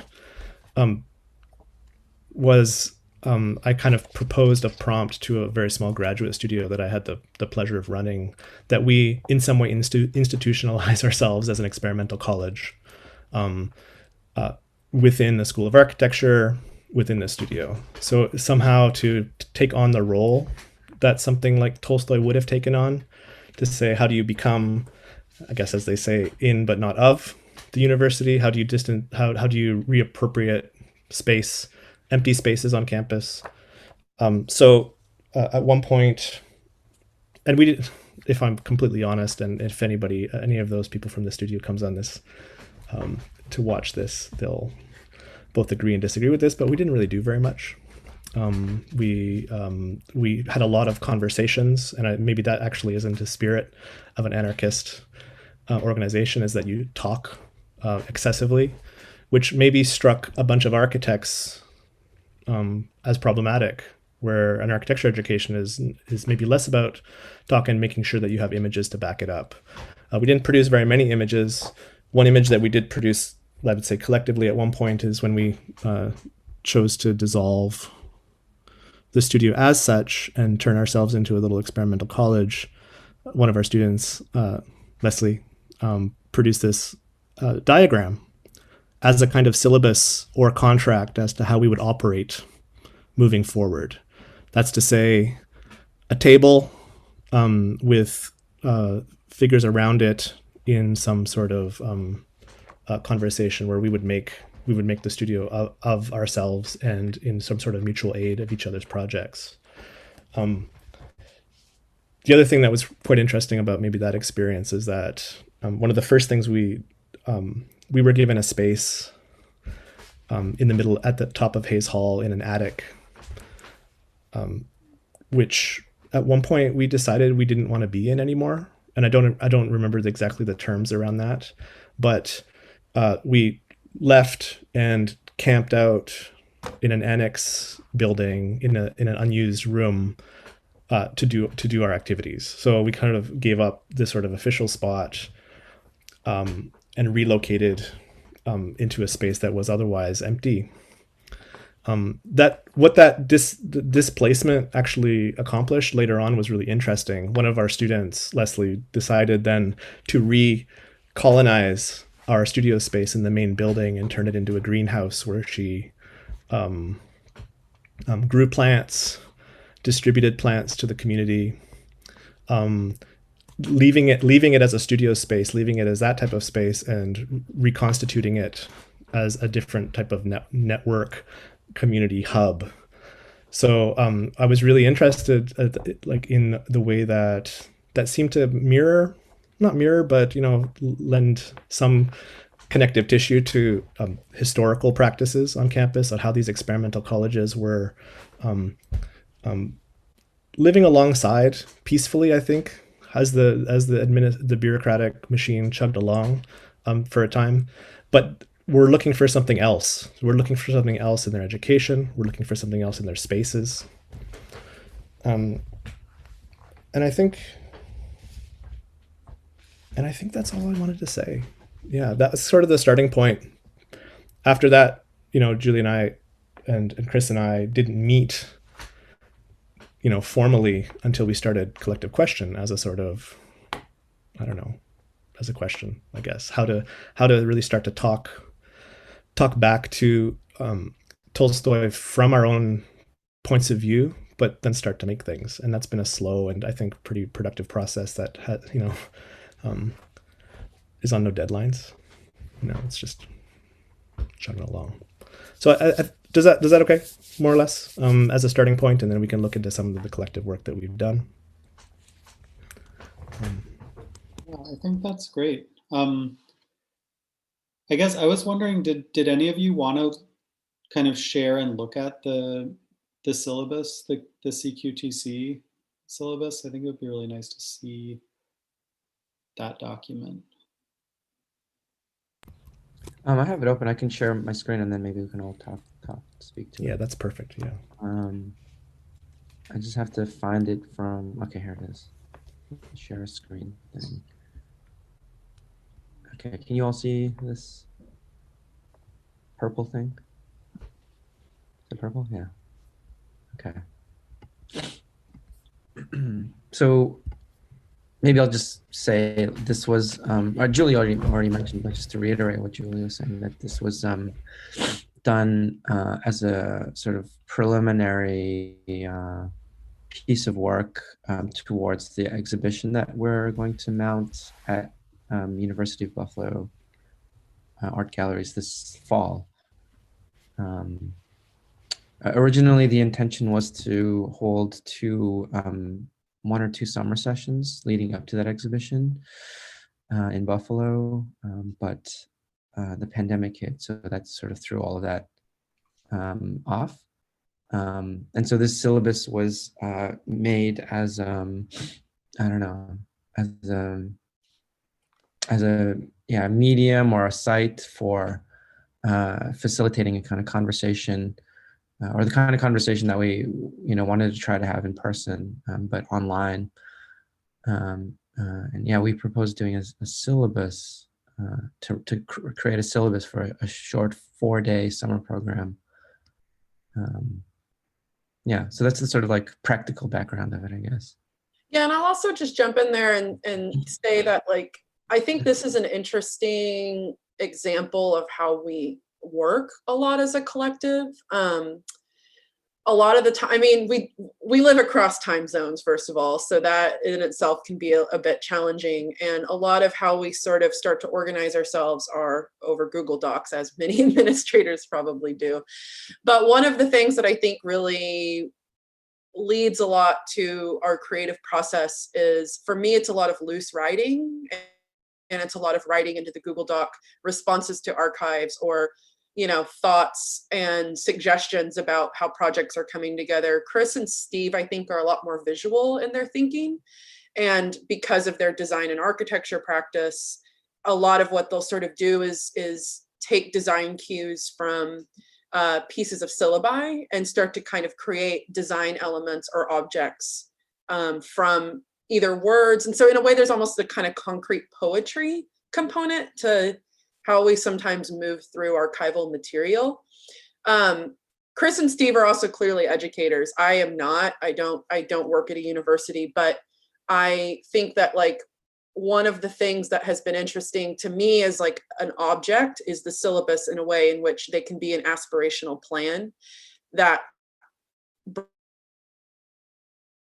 down all the time and has to be sort of constantly in flux based on different factors, right? I think COVID is probably a great example of how much the syllabus can change in a year or in a semester, is that they start as these documents, of being something that one wants to cover in a term or in a, in a day, in a week. There's a duration to them. And so as a format for us, they've been interesting because the syllabus can kind of encompass a lot of our different practices, me as a writer, Chris and Steve as designers. So sort of as a formal document or as a formal, thing, they function really well. There's also, as we're sort of thinking about this exhibition in the fall, a lot of reading lists are being generated, a lot of, ideas and schemes and who we want to work with, what we want to do. And so in a way, they also kind of become our own plans for how we want to materialize thoughts or make thoughts or make these ideas into something tangible. The other thing is just how one annotates these things has been something really interesting. What footnotes go into them that don't maybe make it into the nice, tidy public version of the document. I think that's something that we really were interested in doing here, about how these documents can be less stagnant or less sort of monolithic, hierarchical, and how instead the syllabus or the document can be something much more expansive. It can be something transparent. It can be something messy. What's been really interesting is you'll occasionally get a random person that pops into this thing, and how it circulates and who it actually touches and who it actually lands on their radar has been something kind of interesting over the last 6-7 months of this document. So yeah, anyway, I'm rambling, but it has been something that I think has been the syllabus, or this sort of document, has been something that's really helped organize collective question and really kind of help us go off on these tangents, because a lot of what we do are tangents. And I think that the tangent is something that's really important to all of our practice, and then how the tangent sort of materializes into a thing, you know, whether that's a zine that we did with Windy Subway. If you want to flash that on the screen, Chris, I know that I think you have one. But yeah, we did a zine. Yeah. That was kind of a series of tangents that started in, you know, in the sort of form of a syllabus or in the form of a document. But I don't think we've ever been shy of being tangential and being a little bit messy. And I think that is something that the syllabus in this form of the CQTC 100 is helpful, is because it kind of lets us be a little loose and a little open and a little aspirational and interdisciplinary always, because it goes off on all kinds of different forms, which I think is important.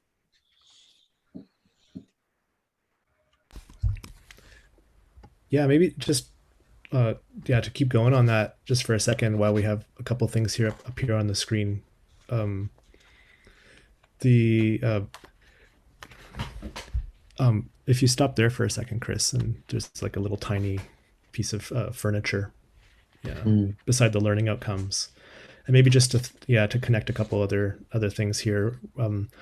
Our interest in syllabus as a document, I think, is really tied to how, again, as Giulia mentioned, sort of how the syllabus might be tied to space or space making, or even are there analogs between the components of a syllabus and spaces. So if one were to think of the geometry of a classroom as something,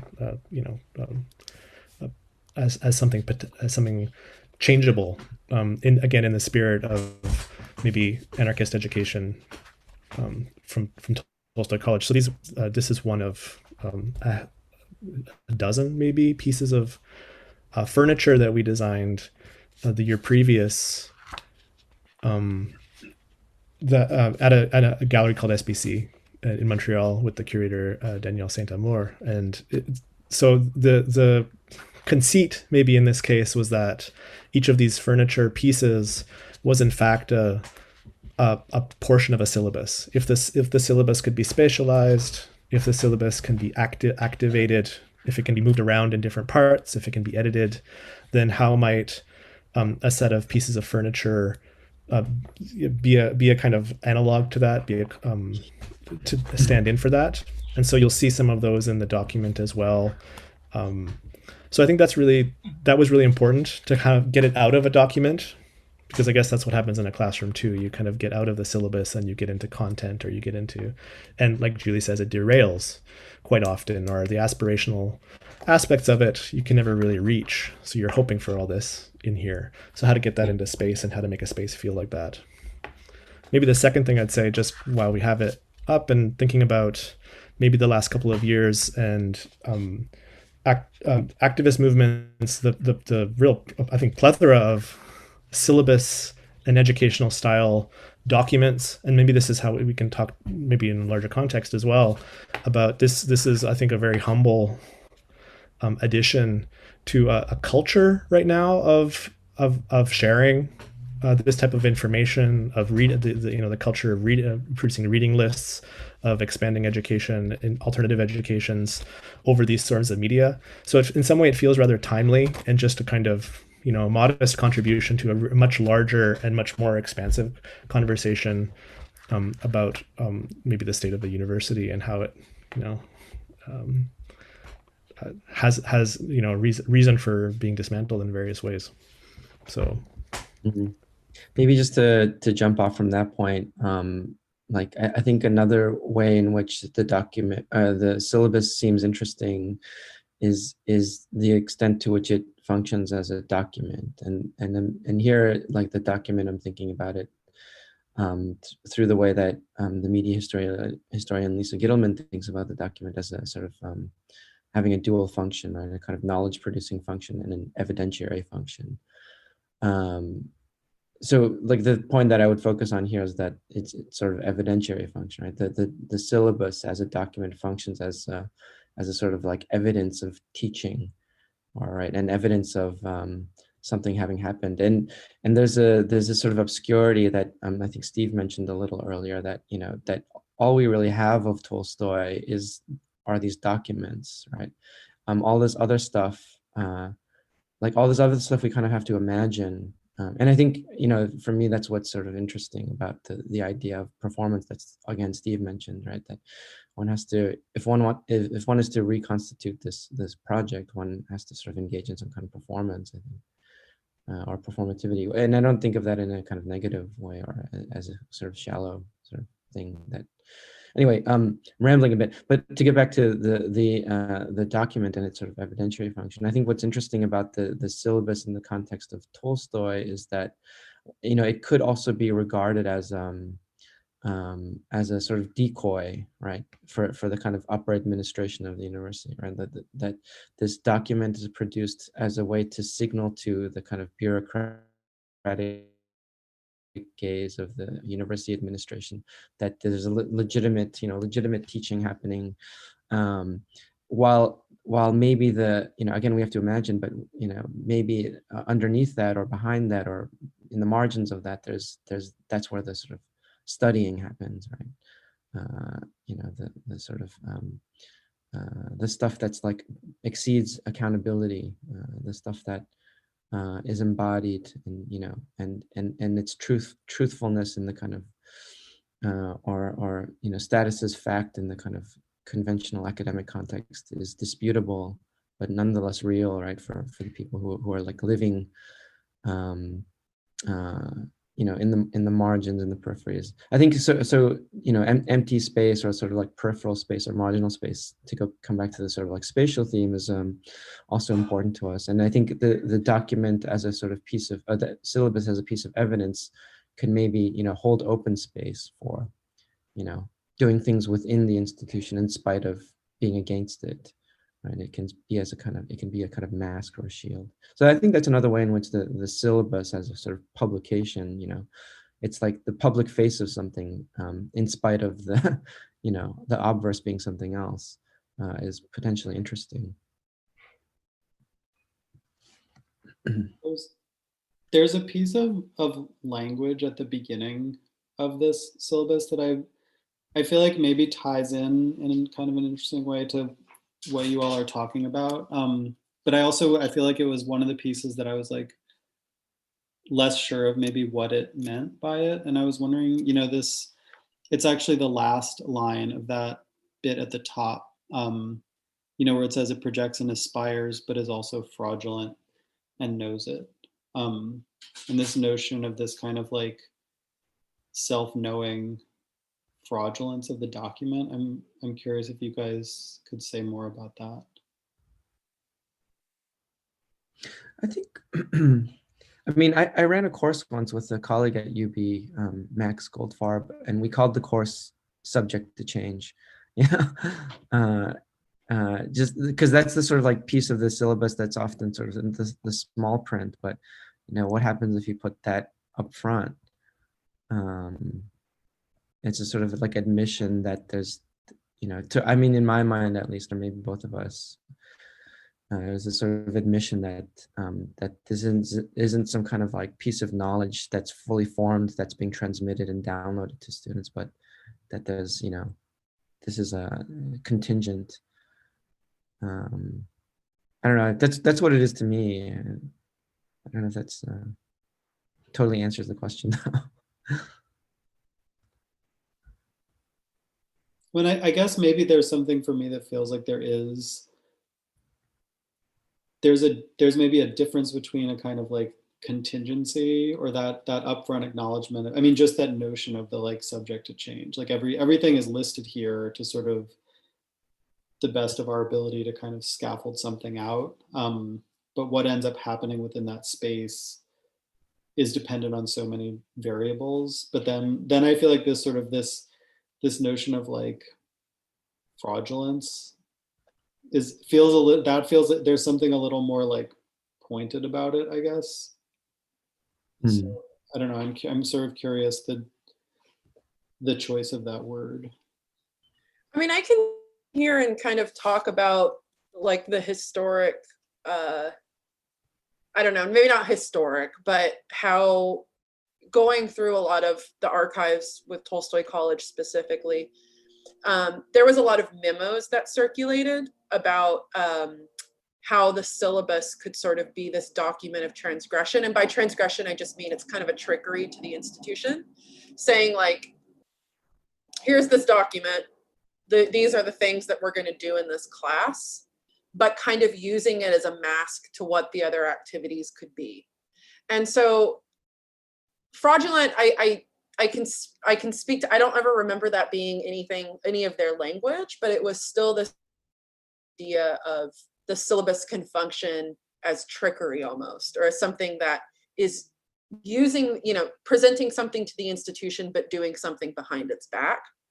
And I think that that was really something that was important to members of Tolstoy College. And it's in the memos, it's in the memos specifically with Charles Haney, who was the sort of the first leader of the college. He was a mathematics professor and really was the one that kind of put forth the philosophies and the kind of teachings of the college. He set the tone, and his tone was, you can use the institution, but you have to kind of trick it. And so that's always kind of what I've been really interested in. What I did with the publication that I put out in 2017 was really kind of focus on how the syllabus can kind of be a document of trickery, or it can be used to sort of mask what actually happens in the classroom, and like what can happen and what kind of conversations can go on, and where it kind of opens up levels of scheming or more sort of lucid ideas rather than what the administration is signing off on. So I don't know, I didn't choose fraudulent here, but I do think that like it's getting at this kind of idea of where it can kind of be a mask. Right. And that there's a kind of willfulness and a knowing, like knowing what's being asked of it from at an administrative level, and then kind of knowing what it actually is wanting to do. Yeah. And I mean, I feel like this notion too, it's like something that I've heard people talk about before too, is like this idea of like smuggling, or of sort of like, like bringing things in to the classroom surreptitiously, or I don't know. I feel like it connects to that. But it also, I mean, I think that looking at this document and some of the ways that the project has been framed, and thinking about Tolstoy College too, is sort of, the way that it does retain, I mean, even within the document, you have this like, I think this metaphor of like the furniture, in terms of like the outcomes, the grading scale, these things that we kind of know as the pieces that lend it legitimacy. And I mean, and I think for me, there's a connection to these kind of like questions of accreditation and the university. And I mean, thinking about Tolstoy, like this sort of the advantages, or what it gains from being embedded within the, like being embedded and subverting, versus being outside of and kind of like free to do what it wants. And the ways that those kind of, I think the ways those tensions play out within the document. Something that I'm thinking about as we're looking at all of this. Yeah, I think totally. I think like claiming, acknowledging like fraudulence is like a way to sort of dissolve potentially the kind of like disciplinary function of the document. Like, I had teachers that would always say things like, this syllabus is our contract, like this is, there's a kind of like almost like a threat in there, right? But to start out by saying, this is what we're saying we're doing, but ... like that I think sort of like I think gestures towards, what I think we see as the sort of ethos of Tolstoy. Yeah, I mean, even now when I look at like the stated learning outcomes of the syllabi that I give out to the students, I'm like, I'm not even sure what these things mean. Like the course goals and learning outcomes. I'm not even sure what those mean, like in terms of the assignments or how that, it's sometimes not clear. And that's the basis of grading, which is the sort of like disciplinary punitive incentive structure. Seems really like wrong. I might even actually send this in another direction, and maybe this is a way for me to evade talking about fraudulence in particular, Joe, but like, as Chris has been talking and you're sort of framing these as relationships, relationships up and relationships down, writing to the students to, frame, I guess, activities, and writing up to institutions to validate or to just make official, making this, thinking almost of as a syllabus, and thinking about actually just being in the space of writing one as a kind of weird epistolary practice, where where there are forms in place, like the sort of historical forms of the orders in which you have a salutation, you ask how somebody else is doing, you tell them how the weather is, you go into what's going on, you tell them about something that they said in the last letter, so that there's in a syllabus as a writing practice, as on top of maybe it being undervalued, undersold as a document, as a proper document that circulates, or as a publication, as Julie talked about, and historically as well, as this kind of weird space of writing with yourself as well, writing forward a syllabus into the next year, knowing full well that the recipients are different, that you're writing to a student, capital S in some respects, but you're also writing to specific cohorts. So this sort of entangled, this sort of, maybe that's necessarily collage, and the role of maybe an educator is to edit back down always, or distill and push it forward. But yeah, I don't know, I'm just kind of like meditating a little bit on the letter writing aspect of the syllabus, and how that is aspirational as well, to just like keep in contact. How do you continue to communicate with people through a document, through text? Yeah.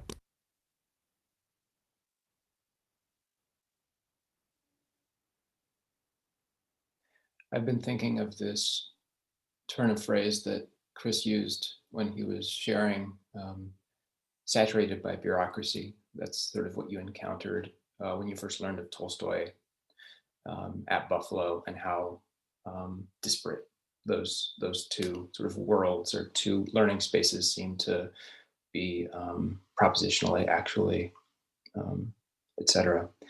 And coming back around to this word that's been invoked a couple of times, the contract. Been pondering as you all have been sharing, how is a syllabus a contract, like between who and who, right? Is it between teacher and student? Is it between administration and teacher, adjunct and dean? Like, is this something that we sign off on in a signatory sort of manner? How is that contract like a promise that can be broken, or has that sort of like potential fraudulency built into it?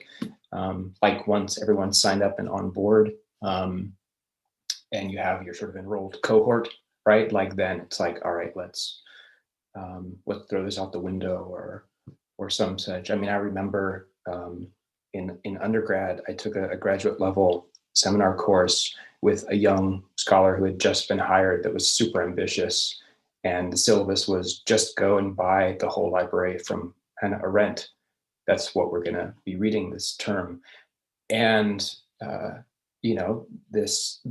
lecture came probably with like 4 hours worth of notes each week prepared to like really dig in, with massive amounts of reading assigned between class meetings. But with class at 2 hours, and people also having a lot of questions and an interest, investment in wanting to dig into the text from their own positions, rather than just listening to, you know, his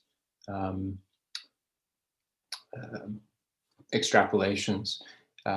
We ended up only reading like maybe one of the books or something like that. Now, the benefit, of course, is that everyone that took the course had already invested in buying the full library. So you had a full bookshelf that you could effectively continue in that reading alone, or, you know, if I think a few people were compelled to like create a reading group thereafter to sort of keep the discussion going, absent of that course, absent of the terms of the syllabus that were clearly broken just because it was too ambitious, right? There was too much there, so it had to be amended.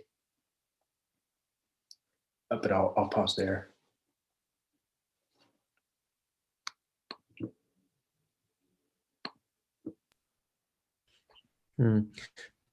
Yeah, I mean, how did the instructor respond to that having to shift?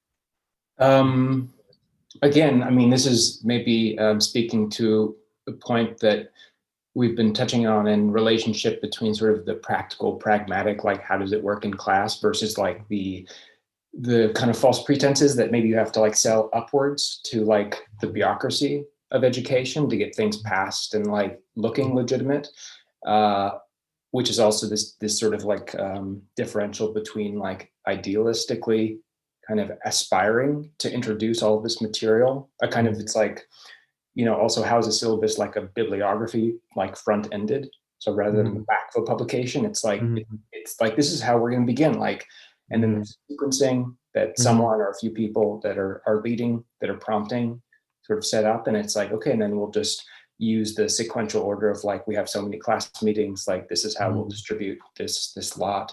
And then effectively, depending on the kind of, you know, structure of the course, whether it's studio or workshop or seminar or what have you, then it determines sort of what the discourse might well be.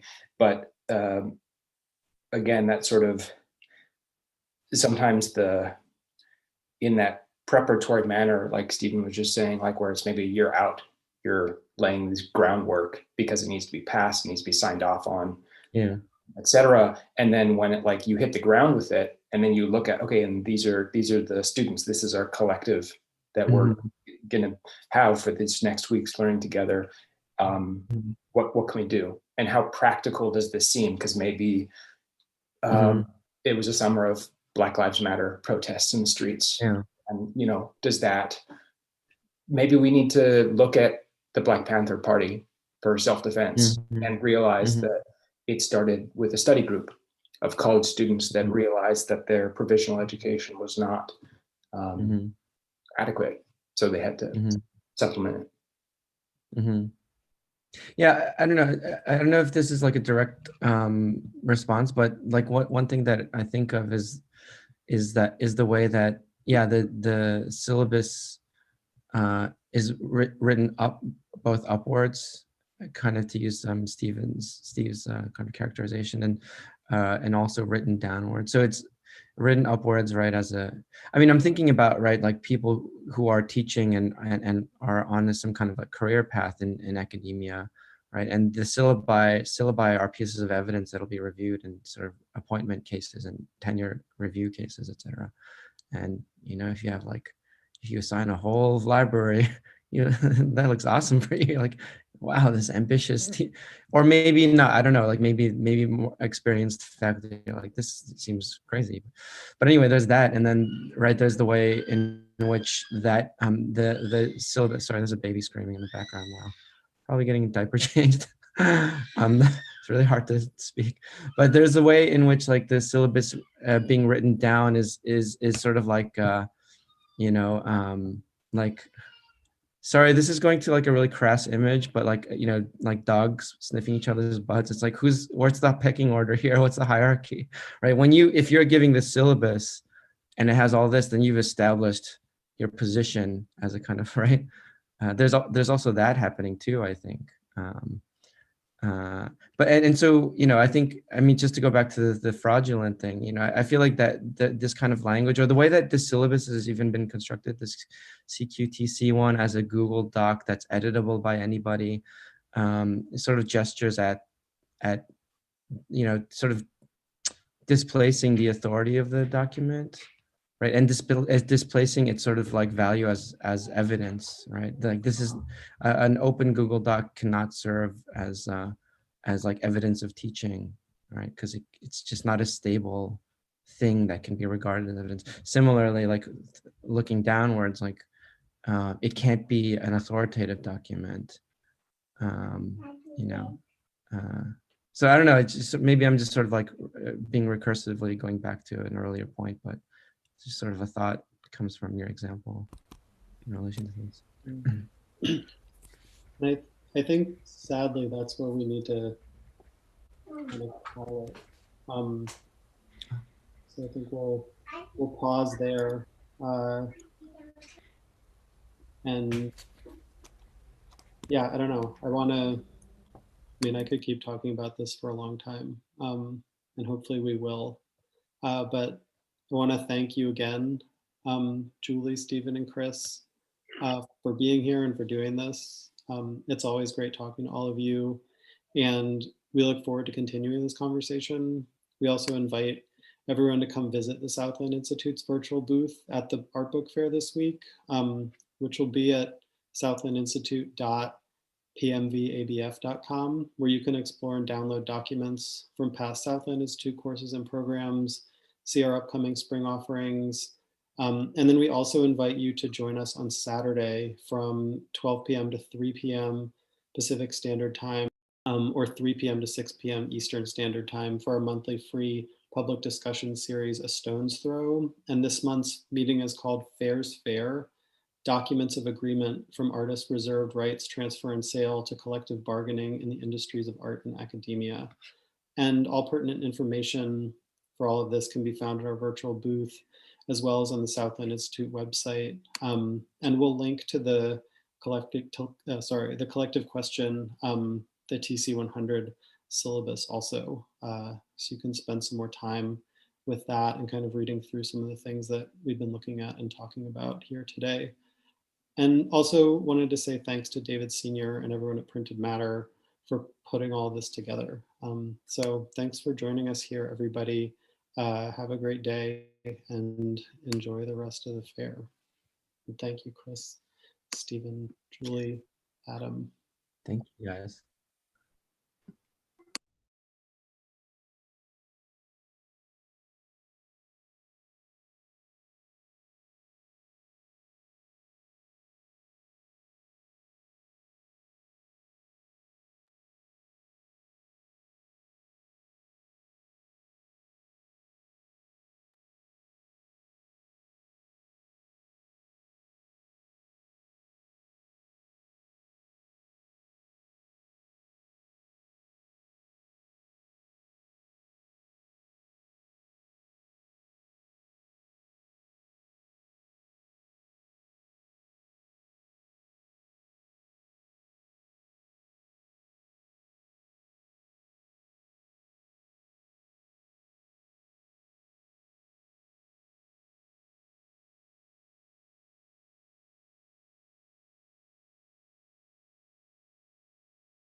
Hello, guys. Does anyone need to screen share during the event? Hi, Aruna and Mel. It's Daisy. Hey, Daisy, how you doing? Good. How are you doing? I'm all right. Can you hear me? Yeah. I can hear you. Okay. Does anyone need to screen share during the event? I actually do need a screen share. Okay. Should I do a quick test, or is there enough time for that?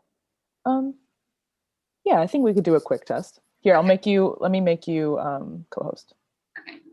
And would everyone mind changing their names to reflect your names that were listed on the program?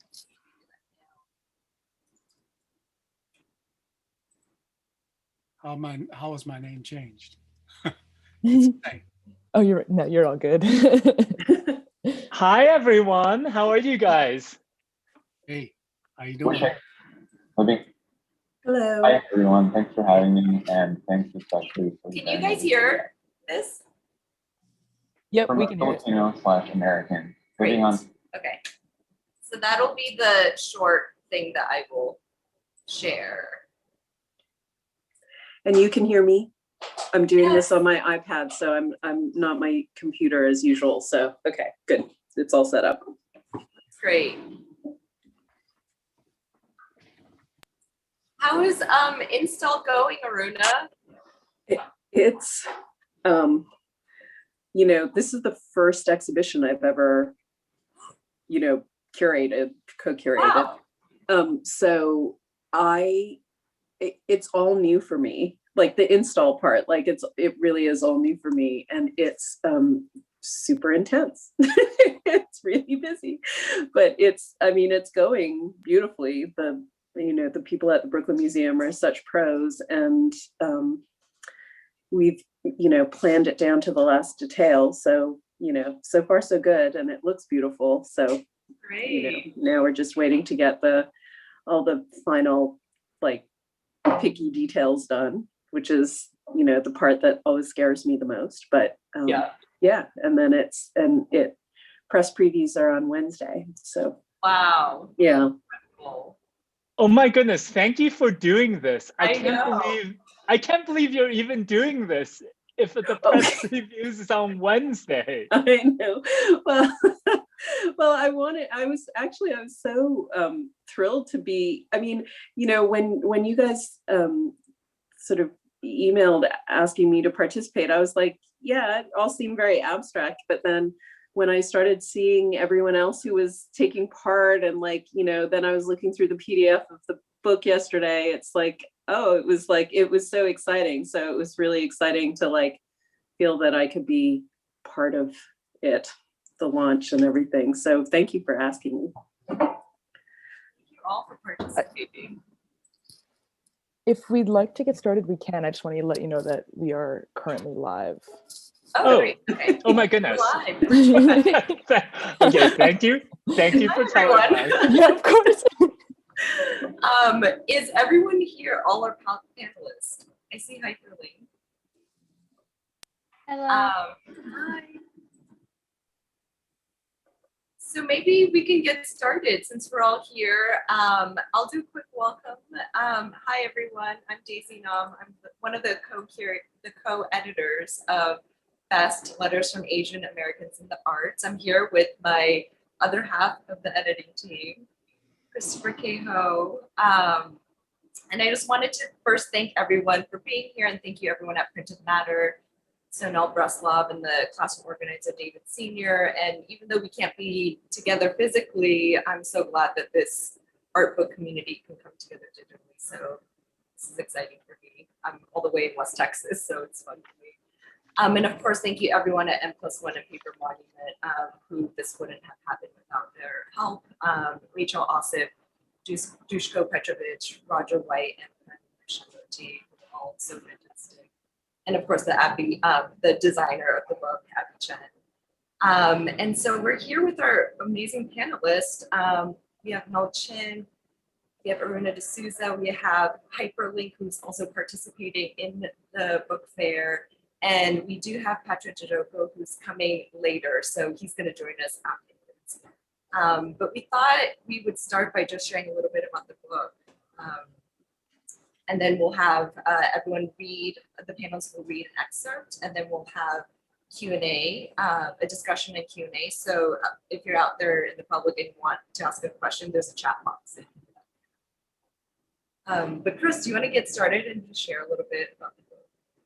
Absolutely. Thanks so much, Daisy. And thank you so much to Aruna, Hyperlink Press, Mel, and Patrick for being here with us on this, our first public event of hopefully many public events to accompany the launch of the anthology Best Letters from Asian Americans in the Arts, published and co-edited by Paper Monument.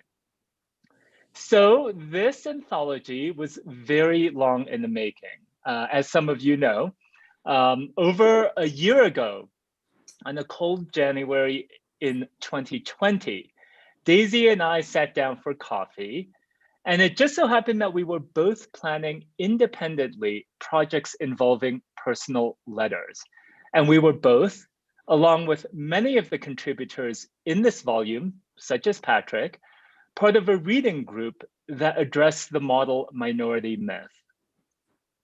Now, little did we know that as 2020 unfurled, pandemics and protests would proliferate. And what started as almost a pet project, kindly supported by Roger White and Dushko Petrovich at Paper Monument, would gain urgency. And this anthology, in addition to conveying the desires, rages, and stories of over 70 contributors, is also a snapshot of 2020. 2020 may have seen an uptick of anti-Asian racism, but as Aruna, Hyperlink Press, Mel, and Patrick make clear in their letters, some excerpts of which they'll read today, racism and white patriarchy are long-standing and can manifest in varied and pervasive ways. And one of the goals of Daisy and mine in this anthology is to take this kind of very large term, racism, and really look at it in a granular and personal way through the eyes of contributors. And we will hear from these 4 contributors today, and we do have a very packed schedule. So I think we're going to get started with Aruna, if you don't mind. Daisy will introduce Aruna, and Aruna has kindly selected a portion of her letter to read for us. So Daisy, an introduction? Yeah, thank you, Chris. So this is a special thanks to Aruna D'Souza, who is in the middle of co-curating the upcoming exhibition of Lorraine O'Grady's work, both and at the Brooklyn Museum, opening next week. So thank you so much in the really busy schedule that you have. And she also just published Lorraine O'Grady's book, Writing in Space 1973 to 2018 by Duke University Press. And as many of you know, Aruna writes about modern and contemporary art, intersectional feminisms, and other forms of politics, and how museums shape our views of each other and the world. Her most recent book, before the Lorraine O'Grady book, Whitewalling, Art, Race, and Protest in 3 Acts, was published by Badlands in 2018 and was named one of the best art books by the New York Times. So thank you so much, Aruna, if you want to read an excerpt from your letter. Thank you. Thank you so much for inviting me to be part of this. My letter is addressed to whom it may concern, and I'm reading a section that comes after my own, talking about some experiences that I've had over the years, both growing up in a very white and rural part of Western Canada, and then coming to the US and entering into the very white and not rural art world of New York and beyond. So I'll just start. It was only after one particularly awful experience, one that I'm prevented from discussing thanks to a non-disclosure agreement, that I was able to see the many ways that I had been instrumentalized in academia, In a time when multiculturalism was the word of the day, I, like so many of my Asian colleagues, was hired or included by institutions, by panel organizers, by museum public programmers, by committee chairs, to make sure diversity had been achieved, often at the expense of Black scholars and experts. If they had a model minority like me to achieve minimum melanin content, MMC, they wouldn't need anyone else. When I realized this, I could also see the painful truth that so much of the abuse that I had experienced was because I had veered out of that lane that had been assigned to me, the safe representative of diversity who wasn't supposed to challenge the status quo in any meaningful way. The light bulb moment was horrifying.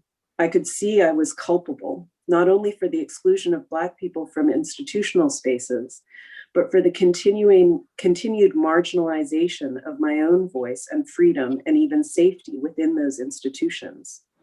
What I understood as being included or being granted a modicum of power within the institution was a privilege that was subject to severe limits. The trade-off I made, without even being conscious of it, had not done me any favors. I know and admire many women of color who manage to remain in academia and genuinely make a difference in their institutions, who manage to write and make work that truly challenge the assumptions on which those institutions are built, who find ways to amass enough power so that they can act as a counterweight to the inertial sag of them, who use their model minority status to cut deep into the rotten heart of the matter. I was not up to such work. I have no political instincts and I'm allergic to power. I'm neither subtle nor canny. For me, the only way out of this conundrum was to leave academia entirely, to absent myself, and to become something like the inverse of the model minority, to become the pain in the ass minority, the fuck things up minority, the make people uncomfortable minority. I don't know if I've gotten there or will, but once you become aware of how you've been put in the straitjacket of white supremacy, the only way to fight for your liberation is to claw and tear your way out of it. And there are no half measures here. There is no staying in your own lane. Fighting on behalf of your community or yourself alone is not enough, because no matter how you slice it, white supremacy is rooted very fundamentally in anti-Blackness. The myth of the model minority is rooted in anti-Blackness. This is true too for the anti-Blackness that rots Indian and Indian diasporic culture. The British may have quit India in 1947, but it continues to rule the mindsets of privileged patriarchal culture in that country. The first person I ever heard say the N-word was an uncle of mine, despite the fact that the British had used that terrible slur against South Asians for centuries.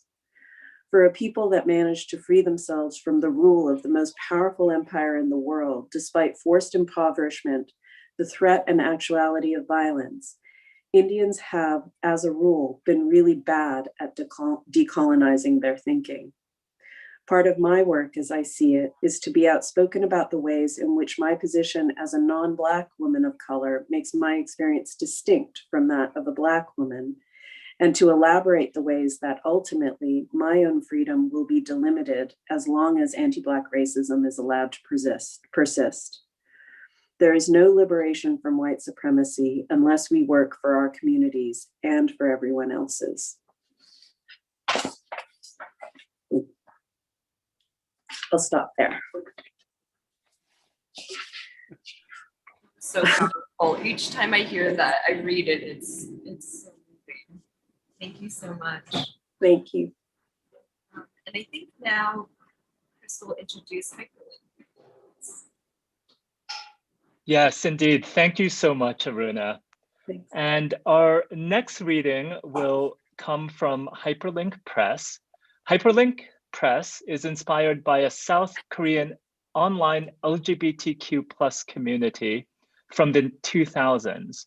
And it is an online publication and curatorial collective creating intersectional platforms to showcase work by artists navigating the in-between spaces.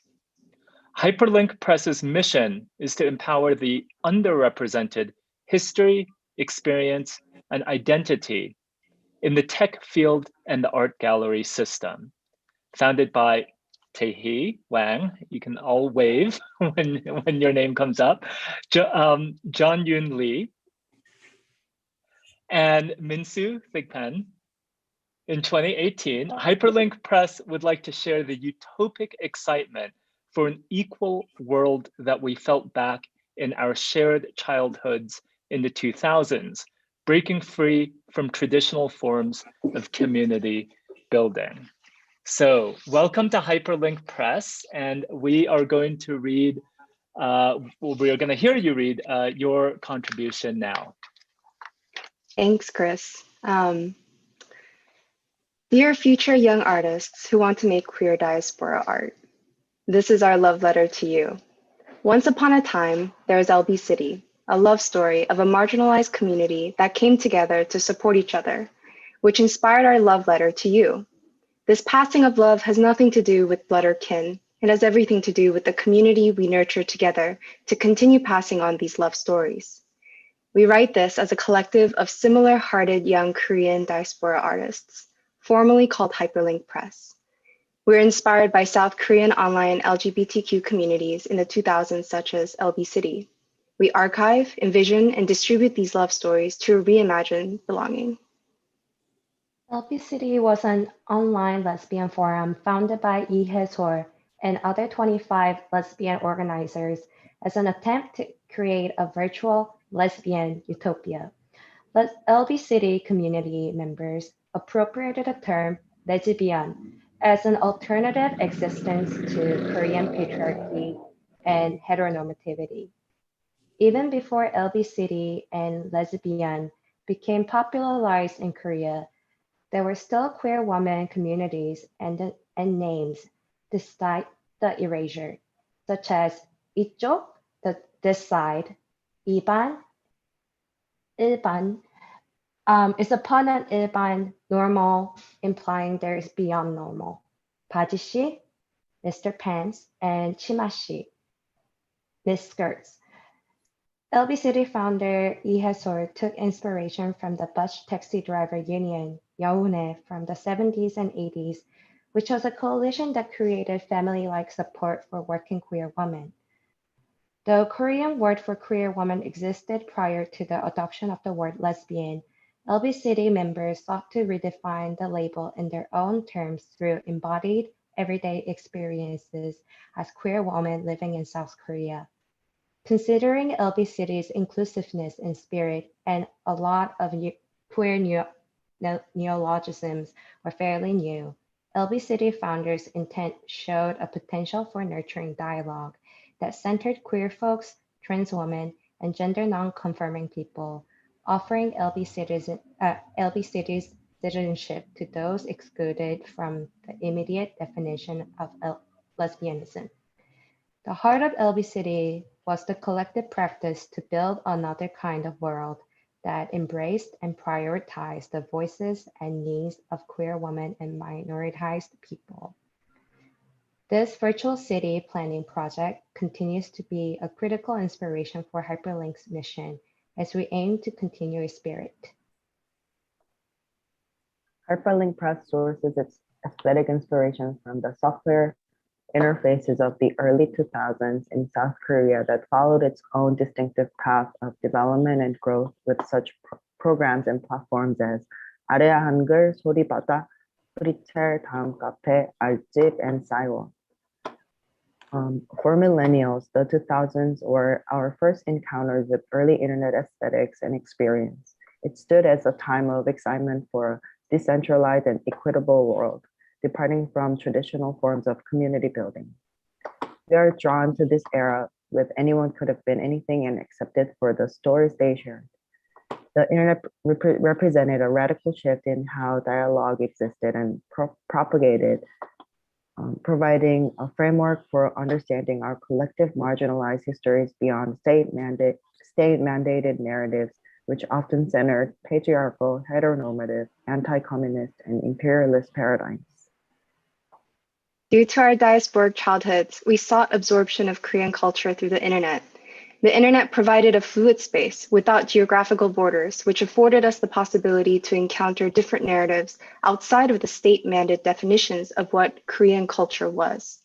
However, when language and culture are exported and consumed this way by the English-speaking diaspora, there's a disconnect in how we use that information and present it to a Western audience. Because this kind of unilateral adoption of what Korean culture is through romanticized translations, it creates an easy route to bypass true dialogue between peninsular and diasporic Koreans, which is often compounded by generational divides. We cannot have true dialogue without the love and the courage to trust in each other. This trust is what allows us to join in community and partnership in naming the world. We become afraid to engage into true dialogue because it goes against the grains of how we are socialized to center only ourselves as independent actors. True dialogue is rooted in love, which is an act of courage, not fear. Love is a commitment to others and an act of bravery, which generates other acts of freedom. Instead, we default to romanticizing ancestral heritage or histories and participating in the contemporary art conveyor belt for the benefit of a Western audience. They wouldn't know the difference. Here we ask, who do we really want to make art for? We realize that maybe we want to actually make art about our family and for our family, chosen or otherwise, and have an honest dialogue with them. But what we don't want to do is to sell an exotic story for curators and collectors to then sell to rich people who then use it to evade taxes and participate in the unchecked late capitalism structure of the art market. This is not to say that we haven't been there ourselves. We've also made work about the extinct Korean tiger, about the ever elusive Han, made appropriated Mudang performances, and the list goes on. But looking back, if we hadn't made that work based on our nostalgia, we couldn't have started our own journey towards honest dialogue to understand identity that is a lack, but rather articulating the new identities, ways of belonging and being birthed from migration in its specific context. Though we acknowledge the nostalgia, which we can tangibly grasp and make art from, we know that this is not in dialogue with the dynamic culture and people from whence we came. In order to encounter true dialogue, there is a dire need to look beyond the nostalgia and build upon legacy by understanding specificities of the present that are produced by the past. Only then we can shape past learnings to intentionally create change and a vision for the future. Just like a support system or network of care, we want to foster alternative communities, digital technologies, and the internet.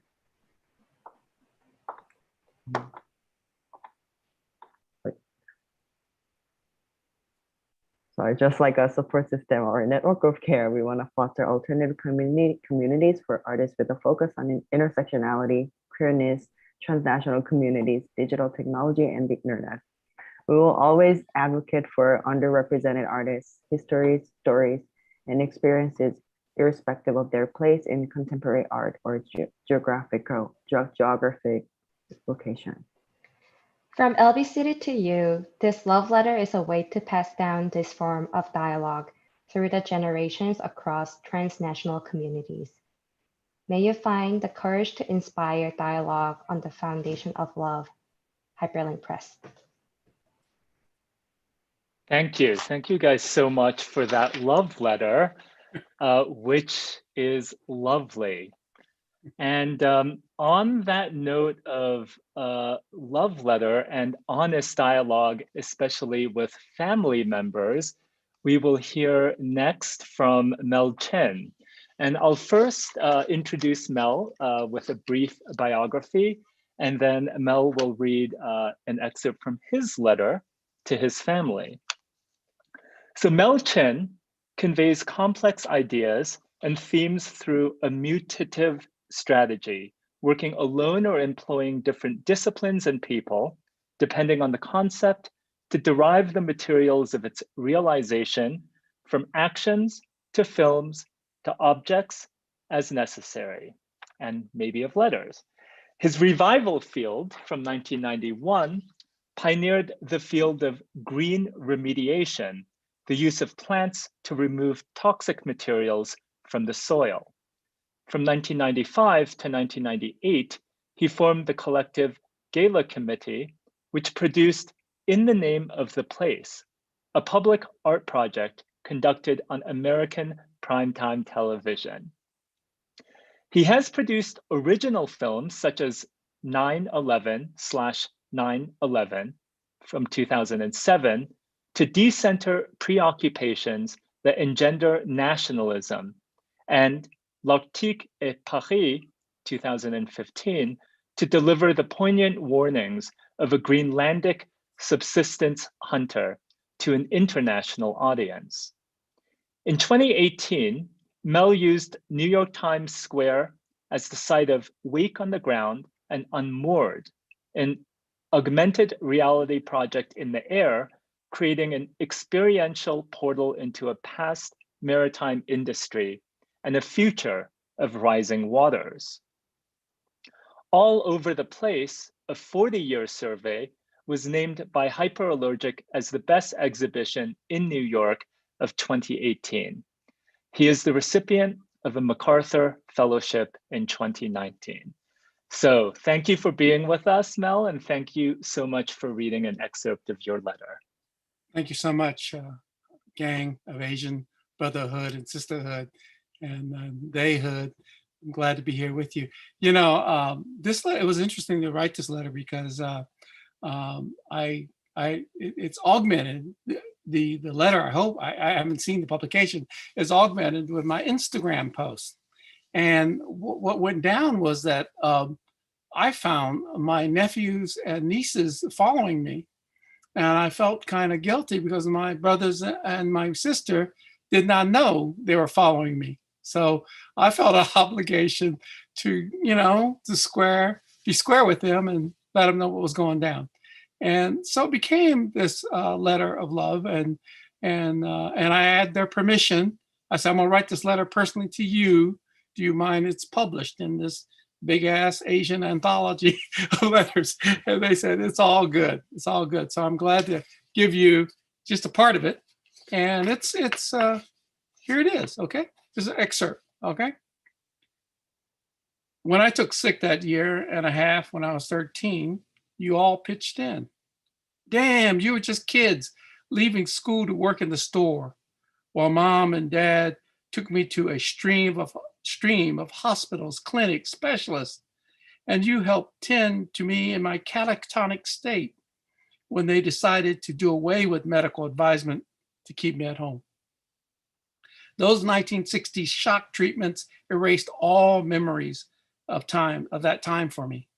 But when I woke, there you all were. I was surrounded by your sibling solidarity. You are the family that gave me the love and time to recover. The times together I do recall inspire, inform, and sensitize me to this day, and compelled me to return recently to the 5th Ward neighborhood where we started, when I was asked to work on some concepts for that community. We've been having a great time with actions instead of plans to establish a presence in the face of gentrification, to archive and activate memories, to build a monument to music, and to be the spot where the frontier of environmental survival for the rest of the city can be generated.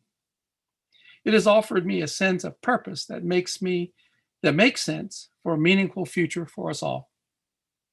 When the killing of George Floyd, he was from Houston's 3rd Ward, happened, it shook me deeply, like all the deaths that preceded, and reaffirmed that the Black Lives Matter movement is the one we must unquestionably support. Back in Houston, the hood has stirred up a story about Dad and my intro into Kung Fu. And I remember the musical genius of the neighborhood we took for granted because it was so abundantly normal for us. I often reflect on memories of us at Wholesome Food Market and the customer at Cashmere Gardens. What resonates is how each one of you related so well in a genuine, soulful way to the surrounding community. I had a pathological introversion alongside with my development as a wannabe artist that probably withheld full engagement with my neighbors. But it did not mean I was not a keen observer, soaking in all your lessons. When you interacted, it was like water, effortless effort, Sonny's sincerity and generous nature in all his transactions, Ken's ever-capable banter and wit with customers, Yvonne's laughter and dealings with the women as she made her soul-trained dance moves with the neighborhood girls, Warren's youthful, inclusive, and curious interactions with a complete cast of characters, delinquent teens, pious deacons, rising gospel divas, pre-rap comedians, steadfast mothers, returning broken Vietnam vets of the hood, the Creole-speaking Frenchman, and Wayne's steady service to customers with his indefatigable strength. During that time, Wayne also made his memorable Super 8 films of the parade of daily regulars, The Wolf, Sherman Shorts, The Governor, Mr. Williams, the Vietnam vet, Batiste, Paralyzed Middle Finger, Reverend Broussard, Mr. Dedication, Preparation for Intoxication, Mr. Franklin, and the sole white male, Woody, from Oklahoma. All sat in the corner in front of our store holding court like Chinese door guardians.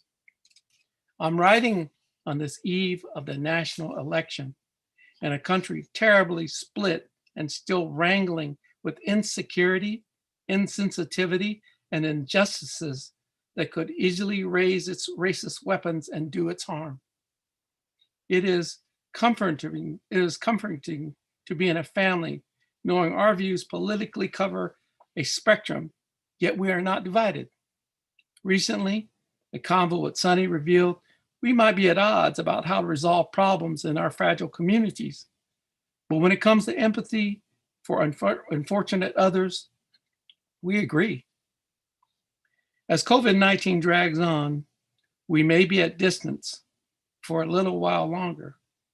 It has made families, couples grow farther apart. But I, for one, feel closer to you more than ever. Your kids have been a great joy to me. I thank you for sharing them with me. Our lives, yes, they made me think and consider things outside myself. That's a quote actually from RBG when she was talking about thinking about people. The arc of our lives might be long if we're lucky, but the quality of that arc has been made better and significant because of you. You bring me to a righteous way to be in the moment now. Your brother from the same mother, Mel.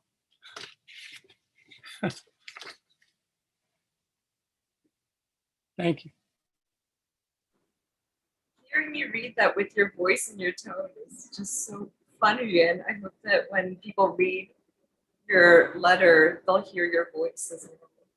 Hear that Texan drawl. It's like Texan drawl. What? There's a Texan drawl? That's an outrage. I'll try to do it to my best New York, Lower East Side accent. What is that? That's left in some places. All right, just making sure. Hey, I was just trying to read it so my brothers could understand me and my sister. For everyone, I put in Mel's Instagram in the chat so you can follow him, and maybe he'll start doing stories so people can hear your voice. Yeah, a lot of the passages relate to a specific Instagram post because I felt like, man, what if my brother sees this and my sister sees that? You're gonna say, what the hell are you telling my kids? You know, but they're all grown up, you know, so it don't matter. Thank you so much, Mel. So lastly, we'll have a short video of Pacho Jodoko reading his letter, which is actually a poem. And we asked him to do this. He's actually en route to driving to his temporary new home, so he couldn't do it live, but he asked that we share it through video. And just given that our recent events in January with the Capitol, and he writes his love letter to the White House actually, so we just thought it was a really fitting moment, and it's really powerful. So let me share my screen so I could share that.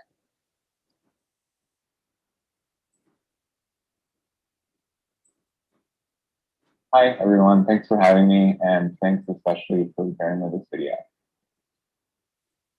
From a Filipino/American living on Canarsie land, born on Ramaytush land, to the building on Nacochtank land, currently known as 1600 Pennsylvania Avenue Northwest, Washington, D.C. 20500.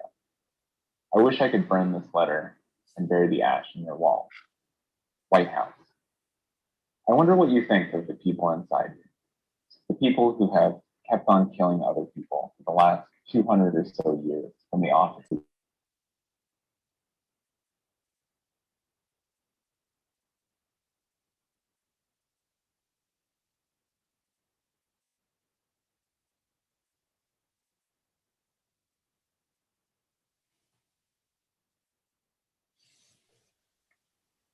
I think we lost the sound.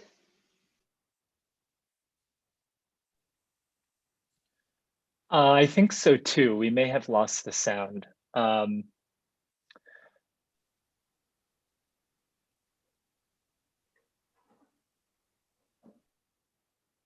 woes of Zoom readings.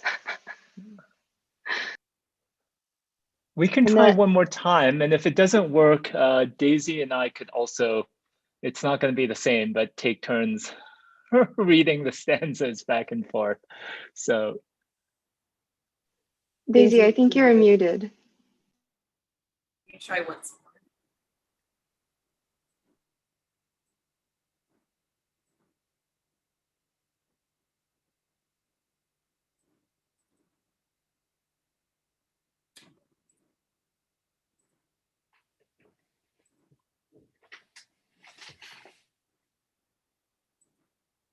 Hi, everyone. Thanks for having me, and thanks especially for bearing with this video. From a Filipino/American living on Canarsie land, born on Ramaytush land, to the building on Nacochtank land, currently known as 1600 Pennsylvania Avenue Northwest, Washington, D.C. 20500. I wish I could burn this letter and bury the ash in your walls. White House. I wonder what you think of the people inside you, the people who have kept on killing other people for the last 200 or so years from the offices within you, and the people who for the last 500 or so years kept recreating the systems made by the people who killed people to clear way for your foundation. I wonder who you are. I wonder if your grounds, your walls, your roof are tainted by the work of murderers whose blood you run on and from and to. I wonder if by addressing this letter to you, I am speaking to all of the people who have been displaced and taken and killed by the people inside you. I want to assume so. I want to address this to you, the Nacochtank community, who were visited by a man named Smith, whose land was taken to build you, and 18 of you were massacred by white forces in 1622. I know you were forced to move from where this White House stands to a small island nearby where you maintained a community, at least until a virus killed many of you, cleared the way for white people to come again and claim that land in 1682, patented as Anacostia Island under white laws, so that some white man named Randolph Grant and his daughter Margaret Hammersley could live happily ever after as owners of that land, so that later in 1931, other white folks can monumentalize it in 3 Roosevelts as white names. I know this, these white laws evolved to be upheld by the people inside you. And about 100 years later, you were built, and that the white people that created you envisioned a White House. But is it really that important to you to be so blind? I know that the stone of your walls came from Aquia Creek, some unique sandstone extracted from down south on Petawameck land, where today a couple thousand of you live. I know that you were built by enslaved Black folks who went by the names of Abraham, Abram, Adam, Alexander, Amos, Anthony, Bard, Basil, Ben, Bob, Catherine Green, Cato, Charles, Clinton, Daniel, Dave, David, Davy, Davenport, Dick, Edward, Emmanuel, Fielder, Frank, Francis, Gabe, George, Gerard, Gus, Harry, Henry, Henry, Ignatius, Isaac, Jack, Jacob, James, Jarrett, Jerry, Jess, Jim, Joe, John, Joseph, Josiah, Kit, Louis, Lynn, Liverpool, Luke, Manuel, Mitch, Mike, Miles, Moses, Nate, Nathaniel, Ned, Nero, Newton, Oliver, Orson, Austin, Peter, Pompey, Rolf, Randall or Randolph, Richard, Robert, Salisbury, Sandy, Sam, Sylvester, Solomon, Stephen, Thomas, Tom, Tony, Walter, Will, William, maybe others. I know that your stone cracked after you were set ablaze by other white people in 1814. And I wonder if maybe then in the fire with your white skin melting away, you were beginning to show your truth. But your sand-colored stones repainted white as your land kept getting mined, bought and sold again and again, according to a law that was not meant for you. I know that less than 100 years later, some white people residing within you had in mind to capture again others like you, and came to the islands of my ancestors, claim our land and exploit our labor and import our goods, to uphold this white agenda that was not meant for us. Southern Filipinos were named Negros and Moros by other white folks when the white folks you housed came over and killed us too. That's when your residents named McKinley and Roosevelt sent their gang of murderers named Dewey, Smith, and Otis, and MacArthur, and Merritt, and Wheaton, the islands of my ancestors, under the guise of liberation. And when that Smith man said, "I want no prisoners, I wish you to kill and burn. The more you kill and burn, the better it will please me. I want all persons killed who are capable of bearing arms in actual hostilities against the United States." And when some white soldier said, "I am in my glory when I can sight my gun on some dark skin and pull the trigger." And when that great Black man named David Fagan and some of his beautiful peers named Buffalo Soldiers called bullshit on the situation and joined to fight for Bonifacio, for Luna, for the Bayan and Revolution, Maki Baka, Wagma Takot, for Gabriela Silang, for Lapu Lapu, Maki Baka, Wagma Takot, for Joma Sison, for Lorena Barros, for Randy Echenes, Maki Baka, Wagma Takot, for Larry Itliong, for Al Robles, for Brandon Lee, Maki Baka, Wagma Takot. That's when we got to know your murderers as ours. I wonder when you heard the word liberation for the first time, and if you knew then what those white men were saying. I wonder if you knew then that more than 1 million of my ancestors would be massacred for that word. But of course, you know, when I address this letter to you, White House, you hold my ancestors too. And of course, I know when we, our people, say liberation, we mean it. I wonder if you think about that. I wonder if when they report on more white laws coming from the White House, do you want that to be you? What's underneath all that white shit? I wonder what your whiteness hides, a mix of skins betrayed from inside you. Your walls a cold, systemic white when your insides red-black with blood drowning, from the trauma of the victims of your residents' transgressions, from the projects to the Philippines, from Turtle Island to Palestine, from Puerto Rico to Iraq. You, America, you melting pot, you imperial crucible for stolen gold, set fire to your people and the global poor our ancestors heat for a liberatory boil. And in your history books, one thing you teach us, white paint melts easy. I want you to know you are not alone. You are our multitude. We will liberate you from your painted skin, screaming, say their names, and fuck the police, and Palestine will be free. And Maki Baka, Maki Baka, Maki Baka, Maki Baka. Until then, Patrick Howard.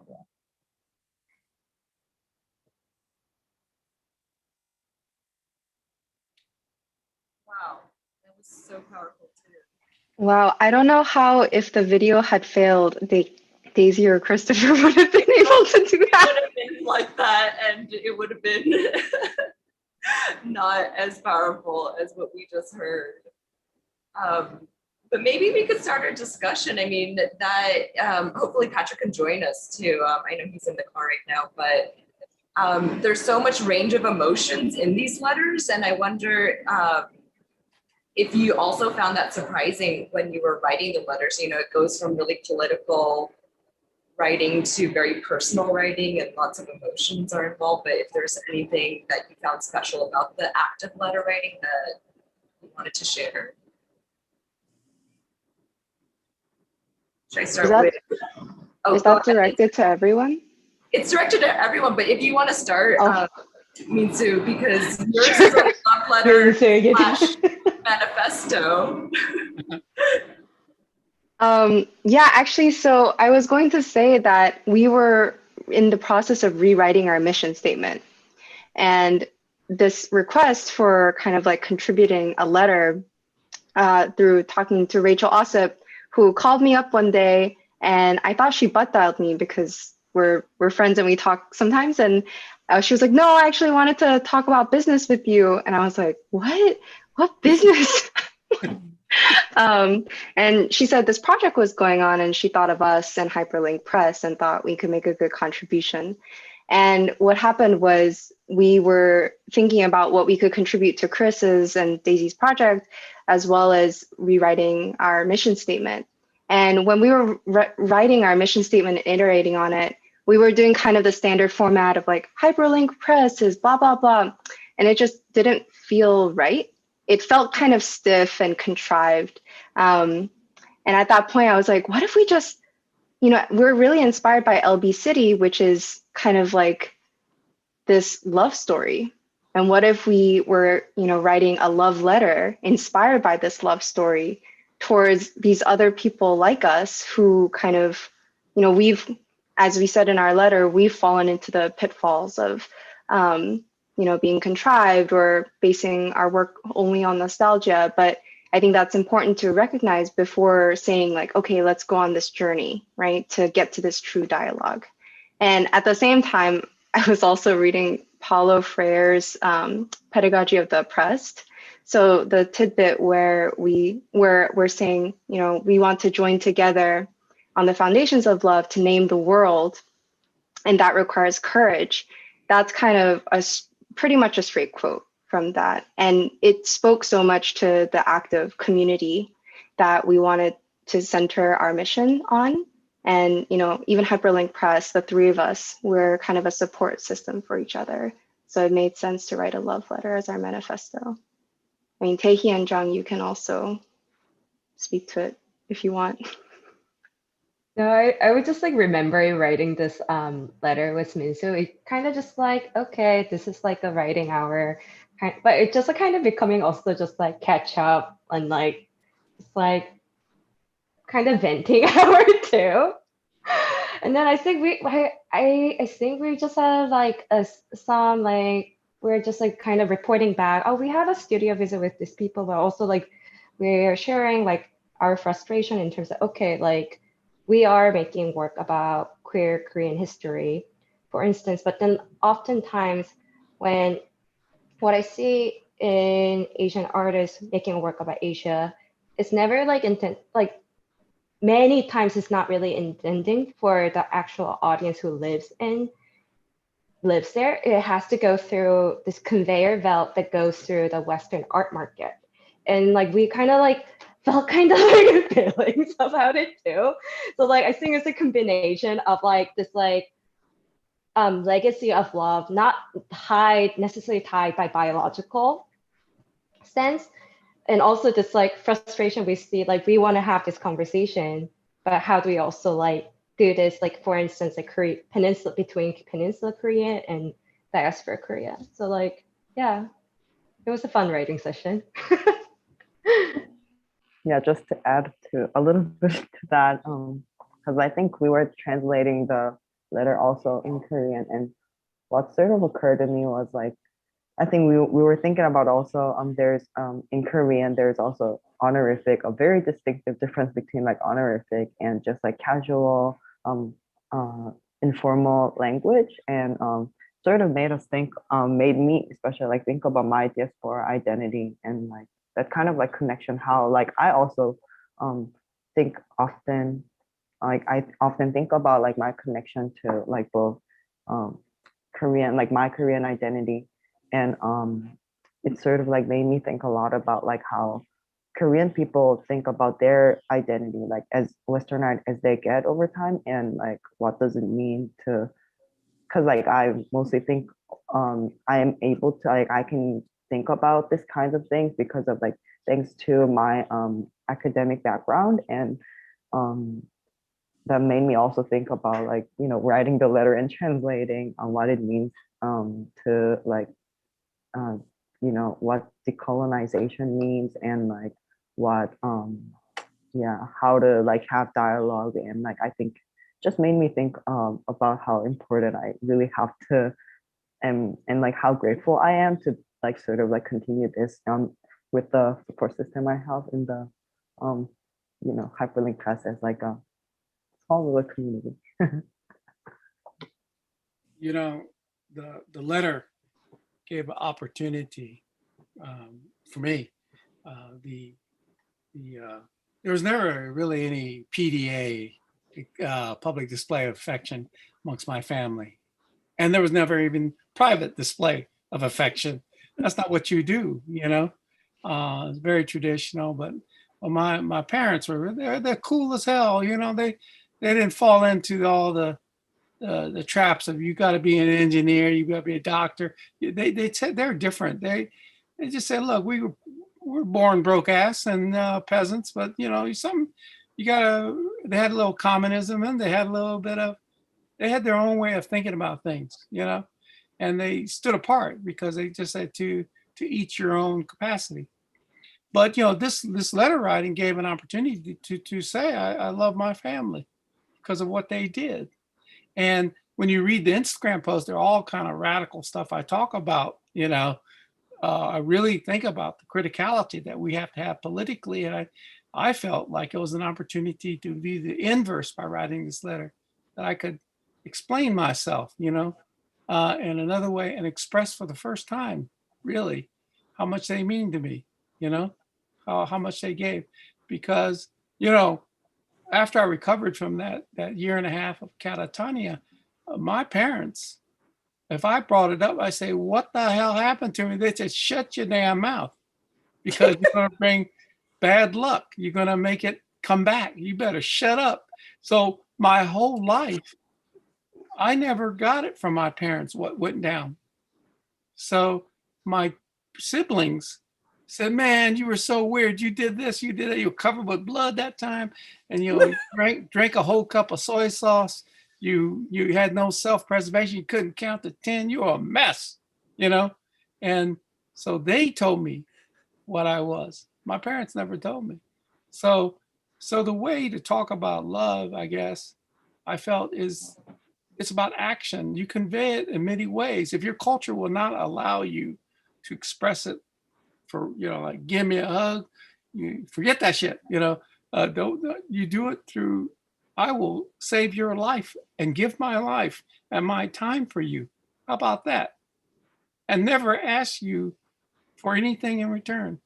So I can go on my way, recover, and be this artist and do all my thing and say, what about me? You know, it's your egomaniacal kind of way. And they just look at you, my brother, and say, okay, whatever, how much money you need to borrow now? You know what I'm saying? So this was a liberation. Thank you for asking me to write the letter to my, and it ended up to my family because they needed to hear from me. They needed to hear from me. So anyway, it's all good. And also Aruna ends her letter about her family and ends with love to her family. You could talk about that. I was thinking I would, because after hearing Hyperlink's manifesto to love, I thought the little end of my letter.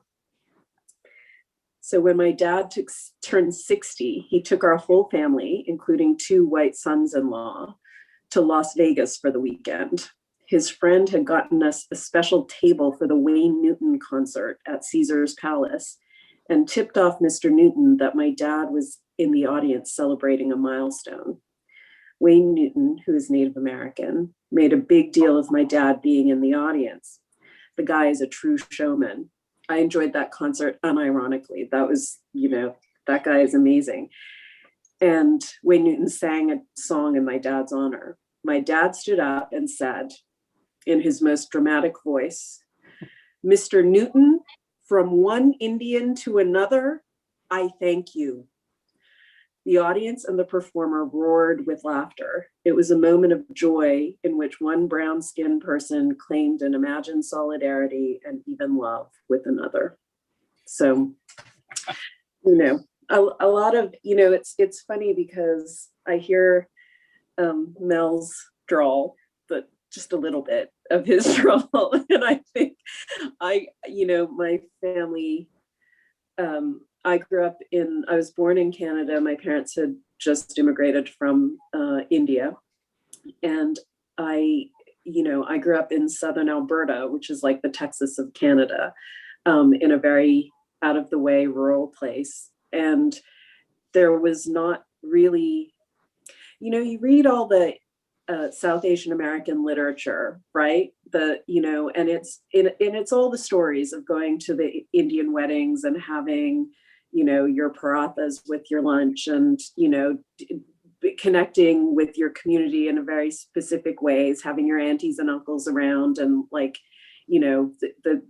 disconnect between your family, friends, and the larger culture and all of that stuff.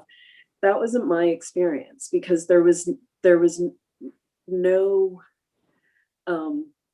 much of an Indian community where I was growing up. And the people who were part of the Indian community were actually themselves diasporic. They were, originally Goans from the, Indian or Portuguese Indian province of Goa. And they had generations before gone to East Africa. Their ancestors might have been indentured service. And so is indentured laborers, and then immigrated to Canada. So it was, all of our connections to South Asian culture were, in a sense, really indirect. And so, I for me, what writing this letter has been is partly putting down on paper all of the things that, I've been thinking about for a long time in relation to my own experience of South Asianness in North America, but also connecting myself to a community now and seeing the kind of diversity within the community, but also the possibilities of solidarity across those communities. Because even as we're all in the same book, we're all coming from such different positionalities, and it's so interesting that kind of being in the same pages can create this moment of recognition, right? Of the spots where our thinking connects, and our politics and our urgency connects. Yeah, I think that letter writing actually, I do recreational letter writing and I write to my family. And I also have a lot of pen pals. It's been a great way to just slow down time in communication because nowadays we have phones and texting and messaging constantly. You're able to talk to people, but I think letter writing is just like such a beautiful form of communicating where it like has no pretenses about it not being personal. right? And then we all know that like the personal is, you know, deeply interweaved with the political. And that's where like I think these letters shine a lot. See, I was totally freaked out at the idea of writing a letter. Well, I write letters, I write letters in the form of emails all the time, but when I had to sit down and write a letter, and I was thinking, wow, I wish this was like text message exchanges from Asian American and Americans in the arts. Like I could have done a whole text message thing, but like the exchange, but writing a letter is like, it's actually, I mean, there's a way in which, I think one of the reasons that we write so few letters now is that as a form, it requires you to sort of give of yourself in a way that, we've gotten out of practice doing, right? Yeah, it's deeply vulnerable. And also you just have to like sit down and really, you can't be multitasking and checking things. You have to just like sit down. I sit down with like my nice stationery, my stickers from Korea, and then I can like put in like, oh, I'm writing about this, and then put in a little sticker and draw a little drawing for my friends. Yeah. It's a practice. Yeah, it took a long time for me to write my letter. It's a short letter, but it had a lot of Instagram backup. But there was an urgency because of my age and some of my family members were sick, and of a COVID, and also just pathologies that hit you when you're 70. So I was racing against this other kind of clock of trying to express myself in time so they could my brother could finally read it.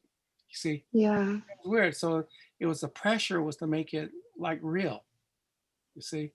And that's different, because, and then you're writing for a publication, and so it was like, how can I make this as most real as I can and have it? And so I'm lucky that I figured a backup plan with Christopher and Daisy, they'll let me do my thing, but I have to speak up about my accent. I'm going to say, because my mother refused to speak English in Texas, that she spoke Southern Cantonese, Southern Toisan dialect.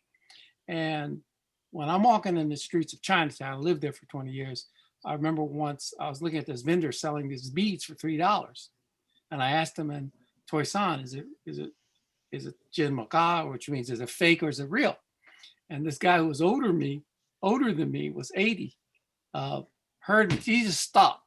And he was maybe 90. He just stopped at the game. He said, damn, he said in Chinese, when did you come over? He said, for $3, does it matter? Damn ignorant, country boy, because my dialect, my sound intonation spot on with someone who came over as the Bachelor Society by my grandfather of that age. They were old, ancient remainders of Chinatown, heard my accent that is from the village. Because so I'm going to say, but by the way, it is still Southern Chinese style, but it doesn't, it's a different thing. Just a little anecdote about, One of the things I loved hearing in Mel's letter and then in Hyperlink's letter is the idea of family and the idea of like whether it's biological family or chosen family, right? But like, so much when you read so much Asian American literature written for, right, that gets published by predominantly white presses, that gets, circulated in predominantly white. And so, as much as people try not to do it or try to resist, certain stories are privileged that sort of feed into a kind of white imaginary. And in all of them, it's so common, right? That the basic thing is like family is always the site of trauma, and that trauma is the trauma of, one culture versus the other culture, right? Like this sort of battle of inside and outside, or the family versus the public or whatever.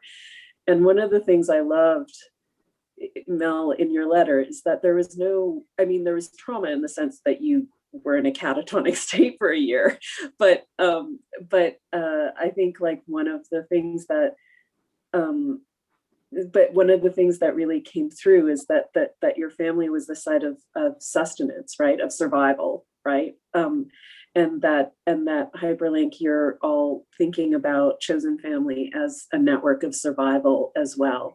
And that's one of the things that I think is so remarkable, because I think we don't see that enough. We don't see those kind of stories told enough, right? We don't see the stories where our families are actually like pushing us out to be artists, or pushing us out to be, in my case, to like, my parents who were doctors were like, don't be a doctor, do something creative. Like that was their, and it's totally, it reverses the stereotypes. It reverses, and possibly reverses what a lot of other people feel, but there is so much kind of nuance within our communities and our experiences of our families, our experiences of our interactions and our abilities to build chosen families and all of those sorts of things. So that's one of the things I really appreciated hearing tonight. We all dance too. We all know how to dance. That's the next event. Yeah, I feel like when we sent in our letter, either Daisy or Chris said like, oh, we didn't see many love letters, but I feel like these were all like all about love in a way. Yeah. And it's just so like, that's what, I guess, especially in 2020, these are like the things that we needed to survive. Yeah. Now, I think on the note of love, that is a good, probably the best point to end this session on. Thank you so much, Hyperlink, Mel, Aruna, and Patrick virtually. Hopefully he made his move all right. And Daisy, thank you all so much for participating in this panel, but especially thank you so much for the letters. And we look forward to more, and we look forward to proliferating your letters out there into the world. So thank you. Thank you, everyone. That's just okay. Thank you. Thank you. Got you on a flippy flop. Bye-bye.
Hi, I'm Lavender Suarez, sound healing practitioner, meditation teacher, and artist.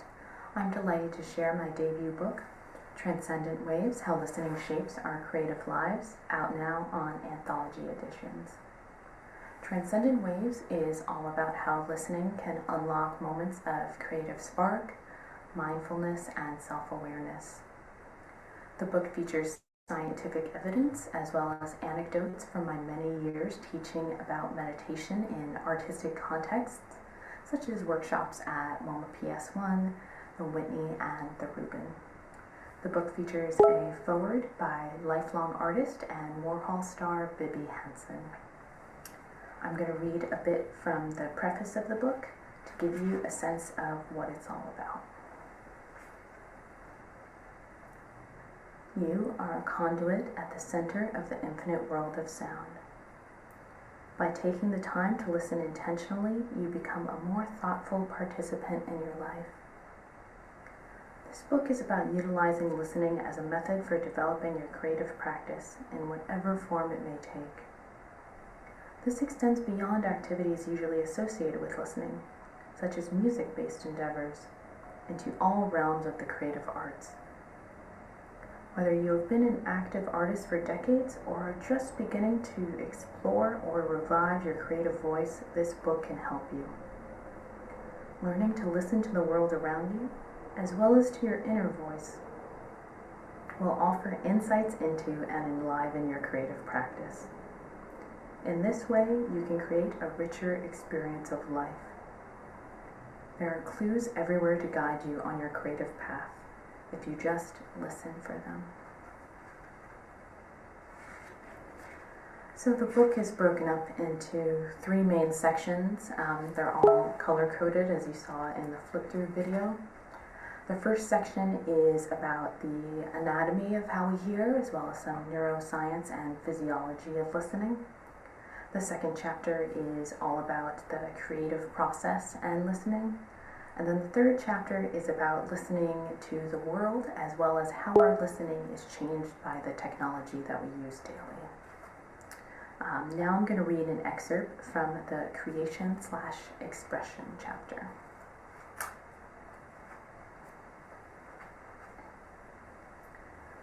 To be creative, we have to be willing to improvise and get in tune with ourselves to decide how we want to proceed in manifesting our visions. Improvising is perhaps one of the key factors of being a creative person, since the blueprint we imagine for our projects may not always be attainable. When we improvise, we are deducing other possible realities to actualize our interests. When musicians improvise, the portion of the brain associated with the inner critic, the dorsolateral prefrontal cortex, is less active, while the medial prefrontal cortex, the part in the center of the brain associated with creativity and language, takes over. By navigating the same mental pathways musicians do when they improvise, we can elevate our creativity and shut down the wall of self-criticism. So that's a little sample of the book there, and now I'm going to be playing some audio from a sound bath, which is part of my practice as a sound healer. And while that audio is playing, I'm going to be showing illustrations from the book, which were created by Alex Tultz, as well as questions from the book that I like to refer to as the sonic inquiry pages. There are questions about the role of listening in our lives, the role of listening in our creativity, and are meant to help ponder our relationship to sound. So while this is playing, I hope you'll find it relaxing and inspiring, and thank you for checking out Transcendent Waves. I hope you enjoy watching the video or listening or going back and forth, whatever feels best for you.